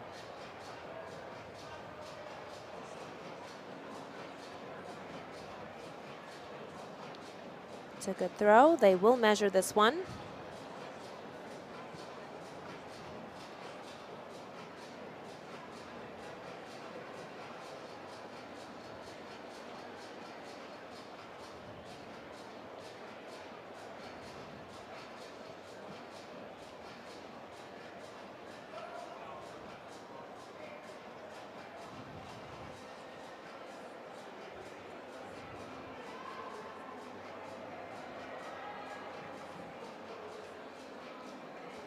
Now in the circle, Sienna McDonald from the University of Calgary Dinos.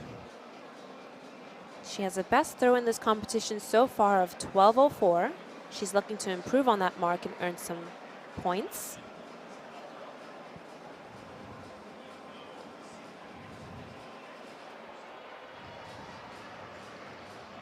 Now the game for McDonald is to try to escape from Lawrence as much as she can. 12:04 used to give her a nice, comfortable lead on her rival, and now it's barely a half meter.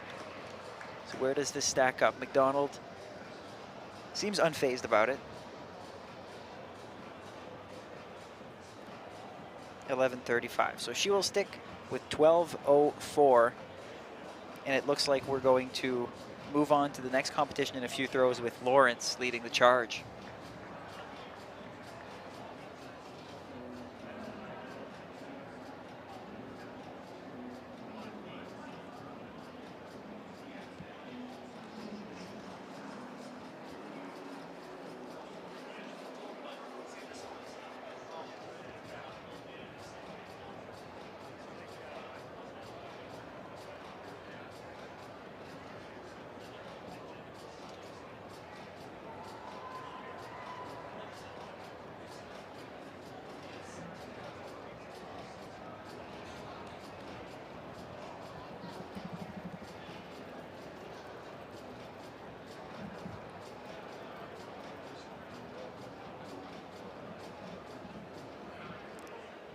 This is Hannah Blair from the Waterloo Warriors.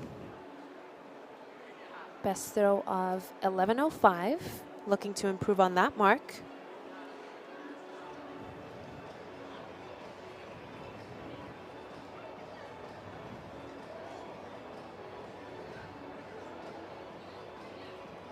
I'm curious to see this distance, because if I'm Hannah Blair, I'd start being a little bit worried about things.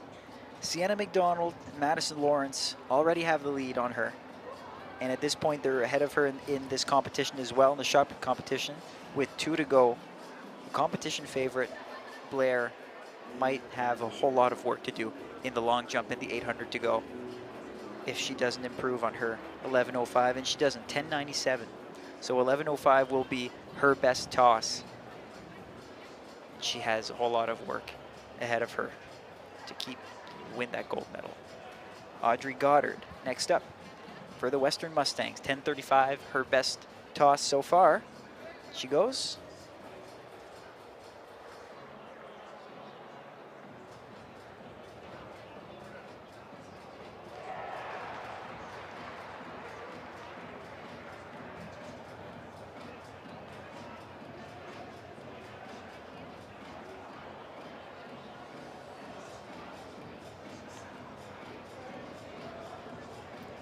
While the women's pentathlon shot put is underway, there are 6 men over 169 at the men's heptathlon high jump. Coaches, this is your 2-minute warning to get your relay horns into the front. 2 minutes to get your relay horns, all coaches. Tous les entraîneurs, vous avez 2 minutes pour se mettre pour prendre le relais. 2 minutes.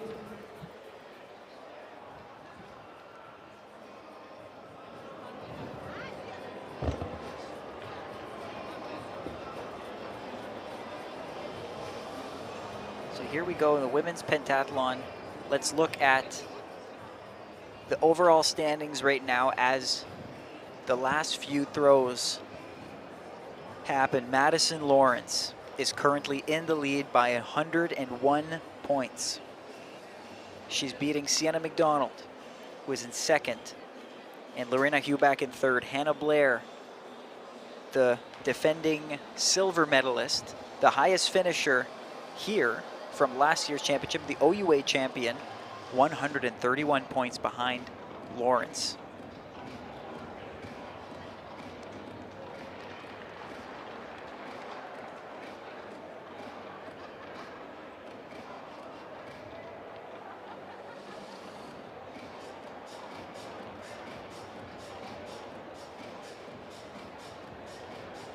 And I think I have that answer for you of why Alberta has the Golden Bears and the Pandas. Let's hear it.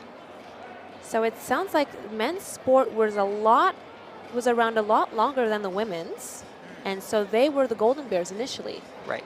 later on, women did create a sport club, and they called themselves the Pandas. And so when they were allowed to compete in the intercollegiate circuit, they decided to merge them together. Henceforth, the Alberta Golden Pandas, well, sorry, Golden Bears and Pandas. Okay, so it's a nod to their history. That's It really is. cool. And then a fun fact as well about the Huskies. In the 60s to the early 80s, I believe, the Husky women were known as the Huskyettes. Okay. And the dinos were dinosaurs, which I think we all kind of Does the maybe men, assumed that. the men were the dinos and the women were the dinosaurs? I'm not sure if maybe that's what they meant.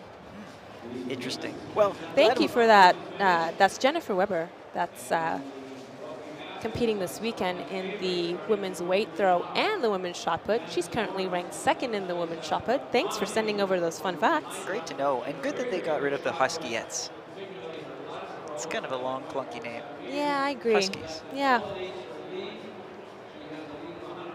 And as we were watching those last moments of the shot put, we're calculating how impressive Jessica Zelinka's pentathlon score and U Sports record of 4,380 points actually is. So Zelinka, being a coach for Calgary, is here, also an Olympian. So she's very recognizable in these circles.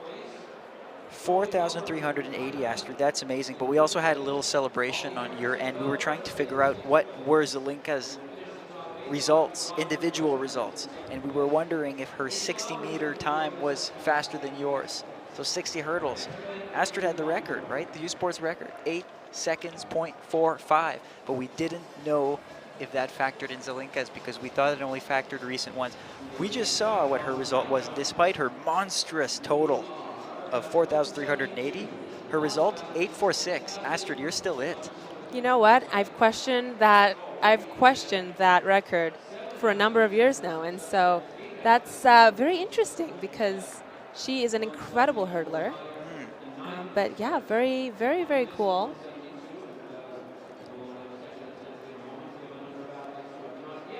And so we're going to shift our focus here. The men's high jump is ongoing. The heptathlon, we just saw Brendan Grimo of Trinity Western attempt here. Heptathlon, of course, spread across 2 days.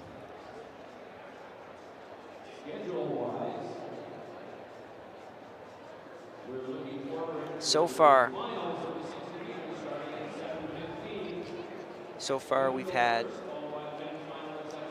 11 of 15 athletes entering the competition. The bar currently at 172.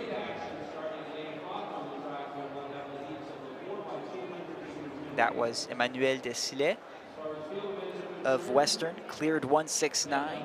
Now 172 might be giving him a bit more trouble. When we look at the multi-table here, in the fourth of 7 events, the last one of the day, Mason Altrogi of Saskatchewan is currently leading, but we'll take that with a grain of salt because we've only tabulated half of the high jump competition so far. The athletes who haven't come into the competition still have no scores. That includes Jared Hendricks, Polak, Cameron Bruce, Max Spicer, Noah Domash, and Caleb Tim. So I would say that after 3 events, Jared Hendricks, Polak is in fact your leader, discounting the high jump. And so we're going to be patient before tabulating again. That's Jake Neufeld of the University of Saskatchewan Huskies. He's over 172. He'll be happy with that. Mark Wojnowski of Guelph has thrown 19.41 meters, and that's an awful long way down the center of these field levels.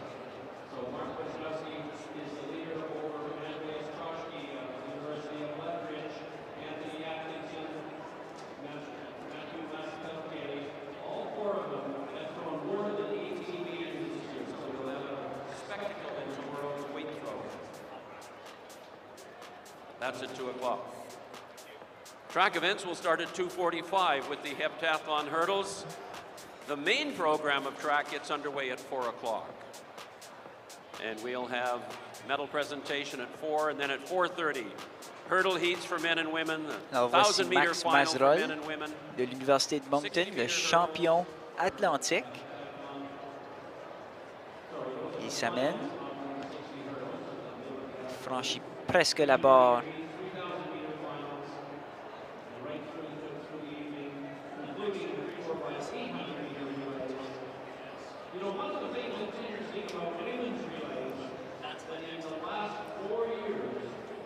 Mazerolle, son deuxième essai, 1:72. Il aura une autre chance. One more chance for Mazerolle of l'Université de Moncton. There he is, talking to his coach, Steve Leblanc. Now we're going to move on to... This was Caleb Tim. Cleared 172 on his second attempt. We'll see him in the next round. This was his entry into the competition. Now Brendan Grimaud of Trinity Western clears the bar comfortably, seems unfazed. That's the sign of someone who knows he can go much higher. 175, we'll see him in the next round. A great clearance there by the Ken West gold medalist.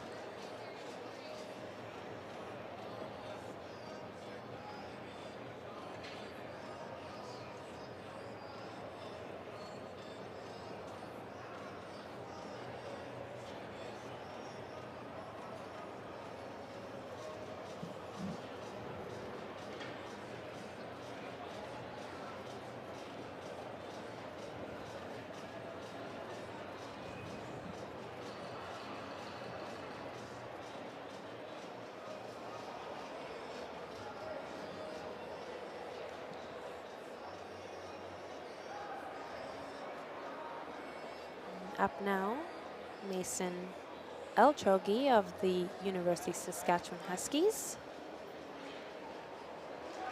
And he's over 172.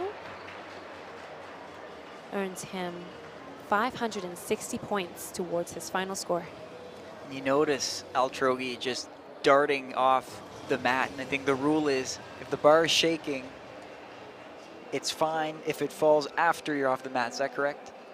I actually think that rule is a falsity. Is it? I think so. A falsity. So if it falls, it falls. Falls. Okay. Yeah. So if you clear the bar, it's wobbling, you get up, you leave the mat, it falls after, it's still it's no good. I think it's still no good. There you go. Yes. So long story short, the bar cannot fall. Max Mazerolle, son troisième essai, 1:72. And that'll be it. That'll be it for the AUS champion. Gives his coach Steve a high five. We'll rest up for tomorrow. That's it with these men. When they finish this competition, they get to rest until tomorrow early afternoon. So that's 4 events. That's right, and tomorrow will be day 2 for them. They'll be competing in 3 additional events. That'll be the 60-meter hurdles, the pole vault, and the 1,000. Last attempt for Emmanuel Desilets of Western, and he clears it. He'll be back for 175.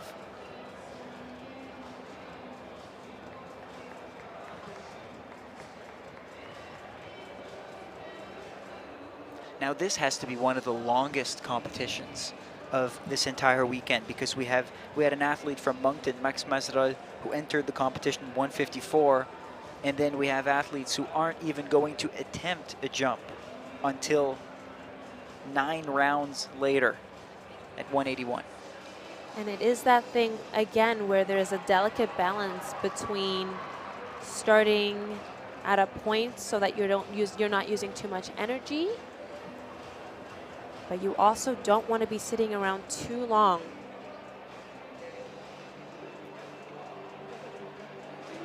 And this is your #1 seed in the men's heptathlon, Ryan Evans of the Western Mustangs. And the He's bar over. wobbles, but doesn't fall. No fall.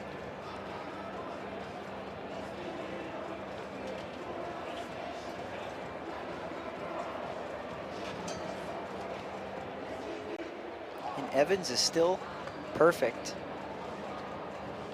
After 4 jumps, came in at 166 and cleared every bar since then.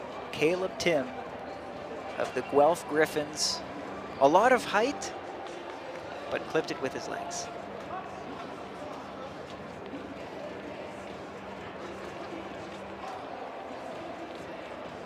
Back to the drawing board for Tim.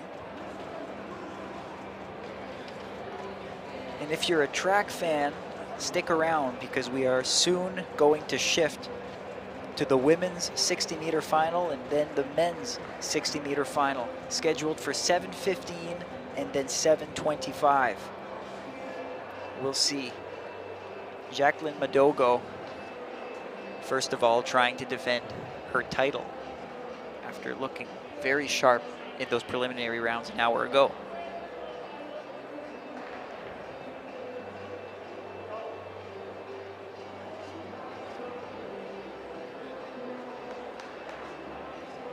We would like to thank our presenting sponsor, Discover Saskatoon. Return Saskatoon sparks joy, imagination, and new experiences. Feel the energy of the season, the unexpected warmth. Explore the land you know, the people you love, and discover incredible experiences in your own backyard. Visit discoversaskatoon.com today.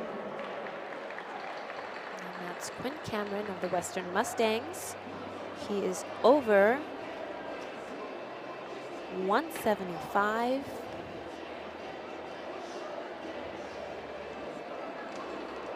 So that's 2 competitors that are now over 175.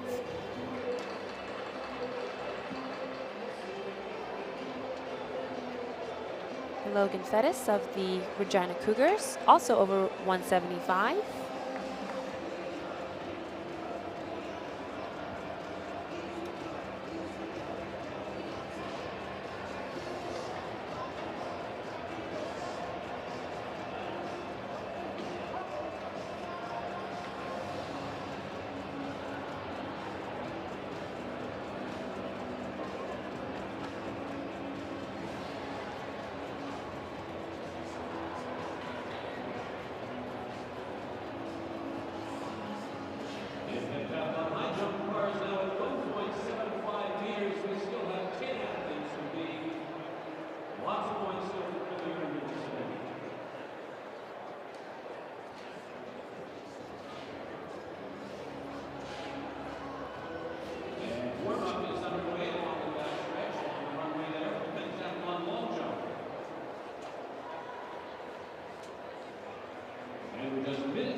Cameron Bruce,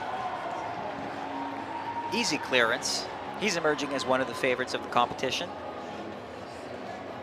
Toronto athlete.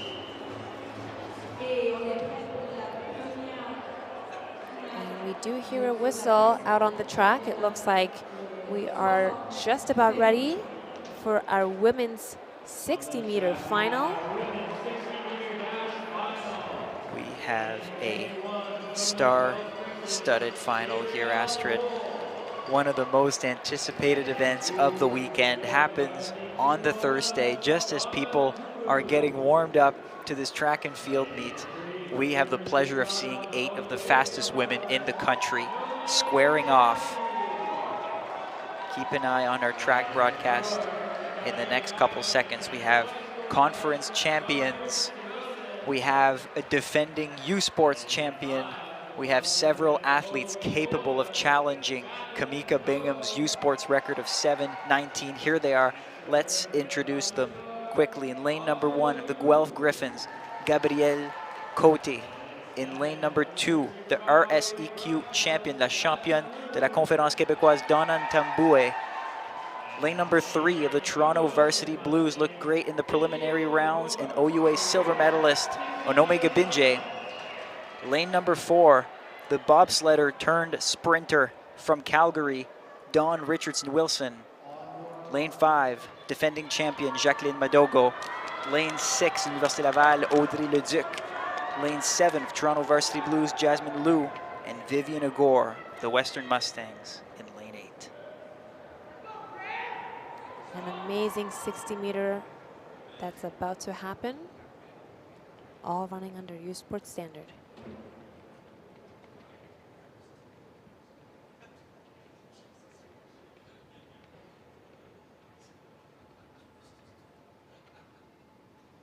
And a good start from Richardson-Wilson. Jacqueline Madogo trying to match her stride. Gabinje running strong, but it's Madogo leading, taking the win for a second consecutive year. The Guelph Griffin, a gold medalist by a few hundredths of a second. Astrid, what do you think we're looking at for time here? That was an incredible finish there by Jacqueline Madogo. She really pulled away from the crowd at around that 50-meter mark. We'll see that replay, but I did see a 7:24 flash across the screen. We'll see if that time will change. And it did. It is a 7:29. That's good to be crowned the U Sport champion in the 60-meter for the second year in a row. Wow. And she celebrates there. Those have to be her parents. With her parents. His dad, her dad looks like he has the hops too. Probably a good sprinter as well. He's jumping up and down. Madogo, 2 straight gold medals. 7:29, that's 1/10 of a second off Kamika Bingham's record. I know it's only 60 meters, but a 1/10 of a second is not that much. 1/10 of a second is, well, in the sprints. If anyone does train for the sprints, they know oh so well that you're fighting for 1/10ths of a second, sometimes hundredths and thousandths of a second. It's not easy to do. But that's Jacqueline Madogo, your second time gold medalist in the 60-meter. An incredible performance by her. Someone on the air or listening, correct me if I'm wrong, but I'm pretty sure Madogo was originally recruited to Guelph to play soccer. Oh, that's very impressive. Typically with the soccer players, they gravitate towards the more endurance events. Yep, she must have been a striker. Ah, yes, so she had the short speed. And now just a few moments away from the men's 60-meter final, a very fast race that's coming up ahead of us. So we have one 60-meter gold medalist. Who's going to follow Madogo into glory? Will it be Ishakari, the favorite, the Olympian, the defending champion? Or is it going to be someone else? Is it going to be the youngster, Storm Zablocki, 18 years old, grew up not too far from here? Or is it going to be the OUA champion, Emmanuel Onyema? We're not betting. We're not allowed to bet on this, but no. But that's not to discount Jordan Sufi of the Manitoba Bisons. He does execute an excellent start in the 60-meter, which is crucial in a very short race like this. dark horse? I think so. I'm actually going to take Travis Campbell as my dark horse. This is why. He's the second fastest athlete on that start list from Guelph. He's young. He's run a 6:68. Listen to his progression in the last 3 years. 7:08, 6:89, 6:68. He is absolutely on the up. He didn't quite show it in the prelims. But that's precarious, right? It's a short race. Right. And what counts is what happens here in this 60-meter final. And that is an excellent progression over the years for him. It is still anybody's for the taking.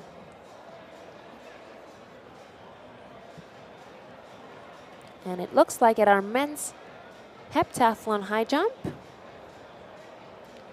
Bar is currently still at 175. Or actually, it looks like it is now moving up to 178. And We have meanwhile, three additional athletes who will be joining the competition now. also results, Gabinje and Richardson-Wilson in second and third, silver and bronze for that 60.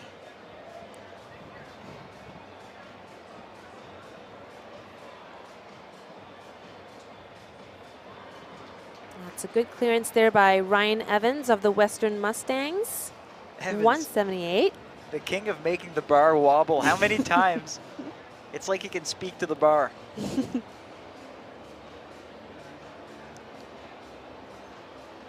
Yep, 178. That's good for 610 points added to his total score.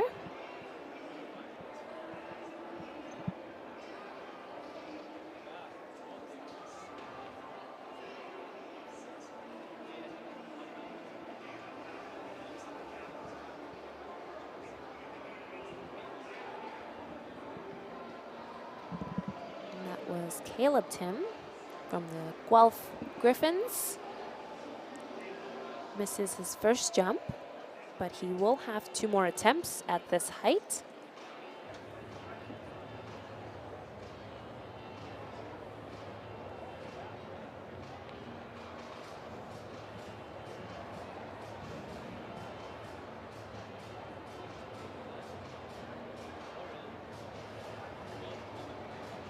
Interesting. Ethan Foster, who we just saw, cleared 172. Probably decided it felt pretty easy, so he skipped 175, and now he's back. And he missed it at 178. Is that a strategy you've done? Because often you see someone enter the competition and stay in for every round, where you want to go back and forth. That's an interesting strategy. Looking at the scorecards as well, it looks like Jake Neufeld did a similar strategy, coming in at 154, passing until 166, and then passing again up until now where the bar is at 178. I think the strategies will differ depending on how they want to approach this competition. A lot of them probably came in earlier to guarantee a score. And it would be much easier to jump knowing that you at least have a score up on the board, so you could stay relaxed.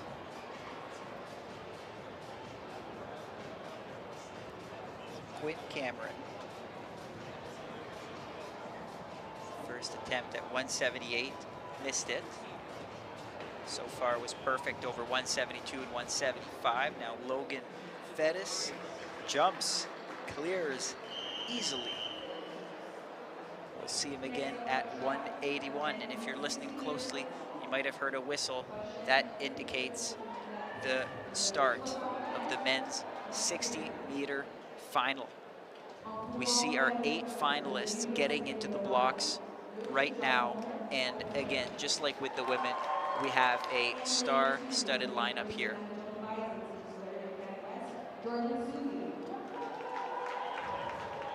Let's go down our list. In lane number 1, du Rouge et Or de l'Université Laval, Loch Jalmano Alsena. In lane number 2 of the Manitoba Bisons, your CanWest bronze medalist Jordan Sufi. Lane number 3, the 18-year-old from the Regina Cougars, Storm Zablocki. In lane number 4, his teammate, his senior, an Olympian and the defending champion of the Regina Cougars as well, Micheriche Shakari. Now in lane number 5, the OUA champion, the Waterloo Warriors, Emmanuel Onyema. Lane number 6, le champion de la Conférence québécoise de l'Université Laval, Julien Bourgault. In lane number 7 of the Guelph Griffins, with a seed time of 6:68, slower than only a Shakari, Travis Campbell. And to round it out, in lane number 8 of the Alberta Golden Bears, CanWest's 4th place finisher, Evan Esapa. Ladies and gentlemen, this is going to be tight.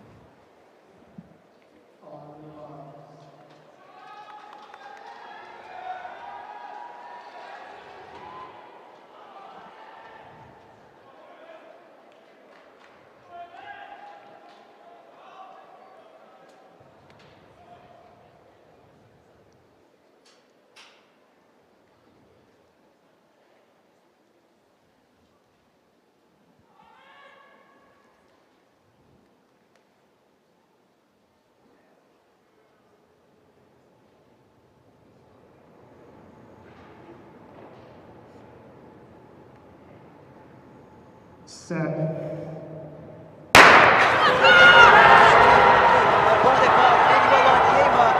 just on the shoulder of Ishakari, but Ishakari once again emerges champion.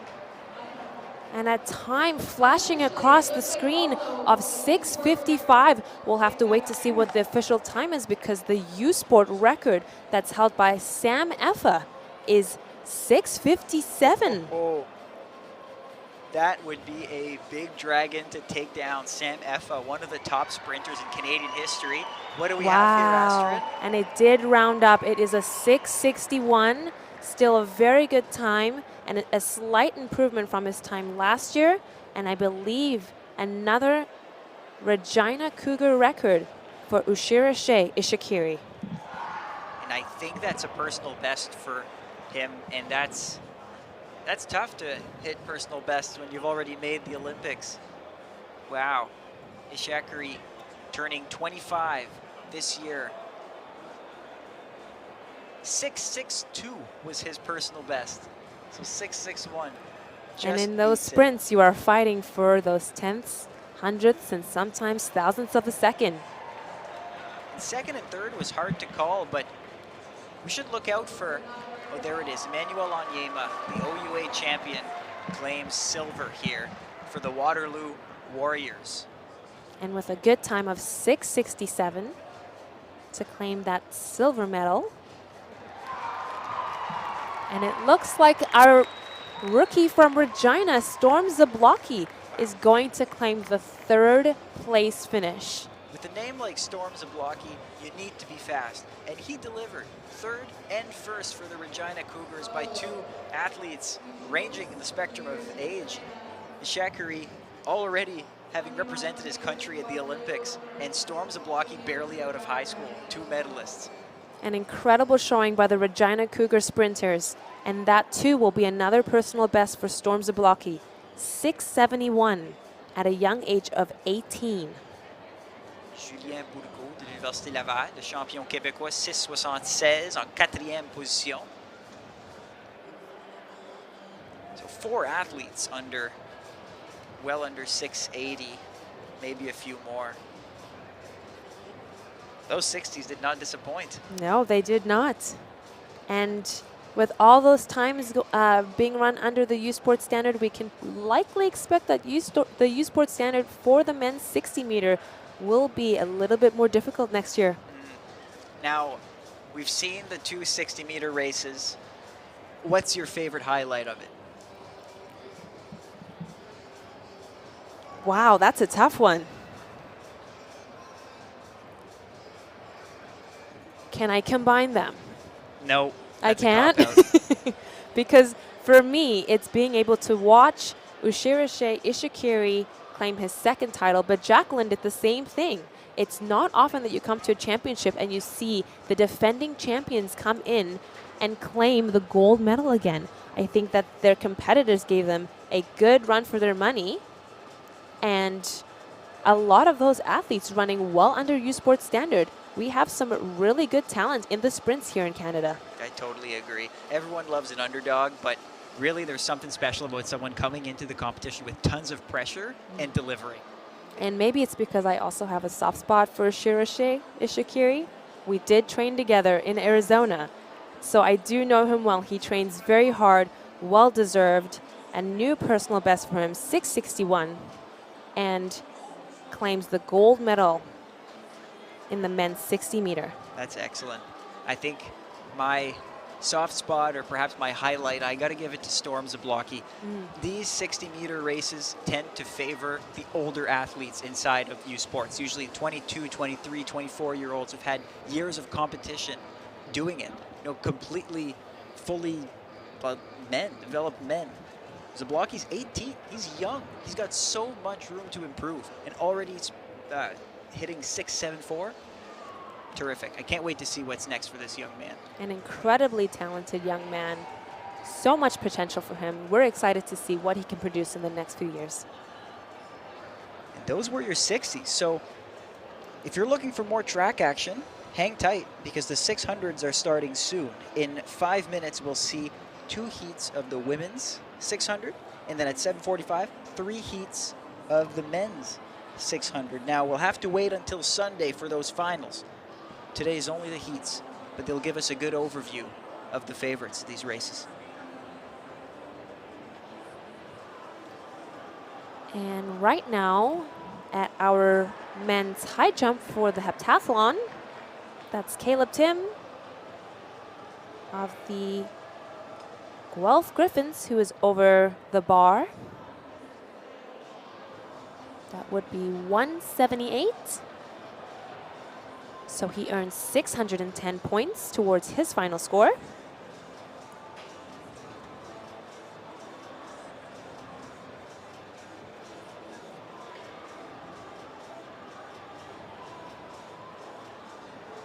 And that there was Ethan Foster of the Trinity Western Spartans.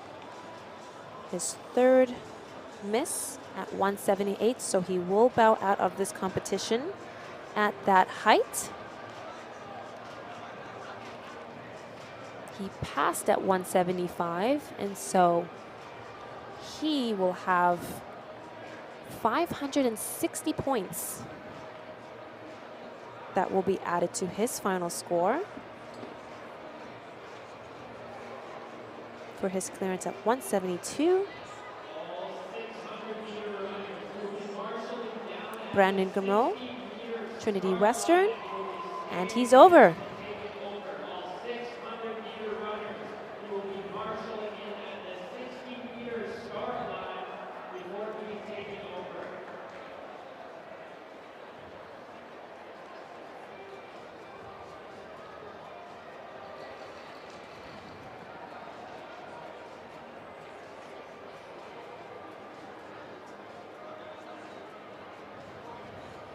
Mason Altrogi, Saskatchewan Huskies' 3rd attempt. That'll be it for him in this competition. Altrogi, an engineering student from St. Benedict, Saskatchewan.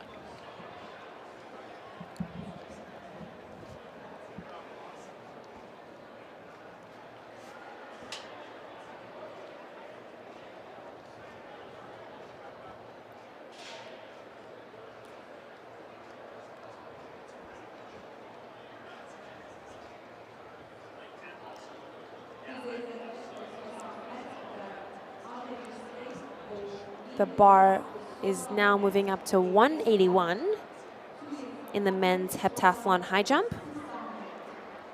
10 competitors still remaining. And a reminder that in this heptathlon, there are 13 out of the 15 of these young men who have U Sports Standard, a very competitive field. Noah Domash trying to make sense of all these marks. Everyone has their own. He's found it. Here he goes. Just clipped the bar. Domash looked like he had a limp when doing the long jump, but seems to be in okay form right now, so that's good to see.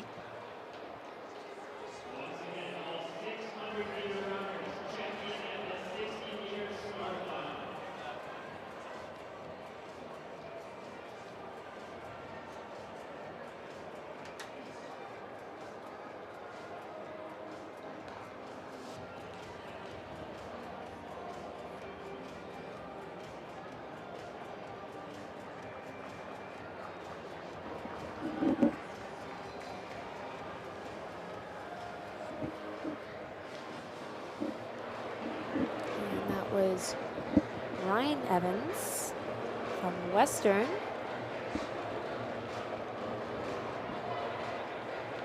Misses at his first attempt at 181. So he'll make some adjustments and have 2 more attempts. This is his first miss of the entire competition.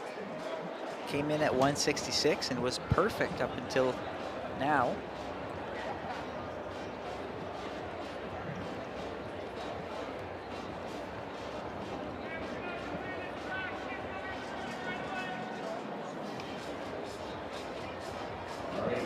We do have a special announcement for all of our sponsors.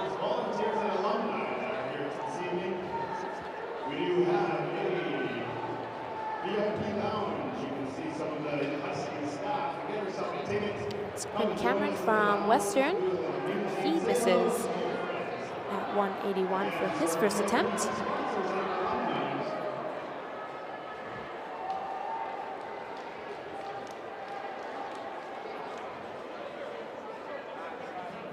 Any minute now, we will see the women 600 meters.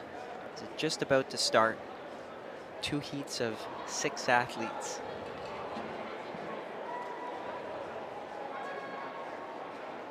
That 600 meters is going to feature a long-standing U Sports favorite in Sadie Jane Hickson, the Guelph Griffins, several titles to her name. 600 and 1,000 meter specialist. Hickson will be starting out in lane number 5. The 600 meters is a laned event for the first, I believe, the first 50 meters. In lane 2, Western. See if we can get a little bit more than 50 meters. Here we go. First, say 140 meters, we're estimating by eye here, but almost a first lap in their lanes, and then they get to cut in. But Hickson will start in lane number 5. She'll be flanked by Emma Dagenet of le Rouge et Or de l'Université Laval. Emma Dagenet, the 6e couloir, Favor Okpali of the Western Mustangs, lane number 4. In the inside will be Amy Stye of Lakehead Thunderwolves, Haley Nelson of Western in lane number 2, and Catherine Kennedy of the Dalhousie Tigers in lane number 3. Now, Kennedy received a shout out from none other than her mother. Does that count? Of course it counts. Of course it counts. It's a really, absolutely. It's a really great shout out. I probably won't be able to read the whole thing, but I think the highlight is that when she was a little kid, her grandparents would urge her to stop running. She kept running into walls and obstacles and things. Well, it's a good thing she never stopped, because here she is at the national championship, former athlete for St. FX University. She is in lane number 3 now, competing for Dalhousie, a master's student, and they're off. You see Hickson and Dagenet in those outward lanes, the 2 favorites. They've both run under 130 this year, 129 athletes. And Kennedy running strong in lane number 3. And as they cut in, Stye of Lakehead maintains that lead, running strong. First split well under 30 seconds. Hickson follows closely, and Dagenet on the outside. It's a pretty tight pack. Emma Dagenet, Université Laval, prend l'avance. So for these heats, what would the strategy be for these women to qualify for the final?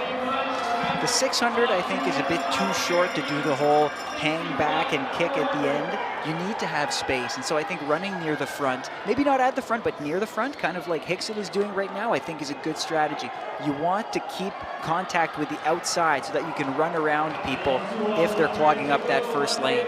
So here, on voit Emma Dagenet en avant, Sadie Jane Hickson en arrière de l'Université Laval. Dagenet avec un record personnel d'1:29.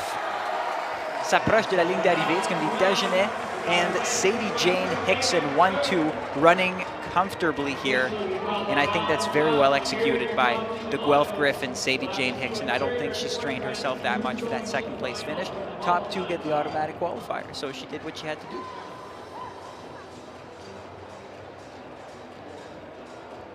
And over at the women's pentathlon, the long jump is now underway on the first round. The women will have 3 jumps, and their best mark will go towards their final score.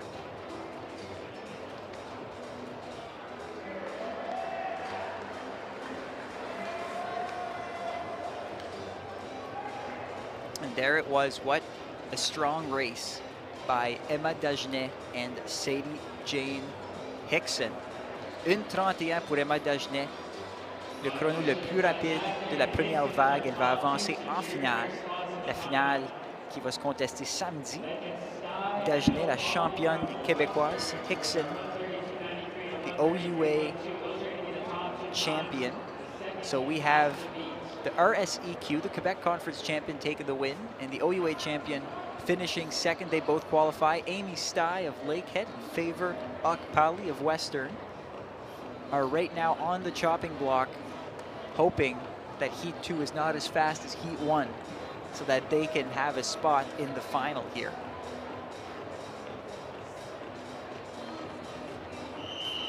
And now we move on to heat number 2 of 2. We have 6 athletes here. Let's name them. In lane number 1, we have Jade Lenton of the Toronto Varsity Blues. Couloir numéro 2, Camille Boudreau du Rouge et Or de l'Université Laval. Lane number 3, Grace Cook of the Alberta Golden Bears and Pandas. Actually riddles off the tongue after you say it for a few times. Lane 4, Julia Agostinelli of the Guelph Griffins. And lanes 5 and 6 are your 2 favorites of this heat. Both Saskatchewan Huskies and both sub-130 600-meter runners. Kendra Farmer and Avery Pearson, I believe some training partners of yours, Astrid. Yes, I do train with Kendra Farmer. It's an interesting matchup. Kendra Farmer is mainly a long sprinter. Avery Pearson, an 800-meter specialist, 2-time U20 World's competitor. So it'll be interesting to see how they match up in the 600. Kendra Farmer moving up in distance while Avery Pearson is moving down.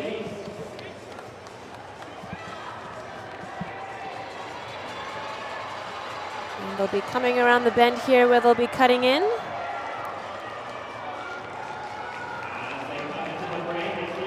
I like this strategy by Pearson and Farmer, working together to clog up the front and control the race.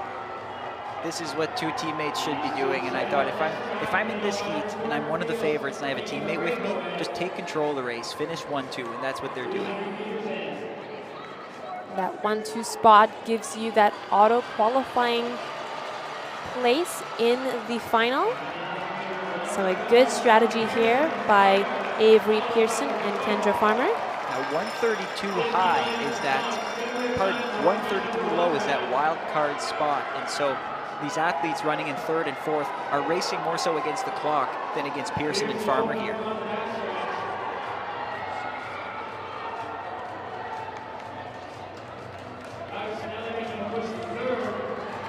As they go around the last bend, I would say Pearson looks a little bit more comfortable than Farmer, who might be overtaken here by our Guelph Griffin, who's charging towards the end. Those top 2 places are very important, but Farmer finds an extra gear for 2nd behind Pearson, and it's 1-2 Sask.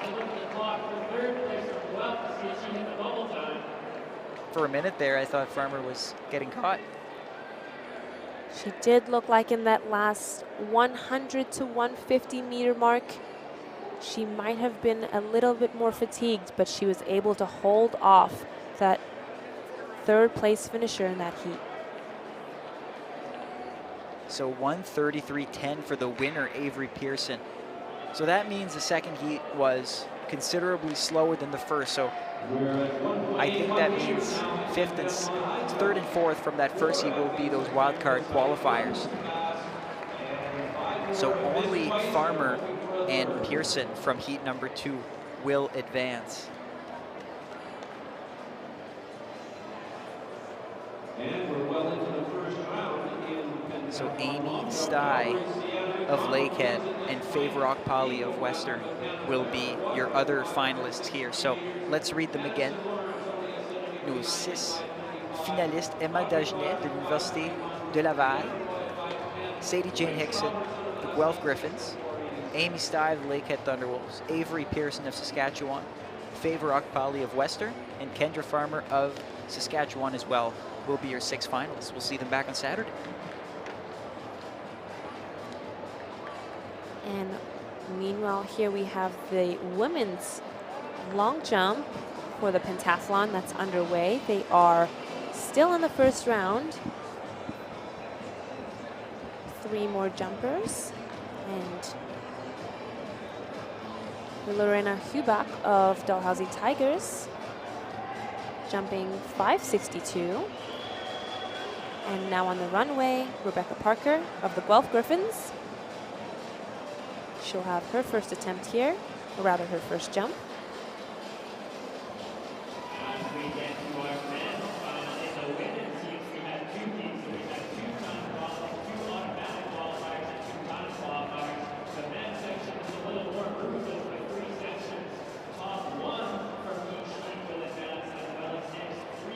So now that most of these athletes have had their first jump, we're at a fair place to tabulate scores, and it's a 4-horse race. It's actually very tight, top 4, and after that, it completely slides. So Madison Lawrence, 3,207 points. She's in the lead. She's leading by 20 points over Sienna McDonald. She has 40 points over Lorena Huback, who's in 3rd, and 50 points, it's all in 10th, over Hannah Blair, who's in 4th. So 50 points separating 1st and 4th is going to make for one exciting 800-meter final. Oh, I can't wait. That's a very, very close between 1st and 4th place in the women's pentathlon.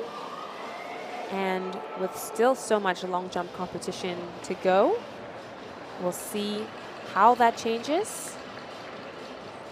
And right now, Holly Harrison of the University of Alberta Pandas with her first jump.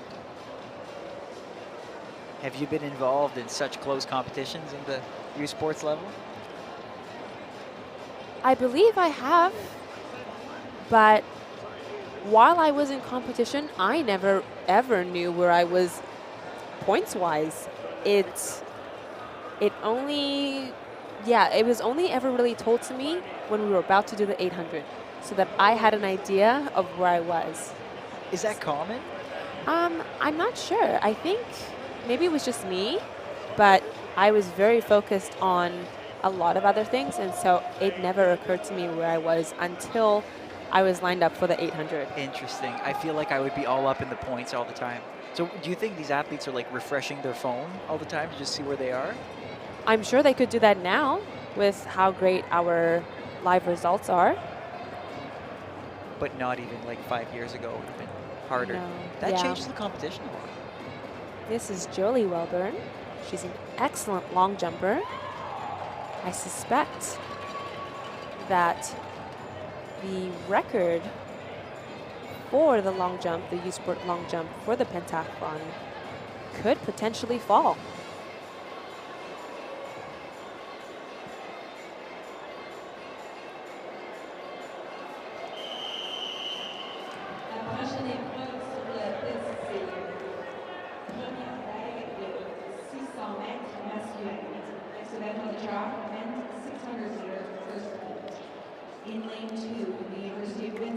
And we are back at the track for the men's 600 meters. The women had 2 heats. The men, they have 3. The first heat has 5 athletes, so a little bit more breathing room, as this is a cutting-in event, just like the women at around 150 meters, let's call it 160 meters. They cut into lane 1, but currently starting all in their lanes. Windsor Lancers in lanes 2 and 3. Will McBride in lane 2 and Ben Tilson in lane 3. Teammates on the inside. Zachary Mamayari des Carabins de Montréal et Yacine Habert aussi des Carabins. Tu as les couloirs 3 et 4, pardon, 4 et 5. So lanes 4 and 5. Also teammates, and Zach James of Dalhousie Tigers rounding out in lane number 6. Ladies and gentlemen, they are off. Habert, the favorite, le favori, provenant de Sherbrooke, maintenant un étudiant en physique à l'Université de Montréal avec un record personnel d'1,17. Il coupe vers l'avant et maintenant croise le 200 mètres en à peine 25 secondes. Habert qui a un contrôle de cette course, suivi de Will McBride de l'Université de Windsor. McBride and James chasing the favorite, Yacine Habert.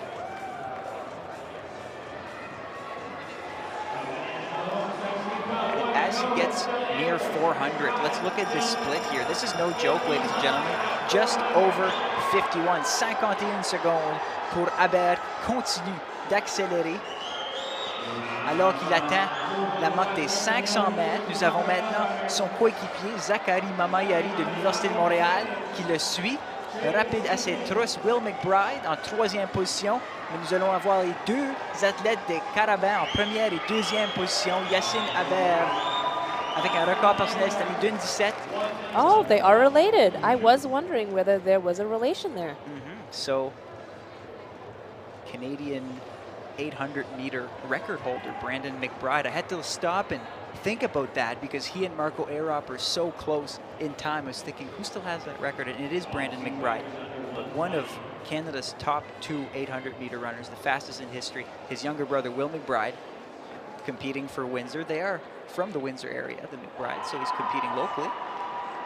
He'll be 3rd in this heat. But Yacine Aber taking the win in the auto qualifying mark. I believe in the 600s, the winner only of each heat moves forward, and then the next 3 wildcards go. So, Zachary Mamayari sous les 1:20 par un centième de seconde. Yacine Aber va avancer en finale. Will McBride and Ben Tilson, 3rd and 4th. They're currently on the chopping block. Zach James will not advance. Two of 3 of the men's 600 meters. In lane 3 from Dalhousie, the OUS Rookie of the Year, Dylan Popejoy. Lane 4 from the University of Guelph, OUA gold medalist, Alonzo Ryan. Lane 5 from Manitoba Bisons, CanWest gold medalist, Tristan Allen. And rounding out the field in lane 6, from the University de Trois-Rivières, Laurent Olivier Dumont.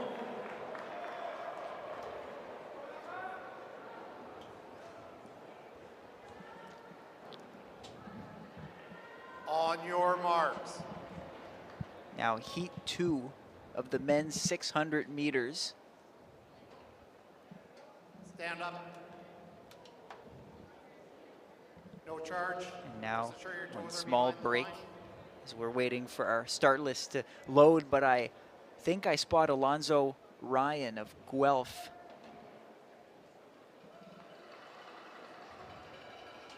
On your marks.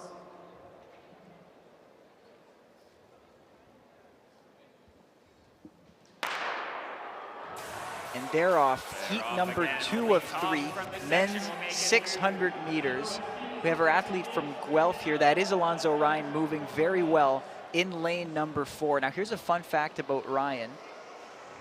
He's trying to defend not his title, but his father's title from 35 years ago. His father competing for U of T. Oh. Yikes. You never like to see that. That's catastrophic. And Alonzo Ryan hitting the track with his competitor, and now this 4-person heat has effectively become a 2-person heat. Now these 2 athletes remaining are now racing against the clock, crossing in 51 mid, a little off Abert's pace here. Our leader rounds the track, chased by Dalhousie athlete. And the teammates are still cheering, but it's a somber feeling inside that track when something like that happens.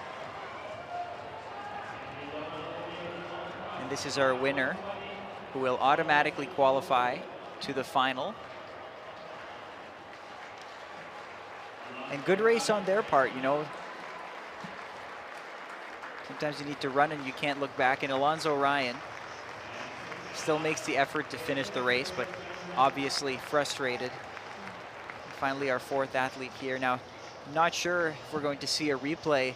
Sometimes no one's at fault. It's just 4 people running really fast in the inside lane of a track is difficult to maintain. So our 2 favorites there in the men's 600, Alonzo Ryan and Tristan Allen, went down. So they do not get that automatic qualifying spot in the final. Il semble que le vainqueur aura été Laurent Olivier Dumont, des Patriotes de Trois-Rivières. That's our winner, Laurent Olivier Dumont, and Dylan Popejoy of Dalhousie second. But for those two gentlemen, Tristan Allen, who had hit 117 this year. 117 mid, that's no joke.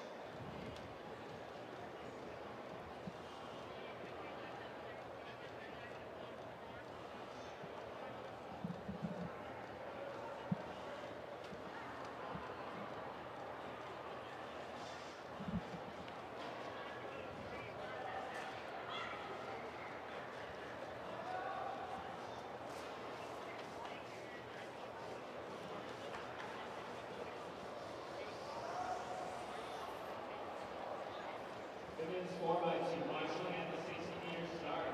We have a race on the track lining up. There is no strides or excels on the home stretch.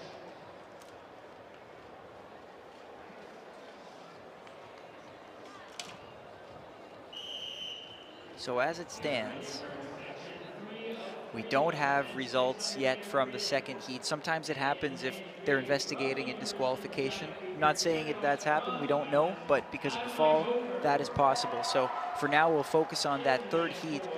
I think for these athletes, the guideline is clear. Try to win. Try to win.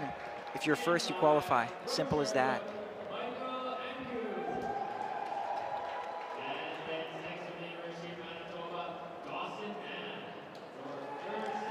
So here we are with heat 3 of 3. We have 4 athletes here. In lane number 3 of Regina, Adam Maitofer. Lane number 4 of Toronto Varsity Blues, Moses Aidou. Couloir numéro 5 du Varial de Sherbrooke, Michael Ancu. Lane number 6, Manitoba Bisons, Dawson Mann. We are off. All these athletes have run faster than 119 this year. In fact, we can say that about the entire field. Pardon. The entire field has run under 120. Here they are. Moses Aidou moving well out of that 4th lane, trying to maintain that inside, but Dawson Mann challenging him. Aidou not giving him the inside, accelerating after that initial 200-meter lap. And now hitting the halfway point. It looks like Mann is just trying to overtake him, but is lacking a step on Aidou. Whereas Michael Ancu of Sherbrooke looks to overtake him. Il semble que Michael Ancu essaie de prendre l'avance, mais encore une fois, Moses Aidou garde l'intérieur. I know it's a difficult moment here.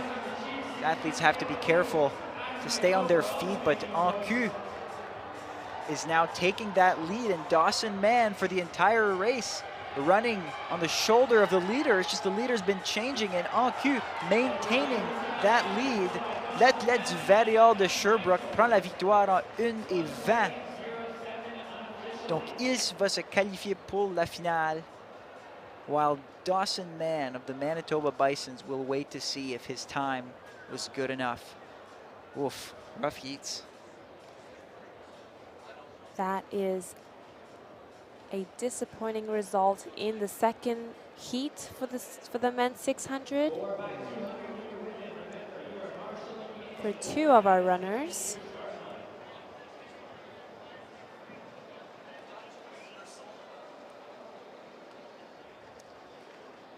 Now we have some watchers who are very involved and who've lived this very race. I just received a text from a certain Corey Belmore, who's run many 600-meter races, heats and finals, and he says, I feel bad for Ryan, for Alonzo Ryan.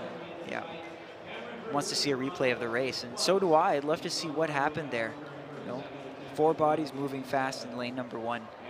Tough to stay on your feet. Well, Corey, let's hope to see a replay here. I'm not sure if Corey has ever fallen to the ground during a 600, but I know many have, and when you're moving that quickly, it can't feel good.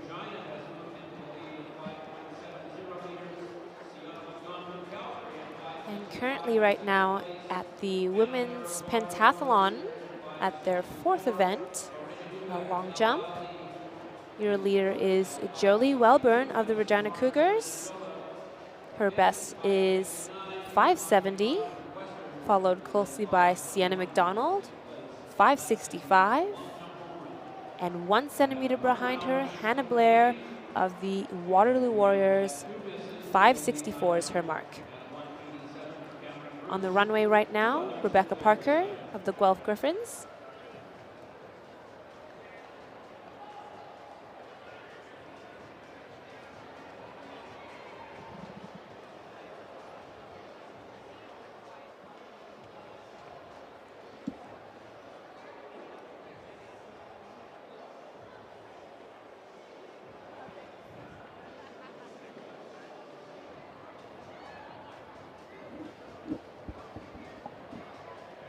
White flag goes up for Parker for her second jump. She's the OUA silver medalist in this event.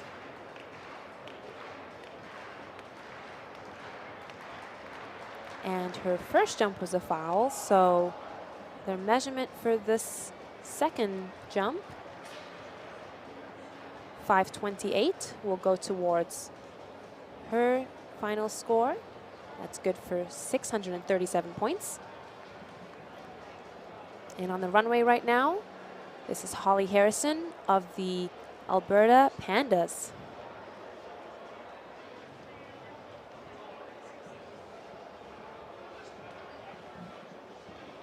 Holly Harrison currently sitting in 6th place in the entire competition.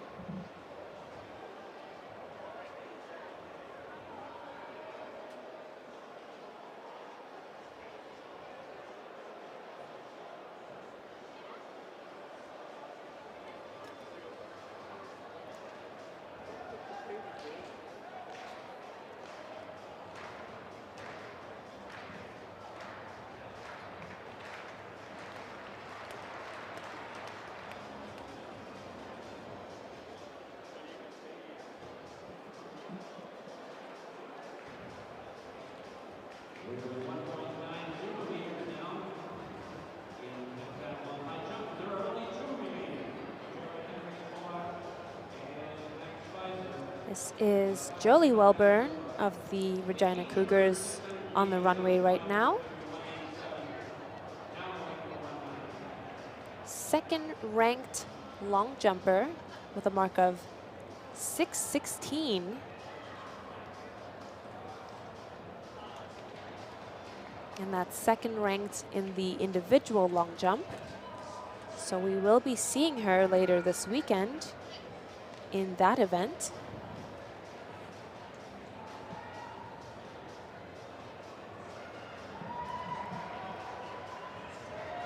So Astrid, you might be better off doing this than me, but I just did some very hack mathematics to try to see how much space Madison Lawrence might have in the 800 and how much of a loss she can afford.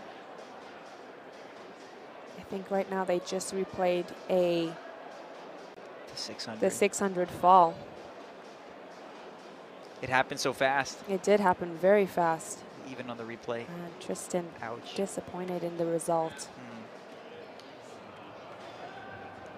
And then that's heat 3. There was even a moment in that third heat where I thought that Adu was falling down. Yeah. Might show that part as well, I think.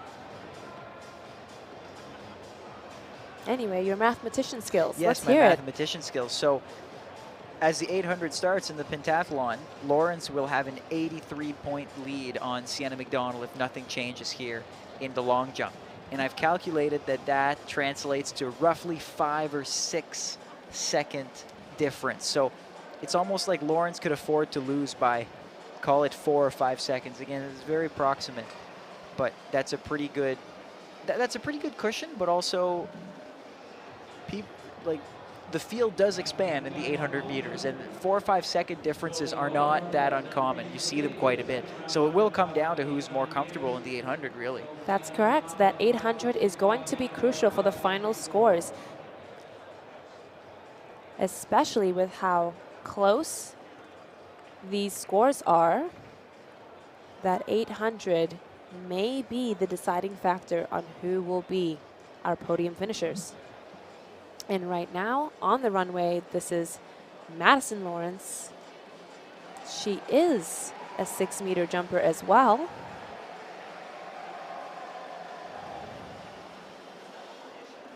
So with a little bit of World Athletics searching, here's the deal. Madison Lawrence has a 2:15 personal best in the 800, whereas Sienna McDonald's best 2:23. I'm willing to say this is absolutely Madison Lawrence's competition to lose. I think you may be correct on that. Madison has shown up to these championships. She's in excellent form. She has put on an incredible showing here at these championships. She's also put on a pair of sunglasses. I wonder if she has a sensitivity to the lights in the field house. So last year at the Canadian Track and Field Championships, she wore sunglasses for the whole thing. Not that unusual because it was outdoors, but she was one of the only athletes to wear sunglasses. So I don't know, maybe it's a focus thing. And it looks like we do have some relays that are going to be underway right now. 4x200s coming up. Yes, these will be the heats to qualify for the final in the 4x200 that will be taking place later this weekend.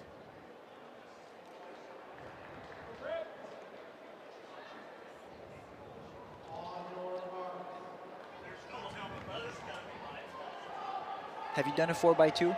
I have done the 4x2. That was the relay that I always competed in while I was a Husky.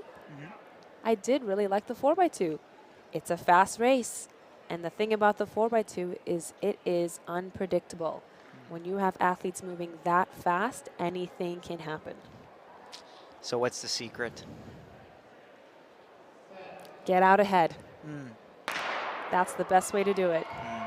Because once we start getting to those exchange zones, there'll be a lot of crossover with athletes, especially when they start lining up those second runners, second, third, fourth runners.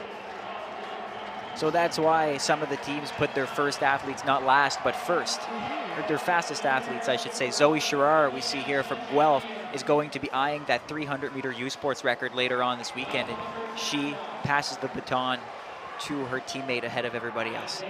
That's Jacqueline Madogo. We know her. Fresh off a 60-meter title. And the Guelph Griffins are coming into this 4x2 competition ranked first. The goal here is to get that baton around the track 4 times clean.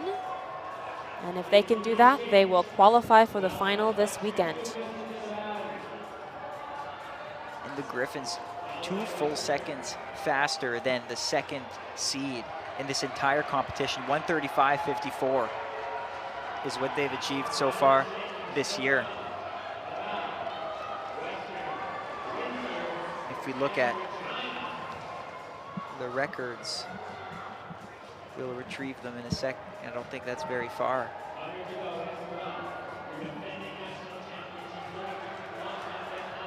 Here's Vaughn Davis, the Guelph Griffins rounding that last bend. Comfortable victory.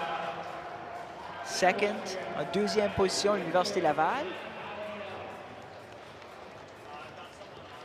1-2, and I believe in this case as well, the top team of each heat moves on automatically. So in this case, the Griffins, and then after that, the 3 wild cards. So I would say that Laval is likely safe, given that strong run.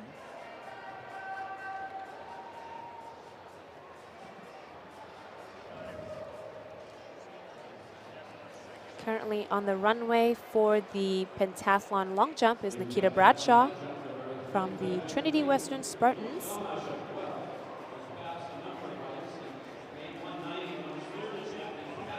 Best mark right now is 3:58.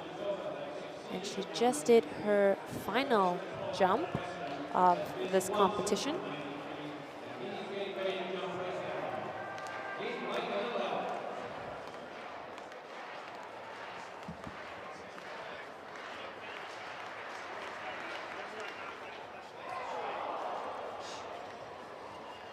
So strong showing by the Guelph Griffins in that first heat. They, in fact, hold the record, the U Sports record, and the team is almost identical. The record was set last year by Madogo, Sherrar, and Davis, who we've all just seen on this in this heat. Last year they were also with Morgan Bing, and that was a time of 1:36.20. So quite close from what they hit this year, and they've already run faster earlier on in the season. They've run in the 1:35, so that 1:36.20 will be in jeopardy in the final.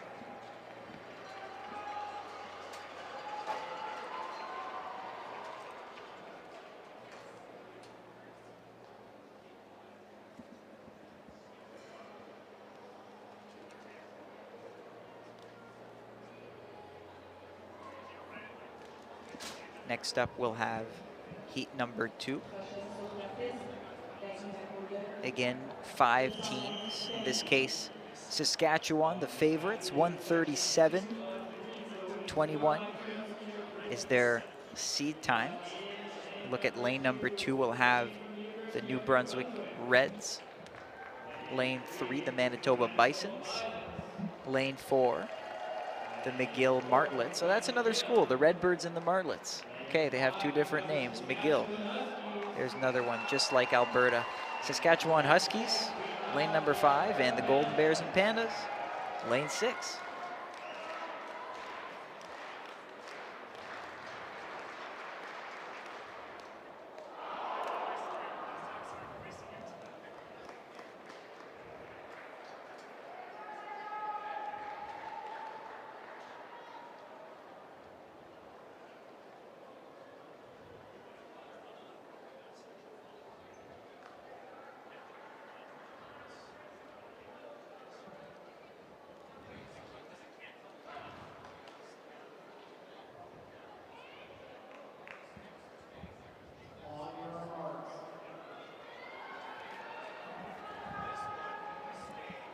And this is heat 2 of 3 for the women's 4x2 relay.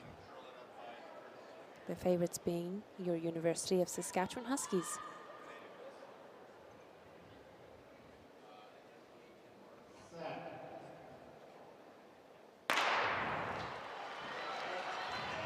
And they're off here.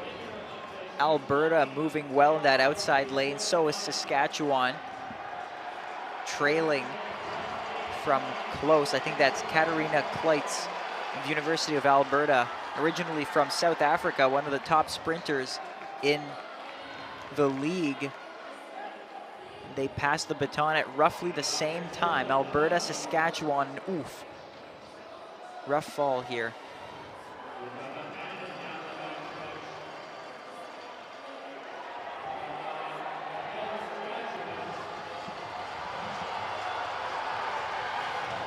See the fans getting into it in that far corner. That's Alberta maintaining the lead as they pass the baton. Saskatchewan chasing closely. McGill in 3rd. But now they've grown the gap. Alberta, Saskatchewan, Battle of the West.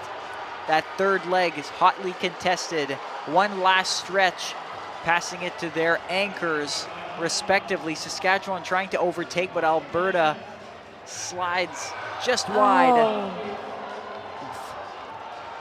A bad baton pass over between the 3rd and 4th leg for Saskatchewan.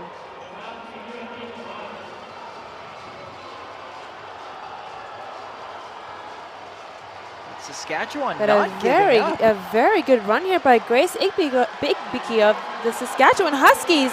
And she's going to come through to take the automatic qualifying spot.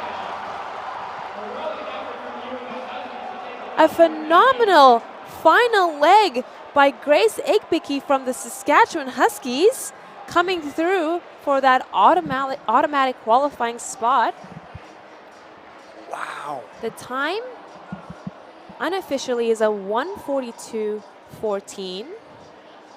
But I'd want to split on that last 200. Wow, and that was a phenomenal run. And And this is important too, because only the top team qualifies. Like, second place here might not make it into the final. That's right. And for a lot of, well, I think for the women's team, the Saskatchewan Huskies did not run all of their #1 sprinters. Probably thinking that they had it in the bag. They're by far the best seeded team, but look at that. Just this exchange just wasn't working. Alberta was a little bit in the way. They crisscrossed. Wow, an excellent run by the fourth leg there for the Saskatchewan Huskies. Oh. Just goes to show that exchanges really matter, but look at that, 142.17 for Saskatchewan, 142.42 for Alberta, and I don't know if that's going to be enough to qualify. We'll have to wait and see. We have the third and final heat for the women's 4x200 relay.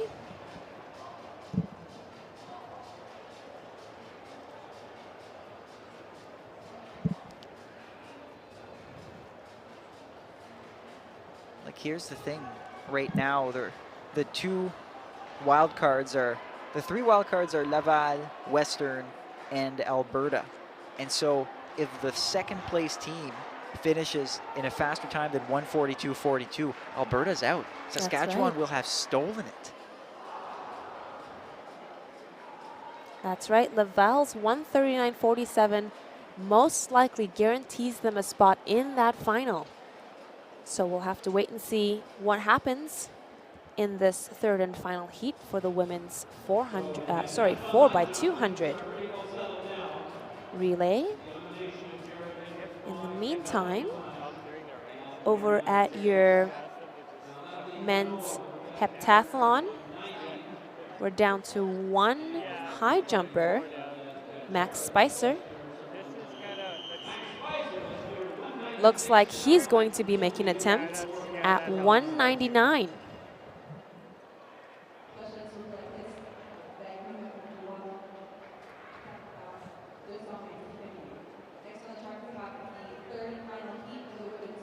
Holly Harrison of the Alberta Pandas fouls her third and final jump. So she will have 5:11. Her mark of 5:11 go towards her final score. She earns 589 points. And then this is Jolie Welburn from the Regina Cougars. This will be her third and final jump.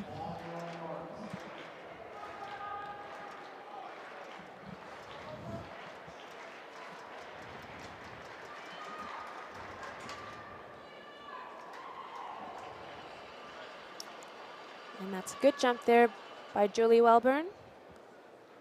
White flag goes up. They will measure it.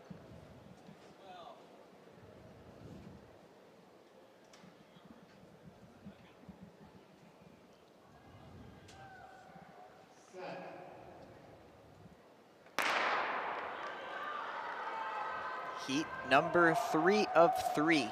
Women's 4x2. We have York in lane 3, Waterloo in lane 4, Calgary in lane 5, and Montreal in lane 6. Now, Calgary and Montreal both have dipped under the 140 this year, 139, and the mark to beat as a wild card is 142.42. So if you win this heat, you're going to the final for sure. If you're second, you need to be faster than that time. L'Université de Montréal semble dominer cette vague. Jusqu'à maintenant, c'est Langdon en avant, suivi de l'Université de Calgary. Calgary running in second, Waterloo trying to bridge the gap.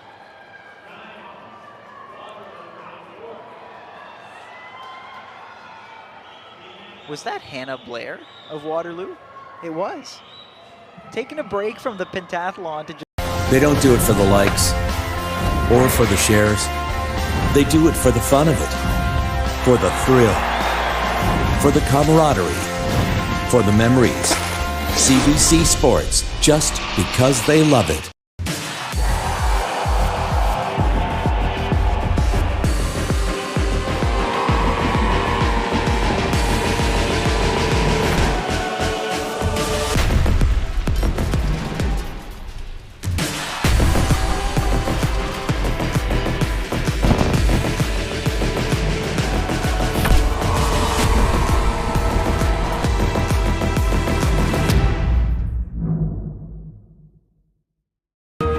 is that moment again, the one you dream of every night.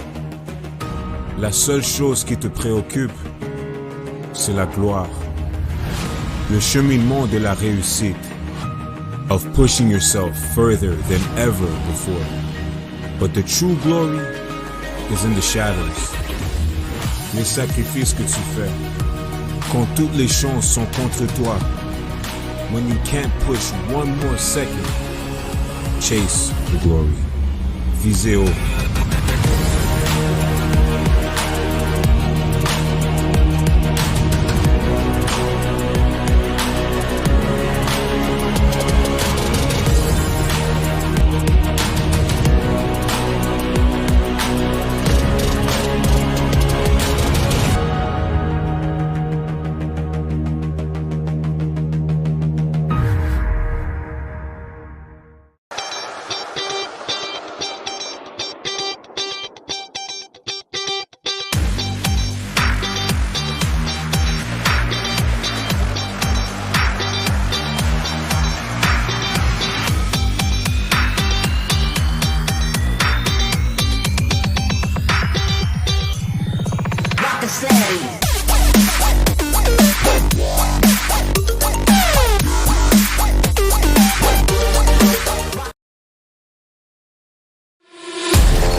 Sign guy's back. Weird, isn't he? Yep. But he sure knows his quality used vehicles. He's like Google, but signs.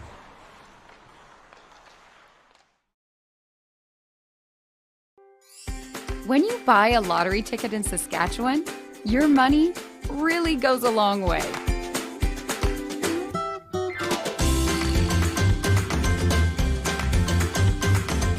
More than 12,000 sport, culture, and recreation groups receive funding from Sask Lotteries every year. With Sask Lotteries, everyone wins. This season, catch the best in Atlantic University sport excitement at home or on the go with AUS TV. Soccer, rugby, football, volleyball, hockey, basketball, and more. Tune in at AUSTV.ca. All your favorite university teams showcasing their talents in one place. AUS TV, powered by Bell Alliant. They bring it to the court. They bring it to the field. They bring it to the ice. And now they bring it to you. Presented by Subway, the official fuel of Atlantic University sport.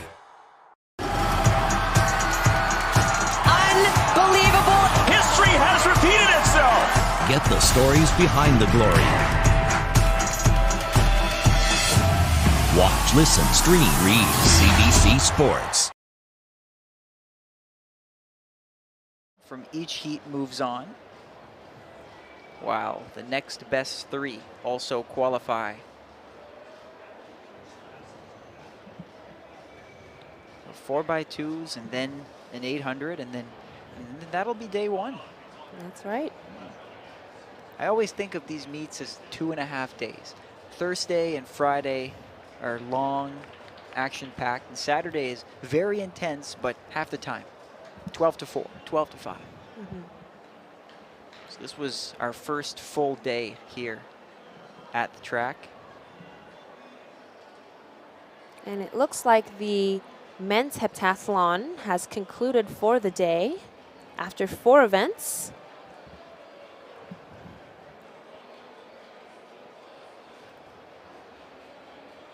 It looks like your leader is going to be Jared Hendricks of the Western Mustangs.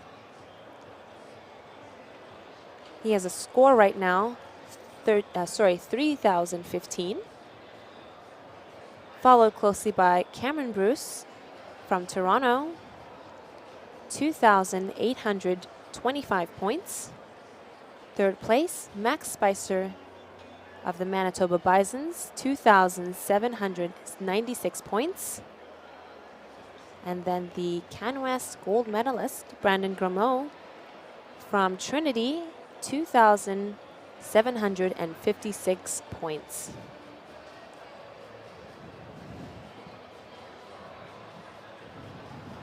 So here we are, 4x2.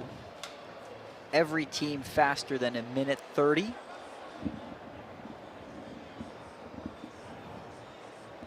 Put that in perspective, that's 22.5, 22 and a half seconds times 4.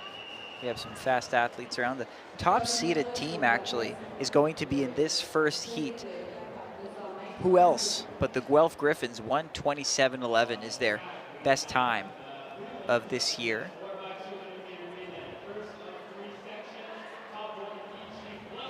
We'll keep an eye out for that record. Still, it's a long-standing record, the men's 4x200 meter record from 2012, Ottawa.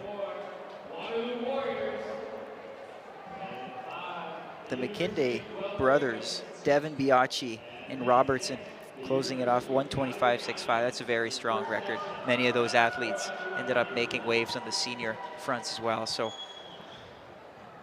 that one will be hard to beat, but let's keep our eyes open for Guelph here. They have 4 of the top sprinters in this competition lining up. Daniel Harper will pass it to Marcus Penaloza-Abanqua. Will pass it to Teal and Spicer in 3rd and 4th. So this one will be fast. We have Trinity Western in lane 3. Waterloo Warriors in lane 4, kicked off by Emmanuel Onyema from the 60 meters, our silver medalist, and Calgary Dinos in lane number 6.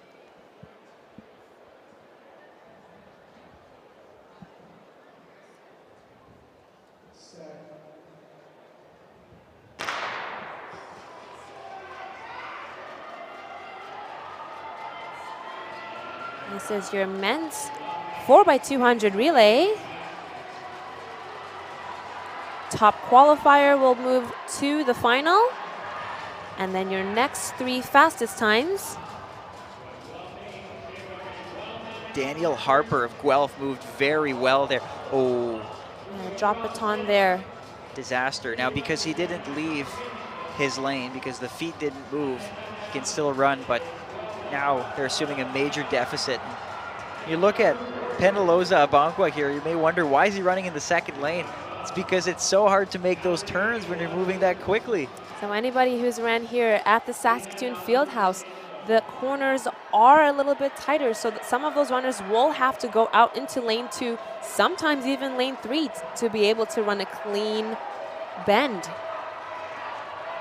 A lot of G-force going on here. Guelph maintaining that lead, finally passing it to Spicer, the anchor, with Calgary following.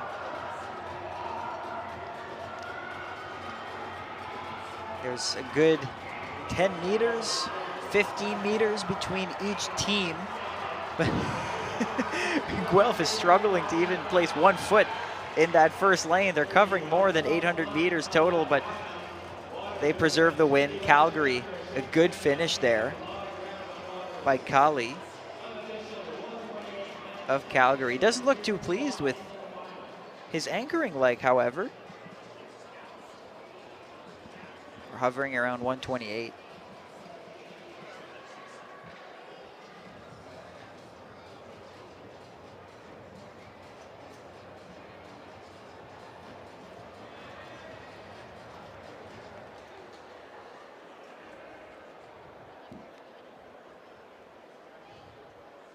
Now I wonder how Zablocki and Ishekari are going to deal with those tight turns. So I have seen the two of them run the 4x2 relay at this facility. Zablocki is one of those runners who will venture out to lane 2 to be able to clear that corner.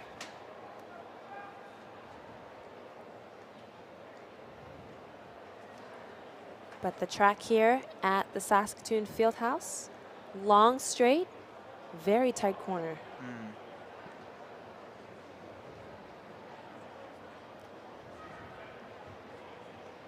1:28.99 for the Guelph Griffins, 1:29.37 for the Dinos, 1:31.10 for the Warriors. So I'd say the Dinos are in a fairly good shape.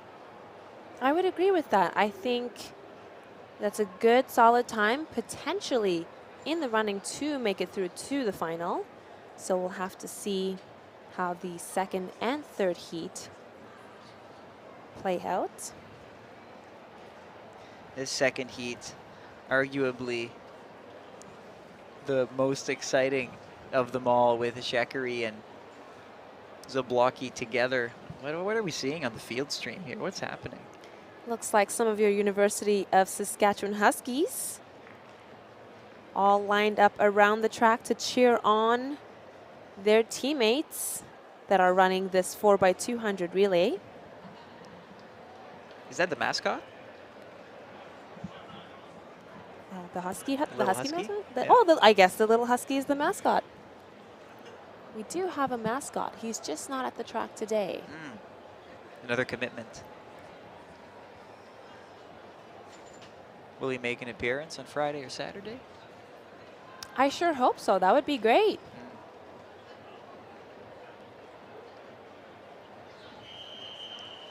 And that's the whistle.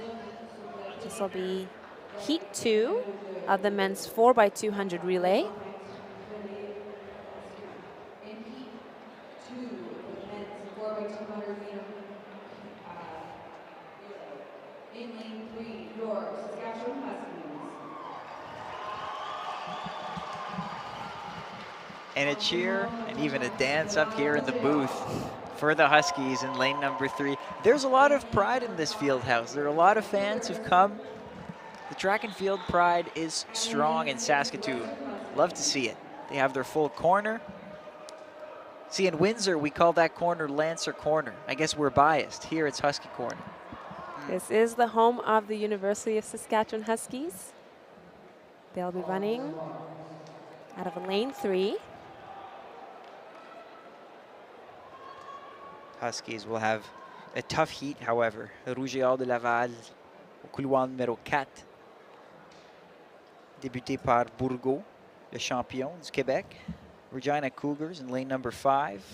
Ishekari to Zablocki. That is a fiery 1-2. And then Western in lane number 6. And they'll be kicking off with the gold medalist in the 60 meter. And the runners are asked to stand up. They'll reset. I think it was our Husky who got a little antsy, moved a little bit, but it's hard to anticipate. You can't anticipate it.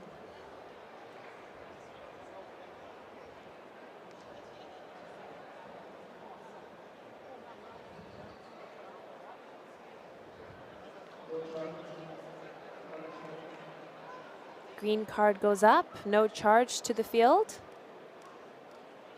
So we'll reset here. Again, that's lane 3, Saskatchewan Huskies, lane 4, Laval, lane 5, Regina Cougars, lane 6, the Western Mustangs. Top finisher will automatically qualify for the final.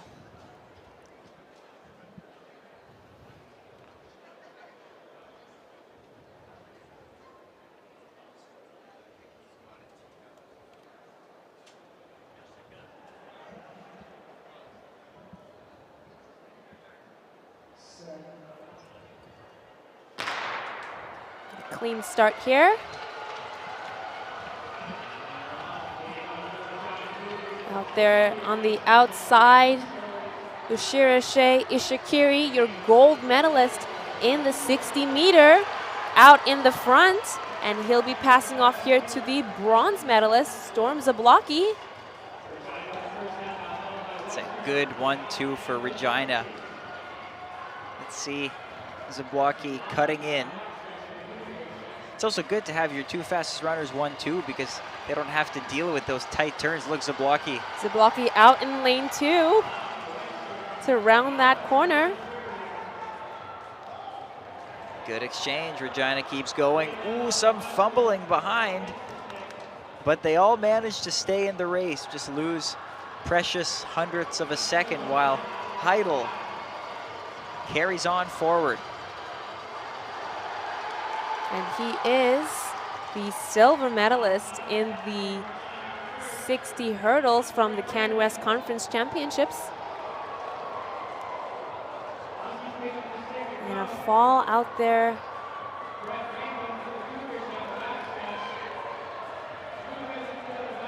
But it will be the Regina Cougars finishing first in this heat, guaranteeing their spot in the final. Yeah, and that's a just around 129 low, maybe. Solid run, second and third, no slouches either.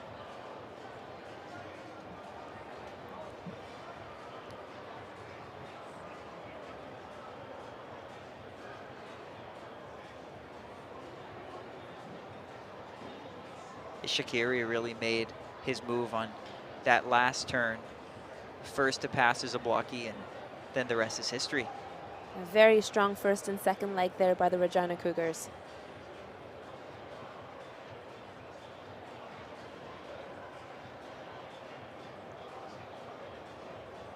You know, when I asked you your advice for 4x2, you said go to the front. And what I thought was like, that makes sense because you don't want to have to go around someone while you're running. But it's also the exchanges, right? If you're second or third into the exchange zone, it's pandemonium in there. Yes, the exchange zones is usually where the trouble arises, especially when you have different runners coming up and they line the runners a certain way to hand off. If a runner passes somebody in the front stretch, that could cause some mayhem when handing off the baton. See, Regina out in the front didn't have to deal with any of it. Put almost 2 seconds on the second place team here. So we'll see them again in the final. And it looks like the third and final heat is getting ready here. So here we have Regina, actually the fastest time so far out of the heats. And your top three are Calgary, Laval, and Western. They're the three wildcard teams. Whoever wins that next heat will automatically advance, and then we'll have to see who the wildcards are. But Calgary, Laval, and Western still sitting pretty right now. There are a few fast teams coming up, though. Alberta Golden Bears, 127.57 so far this year. That is quick. Manitoba Bisons, same thing, 127.95. But you got to think all these teams might not have their top 4 athletes racing too.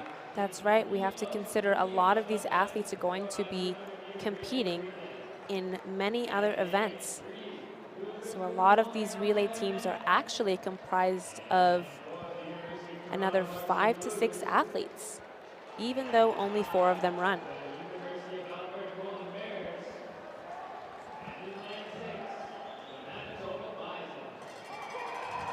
So for a team to make it into the final in a wild card spot, they need to run 130.82. That's Western. That's the slowest wild card right now out of the 3. So the winning team of this heat goes in, second place goes in if they're faster than 130.82.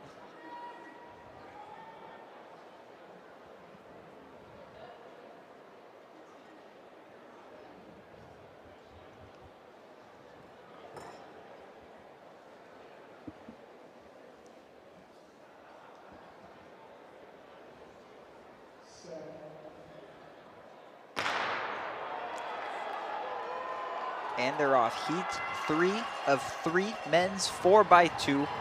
Prelim round, Manitoba is out hot. Alberta trailing them and slowly overtaking them. Oh, what a very strong first leg there by Alberta. We'll see how this exchange goes. That's Evan Isapa, I think, from Alberta, who passed it on to his teammate. Cutting in is coming quickly. Looks like Alberta has taken control of it. Manitoba with a 1:27 seed time. They have a lot of work to do.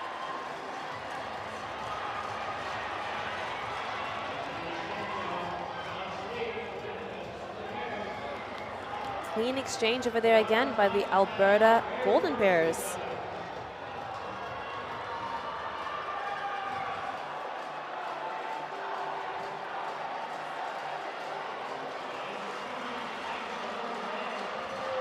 Manitoba overtakes Toronto in second place. 1:30.82 is that magical mark to make it into that final, because right now it looks like there's no question about who's going to take that automatic qualifier. Alberta looks strong, but Manitoba charging. They're racing against the clock.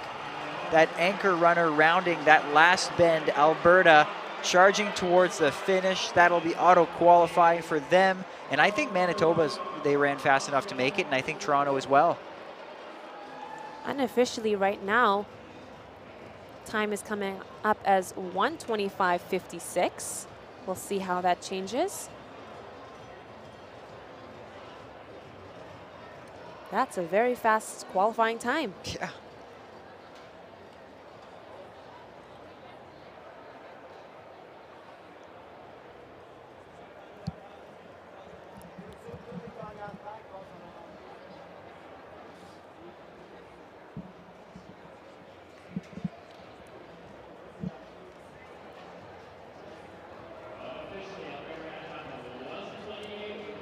Time has changed quite a bit.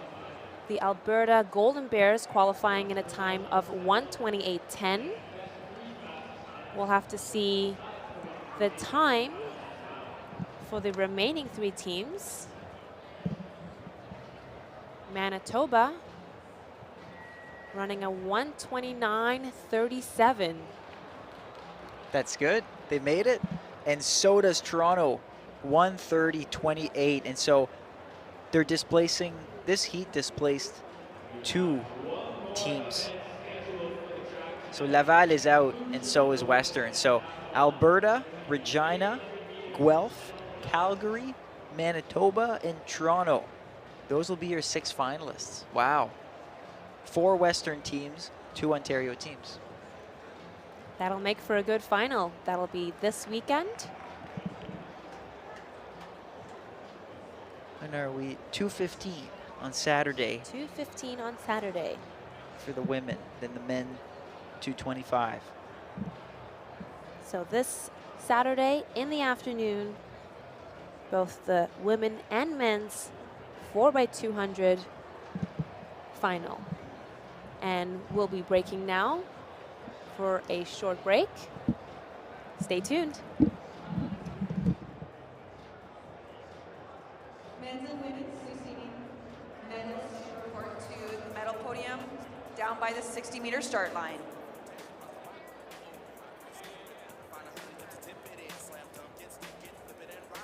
We are just moments away from getting things settled in the pentathlon here today. They have one event remaining, and that is the 800 meters. And they haven't settled very much after 4 events. Madison Lawrence of Manitoba has a lead of 83 points over second place. But second, third, fourth, and fifth are separated by only 33 points. And so this 1,000 meters is going to be absolutely critical, at least for second, third, fourth, and fifth, maybe for some other places. Now, Madison Lawrence, the leader, is a pretty good 800-meter runner, but we'll see what happens with the rest of them here today. 4 laps of the track to settle it.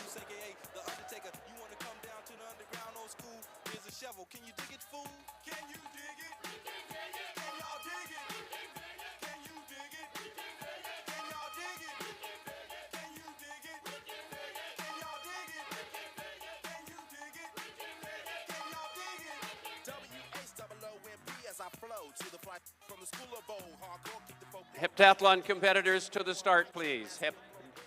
Pentathlon competitors to the start for your 800 meters, please. And we are back at the U Sports Championship. I'm Alex Sear. I'm here with my co-host, Astrid Niame, and it's been a long day. It's been an exciting day. We're now deep into this championship. We have one more track event left before saying goodbye until tomorrow, and it is an important one. The 800 meters, the women's pentathlon. This puts an end to the 5-event day that we've been following since 2 p.m. this afternoon. We have Madison Lawrence, the Manitoba athlete, who I think has a stranglehold on this competition. Astrid, you're a pentathlete. Not only a pentathlete, you hold you held 2 pentathlon records. One of them just got beat today, but still, you remain the in-house expert. What are we seeing here? What are we expecting for this 800? Madison Lawrence does put down a good 800, so I would venture to say that she does have this gold medal. That doesn't mean to discount Sienna McDonald, followed closely in second place, and then Jolie Welburn. All Western athletes going into this 800 ranked in the top 3. So we'll see how this 800 meter plays out. It will be important here. 83 points separating first and second. 98 points between first and third. I think it may be a race for that second position. More so for second than for first, I believe. We were doing some loose math here, and we've concluded that for Sienna McDonald to overtake Madison Lawrence and win, she would have to beat Lawrence by roughly 5 or 6 seconds. Problem is, McDonald's personal best is 2:23. Lawrence's personal best, 2:15. So I think that's a very, very tough hill to climb. Lawrence has one of the best 800 meter PBs in the competition. From where I'm standing, it looks like she's the class of the field, and she's really had a great, great day here around the track. An incredible showing this weekend by Madison Lawrence. Her and her broken toe. Yeah, that's wild. Broke a toe, you said, earlier this year? Yeah, I think the message I received said that potentially at the Golden Bear meet, that would have been mid-January? Mid-January. So you got to factor in the missed training, the discomfort, and what was her routine to get rid of the pain? Advil and painkillers? No? Advil and numbing cream. Numbing cream. The recipe to success. So sorry. Wow, wow, wow. Recipe to success. The recipe to success. Advil and numbing cream. Well. So we should see our pentathletes lining up soon for the 800, their favorite event. And if Lawrence is that much in the lead, she owes it to her high jump today, which was phenomenal. She came into the competition with a personal best of 178, and she high jumps as well. Like, she's a high jumper. She was the field athlete of the meet in Can West. She does the individual high jump, and you know this better than anyone. It's probably hard to get a personal best while competing in a pentathlon, right? You have to take into account that these women are competing in 5 events over 6 to 7 hours. That's not an easy thing to do. And so for Madison to come in, jump a personal best in high jump is incredible. And right now it looks like they do have our pentathletes lined up on the track. They're about to do the 800 meter, the final event to conclude this pentathlon. All 13 athletes have made it to the final event. Grueling day. It's a large field. The men, even bigger field, 15 of them. 13 women, 15 men. It's a big year for the Maltese. And we'll keep an eye on Madison Lawrence, who doesn't look too stressed. She's 5th from the right, was turning left, talking to her competitor, McDonald. They were joking about something. They're clearly not distressed about the fact that they're about to race one of the toughest, probably the toughest event in pentathlon, the 800. What's your strategy for this one when you get into the 8? My strategy was always to hold on for dear life. It was not my favorite event, but right now at these championships, the 800 is very important. Potentially will determine our second and third place.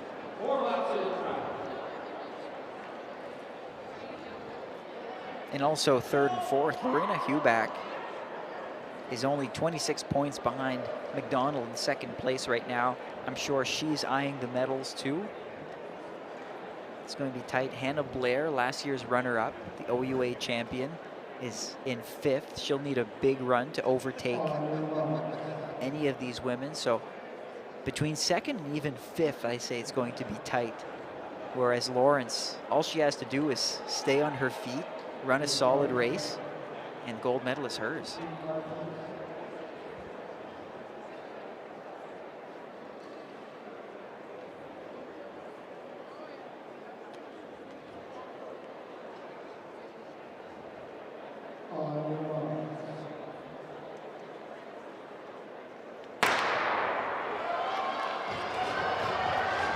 There we have it. The women are off. And this is the fifth and final event for the women's pentathlon, the 800 meter. Oh, I love this. Hannah Blair knows exactly what she's doing.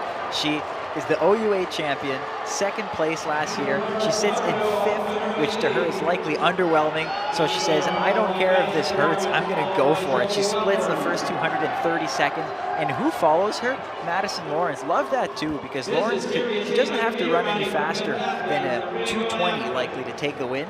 But she's saying, screw it, I'm going for a personal best, let's go. 47 split across the 300 mark. When they get to 400, this will be telling. They'll already be at the halfway point. Lawrence, Blair, and Wellburn, 1, 2, 3. A courageous effort by Blair going out that hard in the final event here in the women's pentathlon. And what about Lawrence? Like a 64 split. They're going to slow down. That's inevitable. They're tired. The 800, that's the nature of the event. Your 400, your first 400 is usually faster than your second one. Great start from these women, and Hannah Blair not letting her go. The thing is, I don't see Sienna McDonald very close. I see her, she's there. Lorena Huback quite a way behind. So we might see some jumbling between second and fifth. And this is the bell lap going around here. Madison Lawrence in the lead, not far behind her. Hannah Blair. Jolie Wellburn make a move here on the backstretch. Oh, looking very strong. Here goes Jolie Wellburn. Just broke the long jump record inside the pentathlon, Astrid's record, just as of a few minutes ago. What an end to the competition for the Regina athlete. A phenomenal effort here by Jolie Wellburn. An excellent run here for her. 2:17.41 unofficially. The remaining runners crossing the finish line now. And so there you have it, Madison Lawrence. Very comfortable win there. I think she might have slipped under 220, which is a terrific run. Hannah Blair, tons of guts. Threw down, I think, 63 or 64 that first lap, and then gave it everything she had. That's a great approach. Look at that.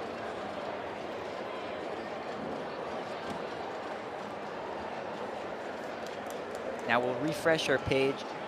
Shout out to Athletic Live. The results are very fast. Limiting factor here and there was the Wi-Fi. It was never their website, but we figured out the Wi-Fi as well.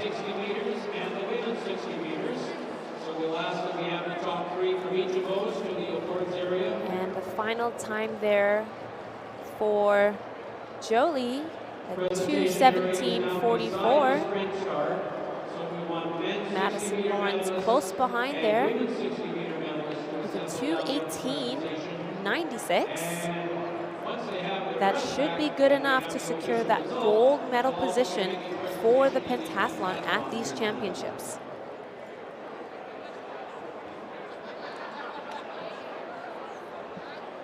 Reminder that the action begins tomorrow with the men's weight throw at 2 o'clock. Heptathlon resumes at 2:45.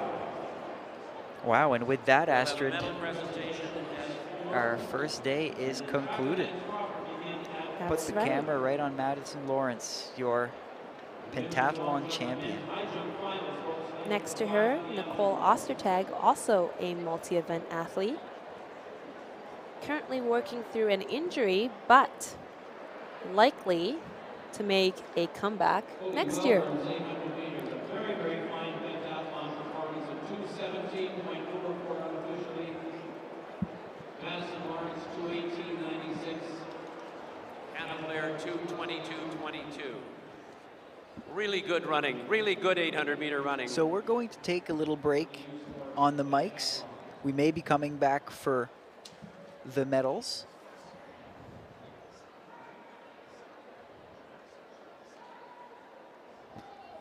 So we're going to say goodbye on the track side. Join us on the field side for the medals in just a few. Correction. Let's stay on the track side of things. My mistake. We're going to say goodbye on the field side, and we're going to have some medals in just a few moments. So stay with us.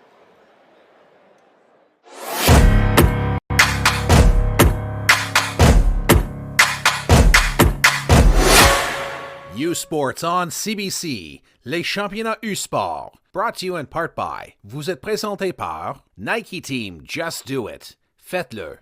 Barron, exclusive supplier of U Sports Championship rings. Le fournisseur exclusif des bagues de championnat U Sport. Fox 40 celebrating a decade of the Fox 40 U Sports Coach of the Year program. Fier partenaire des prix de l'entraîneur de l'année U Sport depuis 10 ans. Veraburn, medical supply partner of varsity athletics since 1976. Partenaire de sport universitaire depuis 1979. The Government of Canada. Le gouvernement du Canada. Discover Saskatoon. Let's come together and discover Saskatoon. Ensemble, découvrons Saskatoon. And by Fun. Shop and save for your next car today at fun.com. That's fun with 2 F's. Magasinez votre prochain véhicule dès aujourd'hui à fun.com. C'est fun avec 2 F.